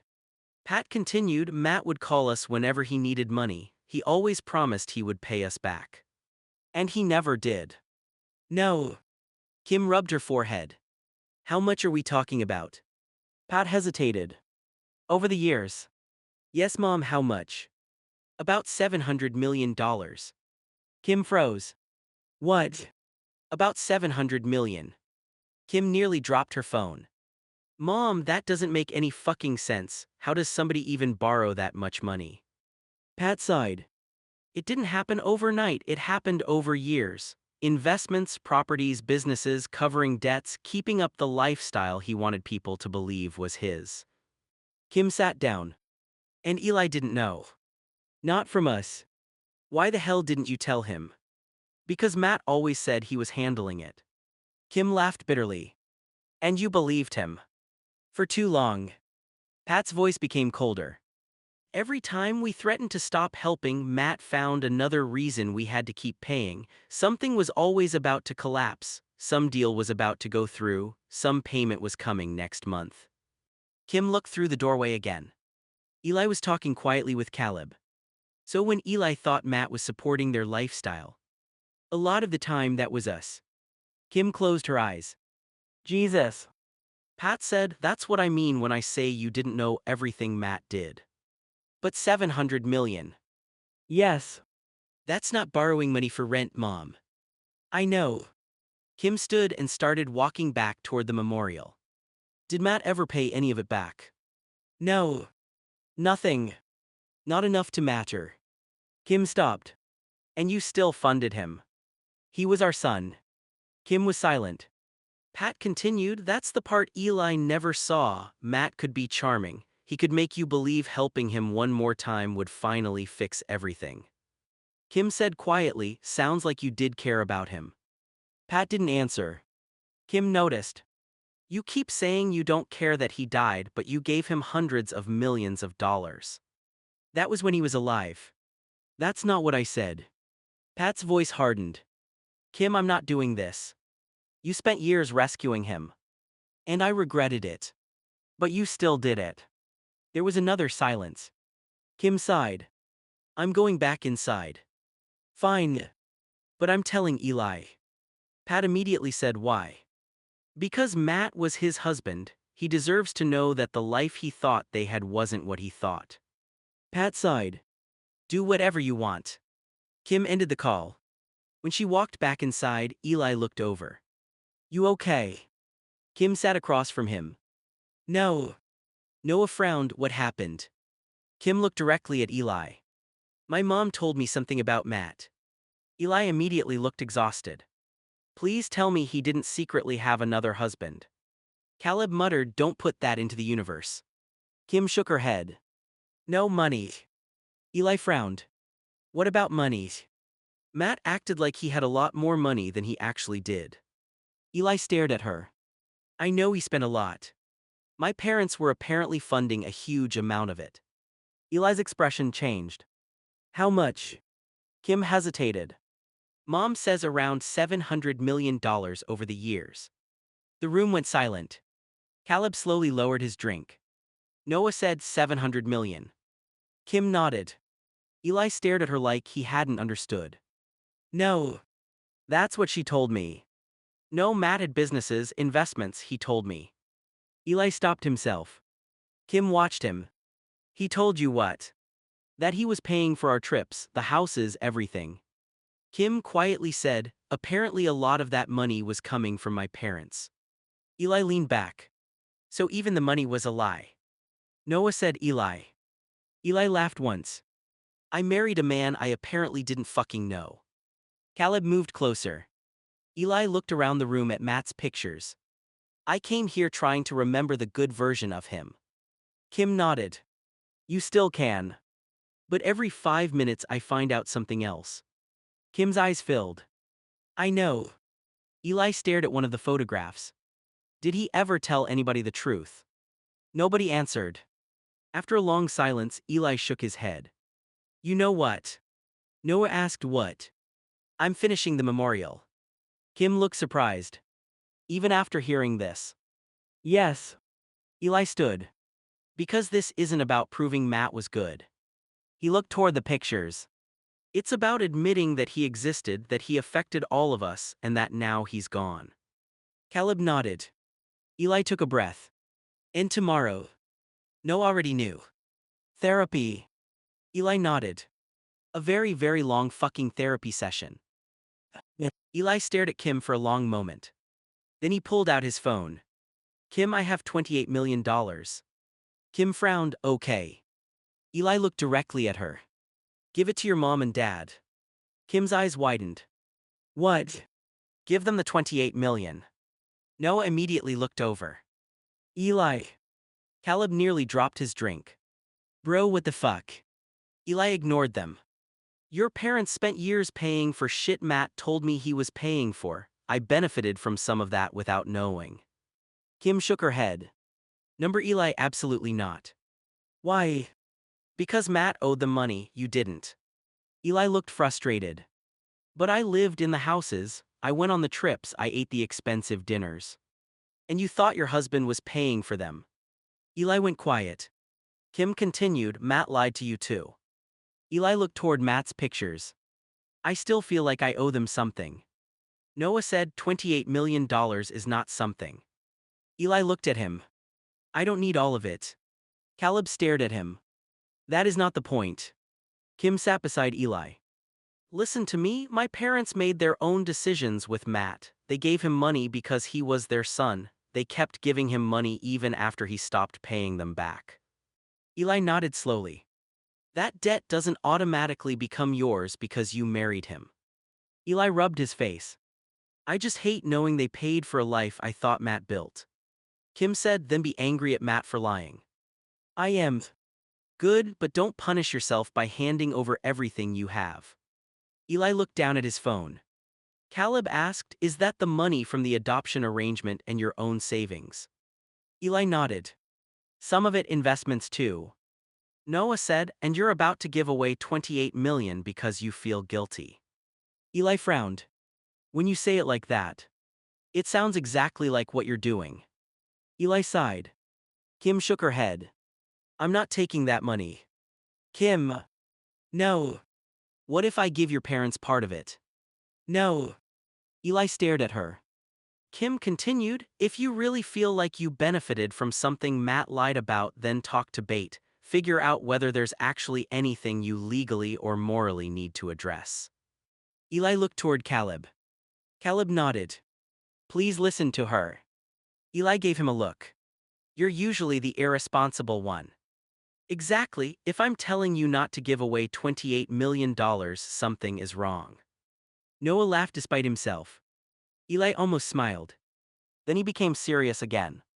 I don't want Max and Pat thinking I knew. Kim shook her head. They don't. You're sure? Yes. Eli looked down. They knew their son. That sentence landed hard.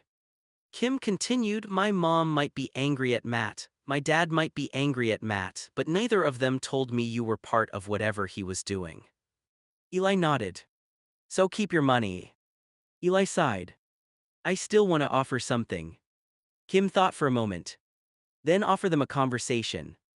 Eli raised an eyebrow. A conversation. Yes, ask them what happened, ask what parts of your marriage they paid for, ask why they kept helping him. Noah nodded. That might give you more answers than writing a check. Eli looked back toward Matt's pictures. I'm getting really tired of answers. Caleb said, unfortunately you keep finding questions. Eli laughed weakly. Story of my fucking life. Kim touched his shoulder. Keep the 28 million, Eli. He looked at her. Please. Eli finally locked his phone. Fine. Noah exhaled. Caleb said thank God. Eli pointed at both of them.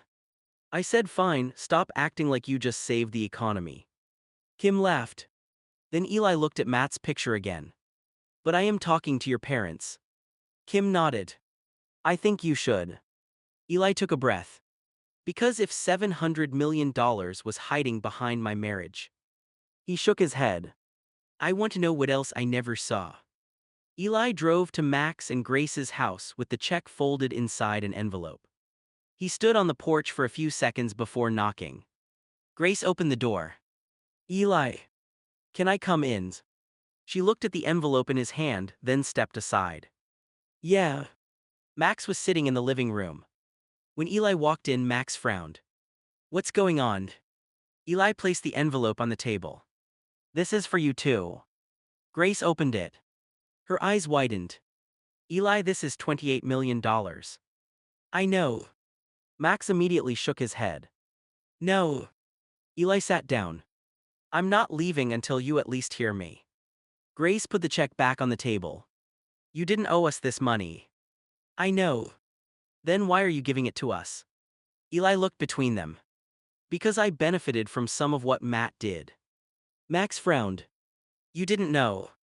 No, but I lived in those houses, I went on those trips, I watched Matt throw money around and thought it was his. Eli pointed toward the check. I can't give you $700 million, I don't have anything close to that, but I have this. Grace shook her head. Eli. Take it. Max leaned forward. Why are you doing this to yourself? Eli looked at him. Because I need to know why. Max became quiet. Eli continued. Why did you keep giving Matt money? Grace looked away. You already know. No, I know the total, I know he promised to pay you back, I know he didn't. Eli's voice grew stronger. What I don't understand is why two people who now act like they hated their son kept handing him millions of dollars. Max and Grace exchanged a look. Finally Max spoke. Because he was our son. Eli laughed bitterly. You guys were cheering after he died. Grace's face tightened. We were angry. For years. Yes. Eli leaned back. So tell me what happened. Max sighed. At first Matt didn't ask for huge amounts. How much? Thousands, then hundreds of thousands. Grace continued, he always had a reason, a business needed help, an investment was about to pay off, he needed money for a house, a trip, something for you. Eli's expression changed. For me. Grace nodded. He used your name a lot. Eli went still. What did he say? That you were stressed, that you needed a vacation, that he wanted you to have a better house, that you had expensive medical or support needs. Eli stared at her. He used me to get money from you. Max nodded. Sometimes. Eli looked sick. I didn't know. We know. No, I mean I seriously didn't know. Matt would come home and say he closed some deal. Grace gave a sad laugh.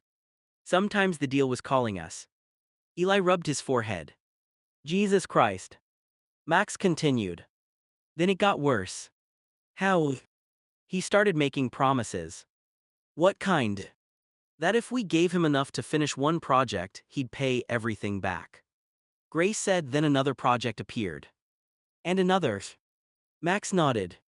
Eli stared at the check. So why not just stop? Grace's eyes filled slightly. Because every time we tried, he made us feel like we were abandoning him. Eli looked at her. He did that to you too. Max gave him a tired look. He did it to everybody. The room went quiet. Eli slowly said, when I tried leaving during arguments, Matt would say I was abandoning him. Grace nodded. He knew exactly what words made people stay. Eli looked down. That doesn't make what I did okay. No, Grace said, but Matt knew how to turn someone's guilt into leverage. Eli swallowed. Max said he'd tell us if his business collapsed it would ruin you too. If we loved you, we'd help. Eli's head snapped up. He said that. Yes. Eli covered his face. So he used me even when I wasn't there. Grace nodded. I'm sorry. Eli sat quietly for a while. Then he looked at the check. Take the money. Max pushed it back toward him. No. Max. No. Eli frowned. Max continued, you were one of the people Matt manipulated. We're not taking $28 million from you because you feel guilty about something he did. Eli looked toward Grace. She shook her head. I don't want it either. Eli's eyes filled. But some of that money paid for my life. And you didn't ask us for it, Grace said. You didn't lie to us. Max added, and you didn't promise to pay us back. Eli stared at them. Then why did you tell Kim $700 million? Because she asked. No, why tell anyone now? Grace looked toward a picture on the wall. Because Matt is gone. Eli said nothing.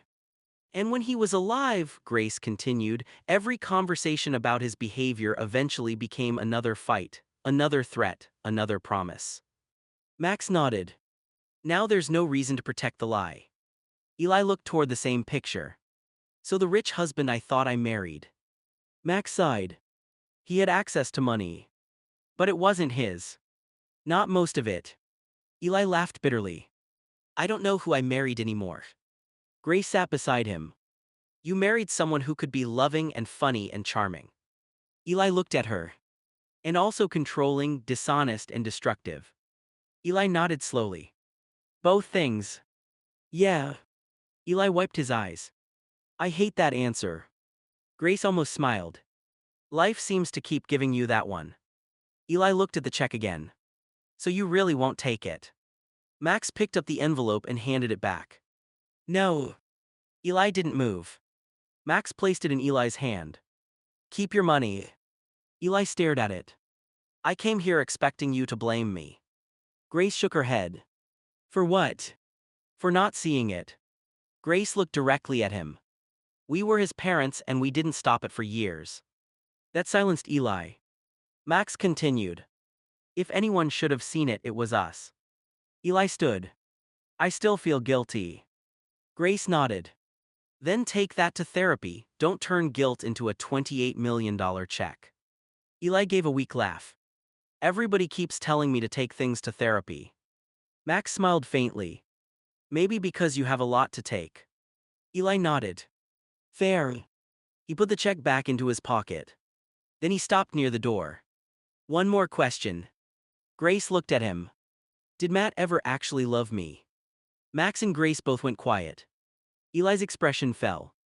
Then Grace said yes. Eli looked at her. I believe he did. Max nodded. He loved you, he just wasn't always capable of loving people without trying to control them. Eli swallowed. That might actually hurt more. Grace nodded. I know. Eli opened the door. Thank you for telling me. Max said Eli. He turned. Don't make yourself pay Matt's debts. Eli looked down at the envelope in his hand. Then he nodded. I'll try not to. He walked back to his car with the check still in his pocket. This time, Eli had come looking for a financial explanation. Instead, he left understanding something much harder. Matt hadn't only hidden money from him. He had been using the same fear of abandonment on everyone around him. Noah walked into the room and looked at Eli. Eli, Kim told me to tell you something. Eli looked up from the couch. What? Noah hesitated. She said, mind your own fucking business. Eli stared at him. That's exactly what she said. Word for word. Eli leaned back and sighed. Fine. Caleb looked over, that's it. Eli shrugged. What do you want me to do, chase her down and force her to talk to Max and Grace? Noah sat beside him. She's probably mad because you told her there were things they needed to tell her. I know. Eli rubbed Coco's head. I probably shouldn't have even said that much. Caleb nodded, you definitely made it sound like there's a giant secret. There is a giant secret. Noah quickly looked at him. Which you're not going to tell her. Eli sighed. No. Caleb asked, even if she keeps refusing to talk to them. Eli shook his head. It isn't my story to tell. Noah nodded, good. Eli gave him a look. Don't sound so proud of me. I'm just surprised. Fuck you. Noah laughed. Eli picked up his phone and started typing. Noah asked, what are you doing? Replying to Kim. Eli typed. Eli, fair, I crossed a line, I'll mind my business, I'm sorry. He sent it and put his phone down. Caleb raised an eyebrow. No argument. No. No 10-paragraph explanation. No. No showing up at her house. Eli stared at him. I'm in therapy, Caleb, not possessed. Noah laughed. Caleb smiled, just checking. Eli became serious again. If Max and Grace want Kim to know, they can tell her. Noah said, and if they never do? Eli looked down at Coco. Then that's between them and Kim. He paused. I don't like it, but I spent too much of my life getting dragged into everybody else's secrets. Caleb nodded. Eli leaned back. So Kim wants me to mind my own fucking business. Noah smiled slightly. Yep. Eli pulled his heavy blanket over his lap. Best advice anybody in that family has given me. The front door flew open. Kim stormed into the house, furious and crying. Eli Smith. Eli jumped up from the couch. What the fuck happened? Kim pointed directly at him. Why did you tell my parents to tell me that my brother is actually my father? The room went silent. Noah stood up. Kim. No. She looked back at Eli. You told me to go talk to them, I did, and now my whole fucking childhood is upside down. Eli swallowed. I didn't tell you the secret. You knew. Yes. And you pushed them to tell me. Eli shook his head. I told them they needed to stop lying to you, that's different. Kim laughed bitterly.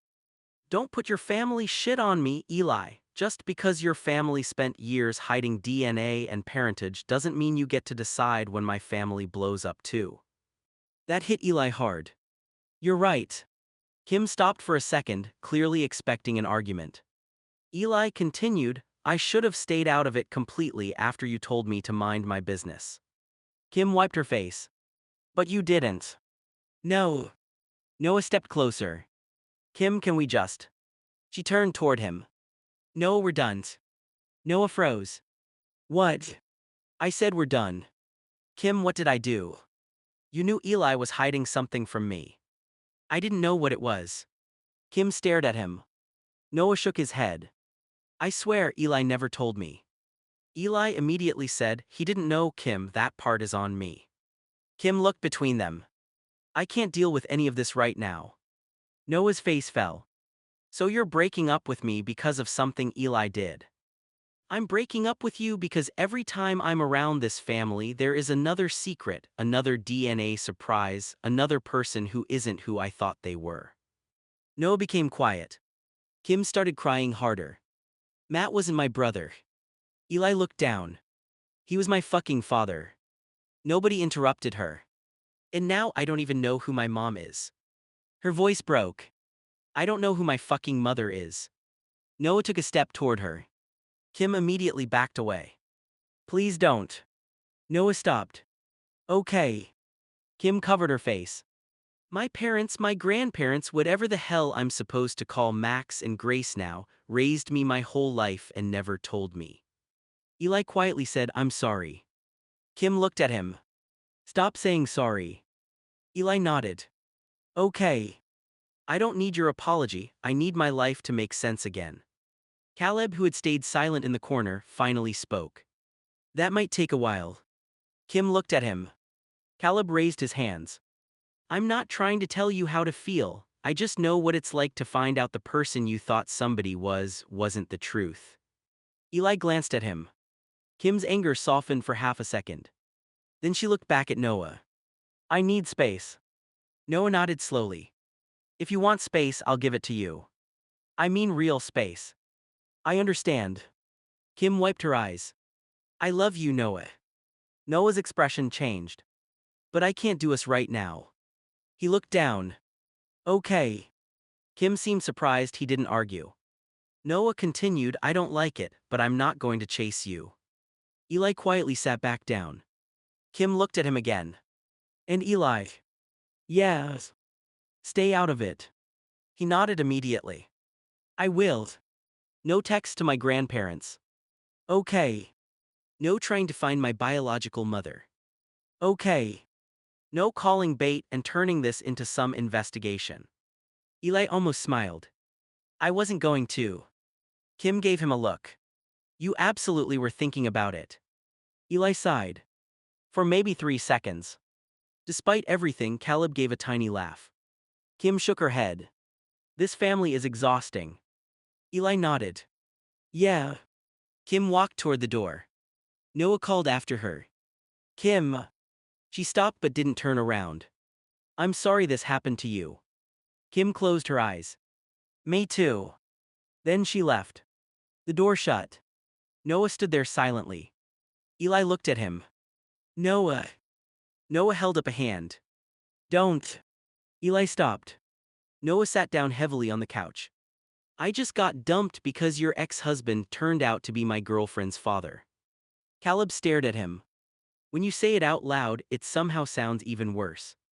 Noah looked at him. Not now. Sorry. Eli pulled the weighted blanket closer. This is my fault. Noah shook his head. No, you crossed a line, but you didn't create their secret. Eli looked at him. I still pushed Max and Grace. Yeah, you did. Noah took a breath. And Kim has every right to be pissed at you. I know. But Matt being her father, Max and Grace hiding it her whole life, that's theirs. Eli nodded slowly. Noah leaned back and covered his face. I really loved her.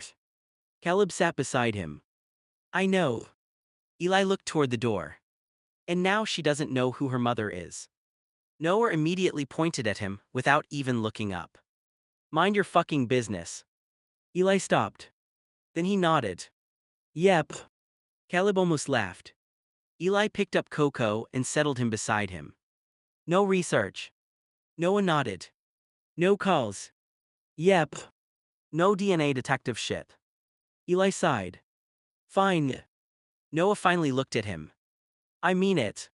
Eli nodded. I know. He looked toward the closed door. This one belongs to Kim. And this time, Eli intended to leave it that way.